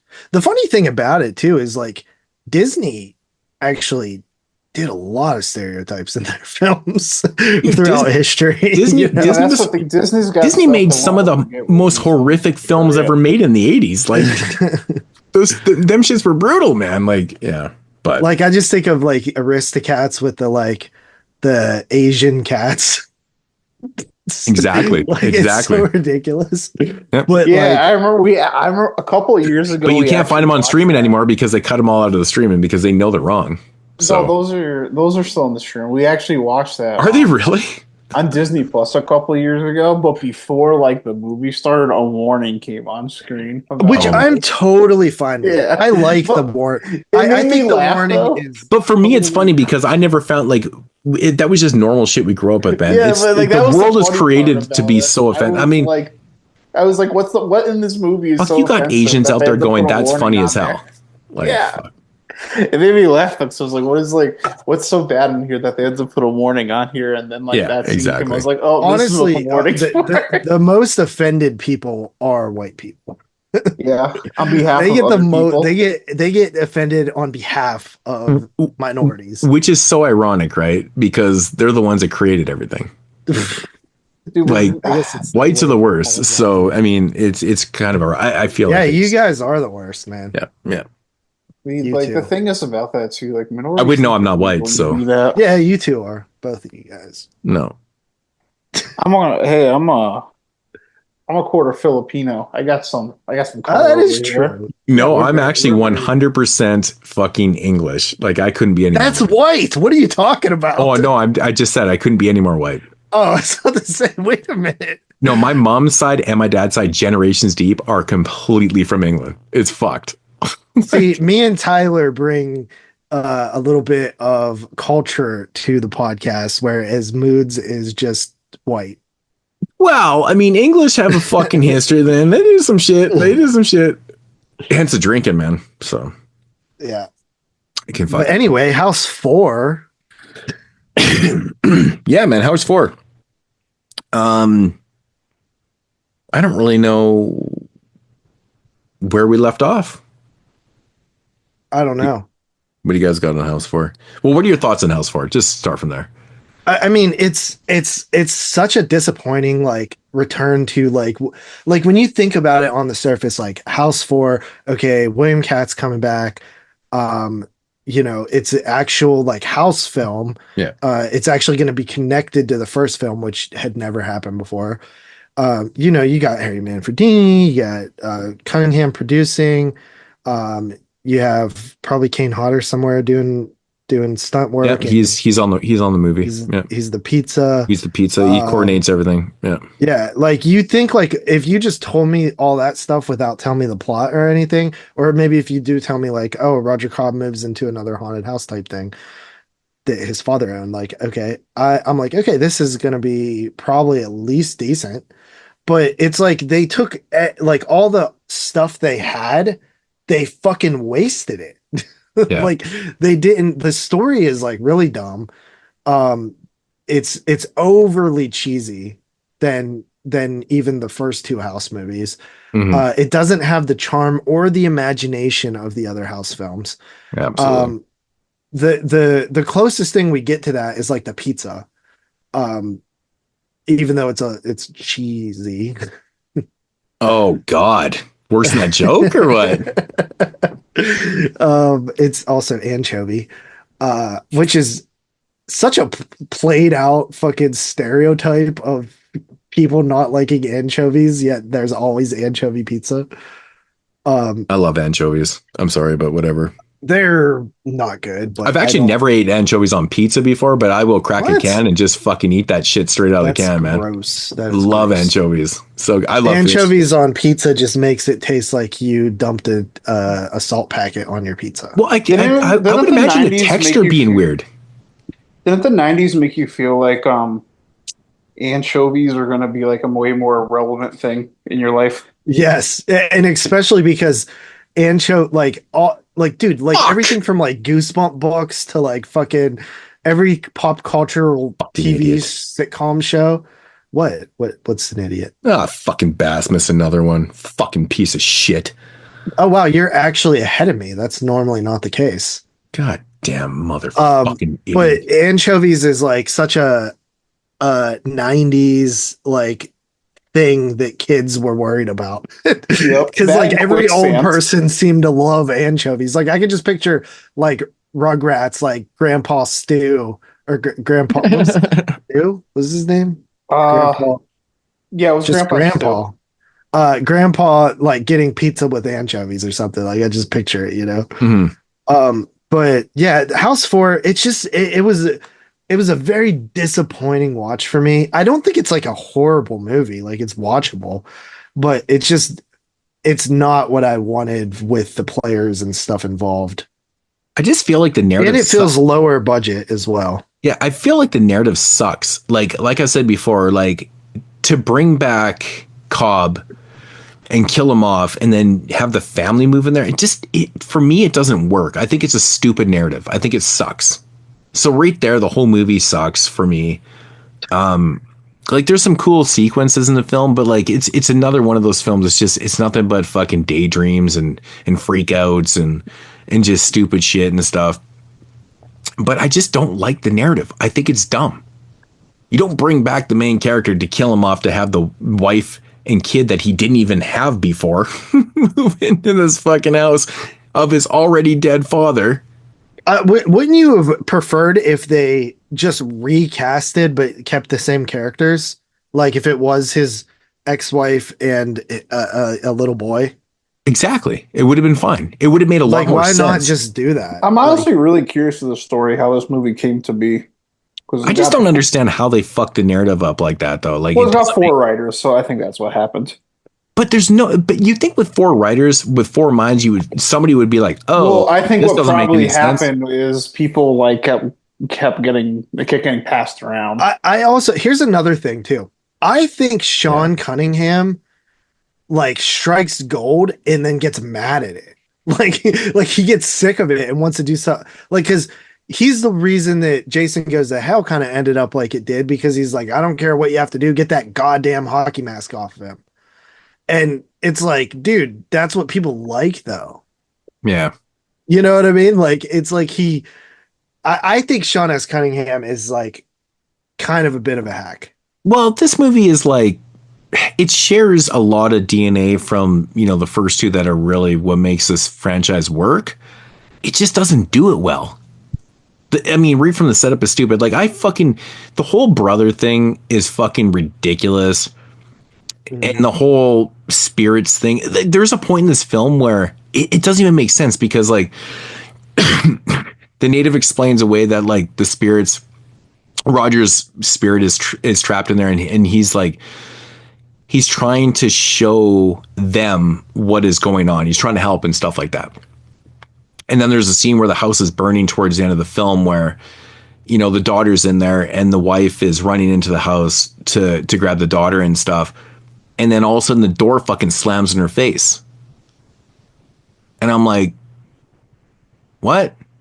Why? Like, if spooky writers.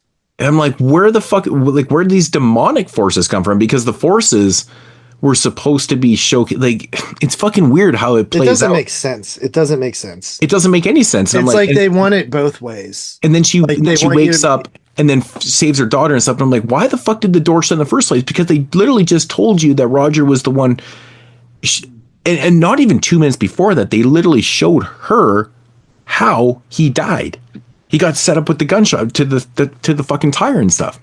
And all of a sudden this thing happens in the house. I'm like, fucking stupid. And I'm like, oh my God, this is fucking so dumb. But then again, if these spirits had the ability to do all this shit, the other shit wouldn't have been happening in the first place. So it contradicts itself throughout the narrative through the whole time. And I'm like, man, this movie is so fucking dumb. It's like they just didn't take the time to like, I mean, I guess write a better movie. I don't know. Like it's just fucking bad. Like they did. It's like, it feels so forced.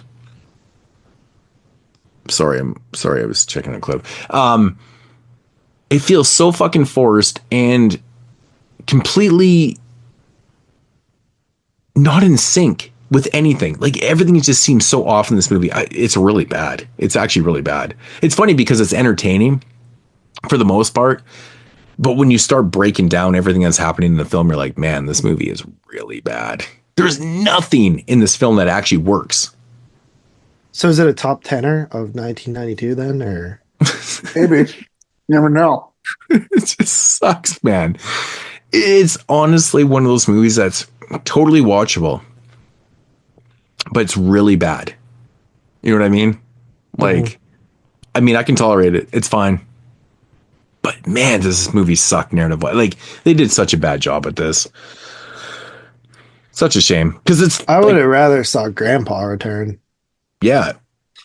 Absolutely. Let's follow that story. It just sucks as the last film in the original franchise. Yeah.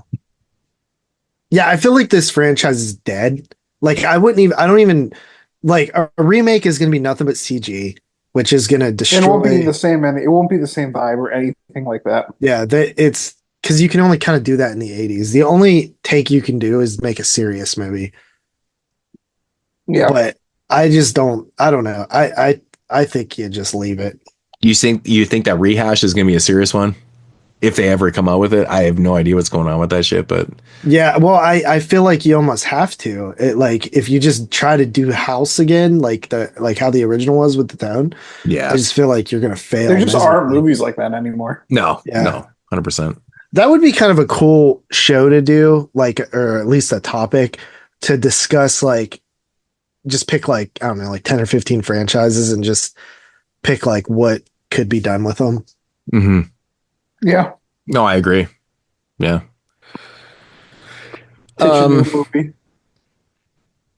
Tyler, you got anything else on this one? No, nothing in particular. Fuck. So ratings? Got some ratings? Yeah. What do you got? Oh, it starts on me. I'm sorry. Oh shit. Yeah, so this movie's a mess, but like I think it still kind of has like charm where it's like entertaining enough, I guess, to some degree. And I think I just had such a bad experience with the horror show that it was like, okay, but at least it's not the horror show. So I'll give it a down the middle 5. Yeah, for me, big step down from the other 3 films. I think that it's watchable. I don't see it as like a film that I don't know if I'll ever return to it, at least not for a very long time. And yeah, because now that we pulled 92, I can't see another reason why I would really dig back into it anytime soon. But I would probably say that I would give it a 5 out of 10, same as Tyler. Very average. You know what? I was coming in. I'll give it a 5. I'll give it a 5 too. What were you gonna come in at? 4.5. But I'm like, you know what? I think it's pretty mid. It's definitely mid. I don't think it's completely under. But I mean, this movie has a lot of issues. Like, I think if I would have just watched it by itself for like 92 prep and we didn't watch it with the franchise, I feel like I would be like, that's an average movie. Mm-hmm, for sure. The thing about too, like a lot of the continuity errors, I just kind of look at it immediately like it's a kid's movie. I just want to hate it more though, because this one such a fucking mess. It's such a fucking mess. I can't imagine this is PG-13. Well, that's what I meant, PG-13. Well, there's no way it's R. I'm like, I honestly, I assume it is R. PG. IMDb says that it's a fucking R, which makes no sense. Like, I mean, there's a blood scene. There's a scene where the wife takes a fucking shower, and it's that typical blood shower kind of thing. But otherwise, R rating must have been really easy. I mean, where's all the blood? Oh, I mean, there's a scene where those two goons start seeing each other as bugs, and they start blasting away on each other and stuff. I mean, I guess that could constitute violence to the point where you can give it movies, because like I think about like movies I saw as a kid that were PG that like had no business being PG. Yeah, it's different. This is a different era. Like the early like the mid 80s and stuff got away with a lot of shit. Yeah, you have to factor in PG pre like 80. That's what I mean. That's why I assumed the original House was PG. Yeah. The original House? Yeah. I assumed that was PG. When you guys said it was R, I was shocked. It doesn't really seem like it should be R, though, to be honest. Would you like PG-13 would make sense? It's pretty scary, though. Like, would you rather show your kid that movie or Spaceballs? Like if they were a young age. Spaceballs? Probably Spaceballs. Really? Spaceballs got a lot. But I mean, I watched House when I was like 5-6 years old, so that's what I mean. Like I would rather because House is like kind of scary though for like a kid. Like there's a lot of like I don't think that's necessarily like a detractor though. I don't think it's like so. What do you mean? That's a factor when you're rating a movie. I think for 100%, yeah. Oh, really? Yeah. Yeah. I didn't think that part really terrifying imagery and stuff. Yeah. I don't think it's like that terrifying. I don't know. Yeah, because you're watching it when you're fucking 30. I also like, I don't know, I started with like way scarier shit before this, and I kind of like when I was really young, when I definitely shouldn't have, and I just like, I never thought like that, like I thought it was like, well, it's my fault, I'm getting scared by it, it's not the movie's fault, like that shouldn't matter. Like you look at what, like Gremlins, like that's about as far as you can go, I think. During that time Poltergeist, I guess. Poltergeist as well. Yeah, I mean, I guess in the context of Poltergeist, Poltergeist would be PG-13 though.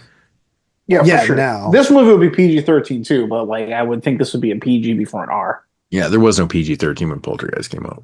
Yeah, it's probably because Sean Cunningham and the MPAA was like, "Fuck this guy." Yeah. You know what I mean? That's what I'm wondering. Maybe the bias was just like really high against horror movies. I mean, it's a possibility, right? Well, Poltergeist is different. Poltergeist is different because Spielberg's name's on it. Specifically, Sean Cunningham, though, because the MPAA fucking hated the Friday series. Yeah, absolutely, man. That's why they cut the shit out of every one of those, man. Yeah. Yeah. So they're probably like, "Oh, Sean Cunningham produced this bitch." Fuck that guy. Which is so fucking like, House should not be rated R. I mean, come on, PG-13 makes sense. Yeah, but PG-13 didn't exist yet. No, in 85 it did, yeah. Did it? Yeah. I don't think it did, because Spaceballs is after that. That's why I brought that example. No, PG-13 came out, I think the first ones were in 83? I think Indiana Jones is when... July 84 was the first PG-13. Yeah, 84. How did they decide, like, Spaceballs is PG? But it's possible that it was submitted for a rating before it. That film's like 88. Yeah, that was just like one. I remember like that movie just sticks with me because I saw it for the first time when I was like 9 out of sleepover, and like it said PG like right on the case, and like I remember being like shocked at like all like the foul language and shit in it. Yeah. Mm-hmm. Well, anyway, that is the House franchise, episode 269. Yeah, we should have did Ilsa Tigress of Siberia for this episode. Episode 268, and I owe you one. I just like that. That's good. Because we did for episode 69, we did Ilsa. We did. Yep. Jesus. All right. So next week we are doing the Ginger Snaps Trilogy, which I'm looking forward to. That's gonna be fun. So Yeah, speaking of that era, 2000, I think the second one was like 2004 or three, no, two, It has to be soon after. 2000. Yeah. Exactly the same. I think the third one's 2004. Something like that. They were very, very quick, I think. But Ginger Snaps is fucking awesome. So I'm excited to talk about those. Yeah, that'll be fun. Yeah. Good stuff. And, one cool thing that we did this year that we didn't intentionally do was our 3 October shows all have movies that take place on Halloween, yet I don't think we intentionally did that. No, we actually didn't. 100%. I picked that movie intentionally because of that. I thought that's what we were doing. No, which one? No. We're talking about the other that show's obviously.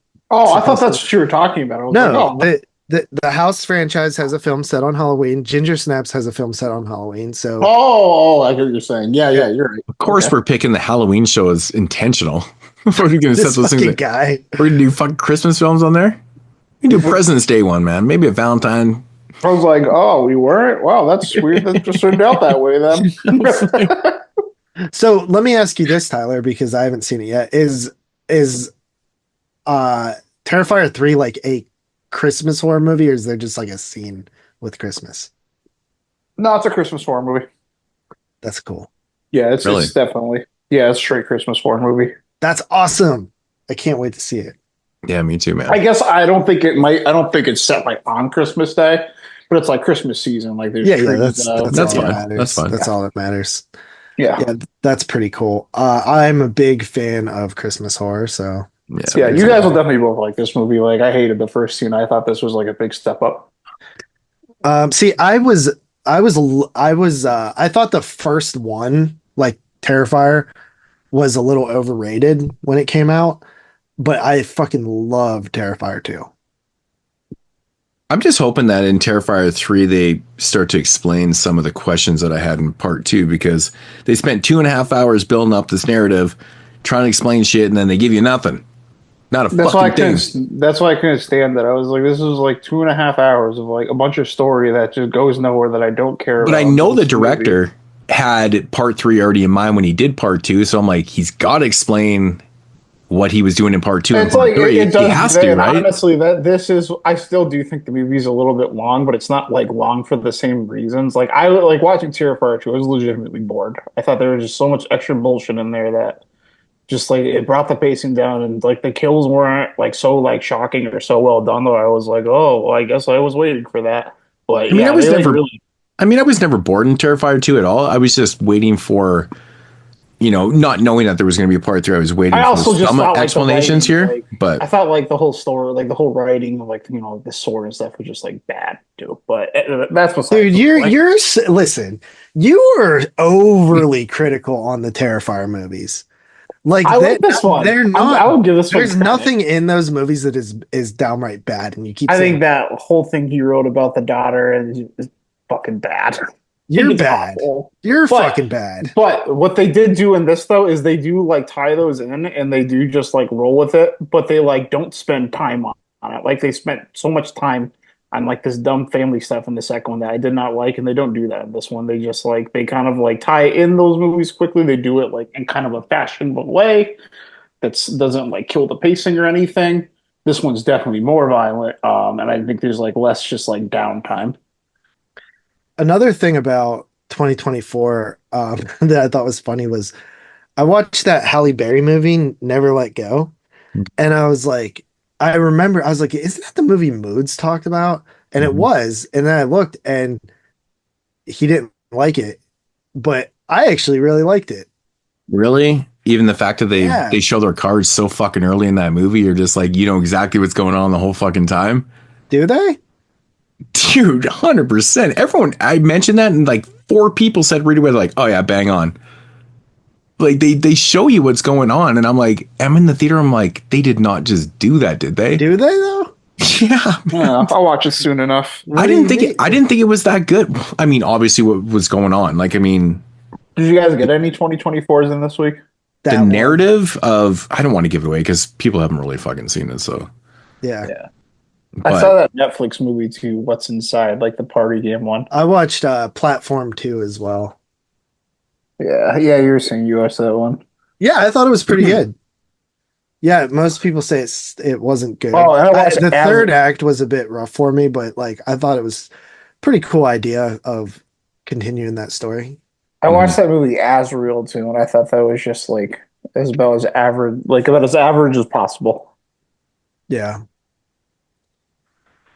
Yeah, I'm trying to get back into keeping up on 2024. But yeah, I don't know. I'll probably watch some this week. Yeah, I might watch another one after we do this. I'm gonna watch that. We're gonna watch that movie Soul Survivor. I fell asleep watching. Yeah, I need to watch some more. I gotta watch. I need to go eat some fucking dinner. I'm starving. Eat a chicken thigh. That's what I did. I ate dinner while we were doing this. So did I. Chicken thighs. Yeah, I didn't. I'm starving. All right. This game's pretty good, by the way. Mm-hmm. It is a flag fest, though. I know. I'm gonna go fucking finish this shit off and have some dinner. Hopefully, there's some left. Wife and kid probably ate everything, but all right. Well, we're out of here, man. That's going to conclude episode 269, the House franchise. Check you guys next week with the Ginger Snaps Trilogy. Yeah, for 270. All right, guys, we're out of here. Deuces. Peace.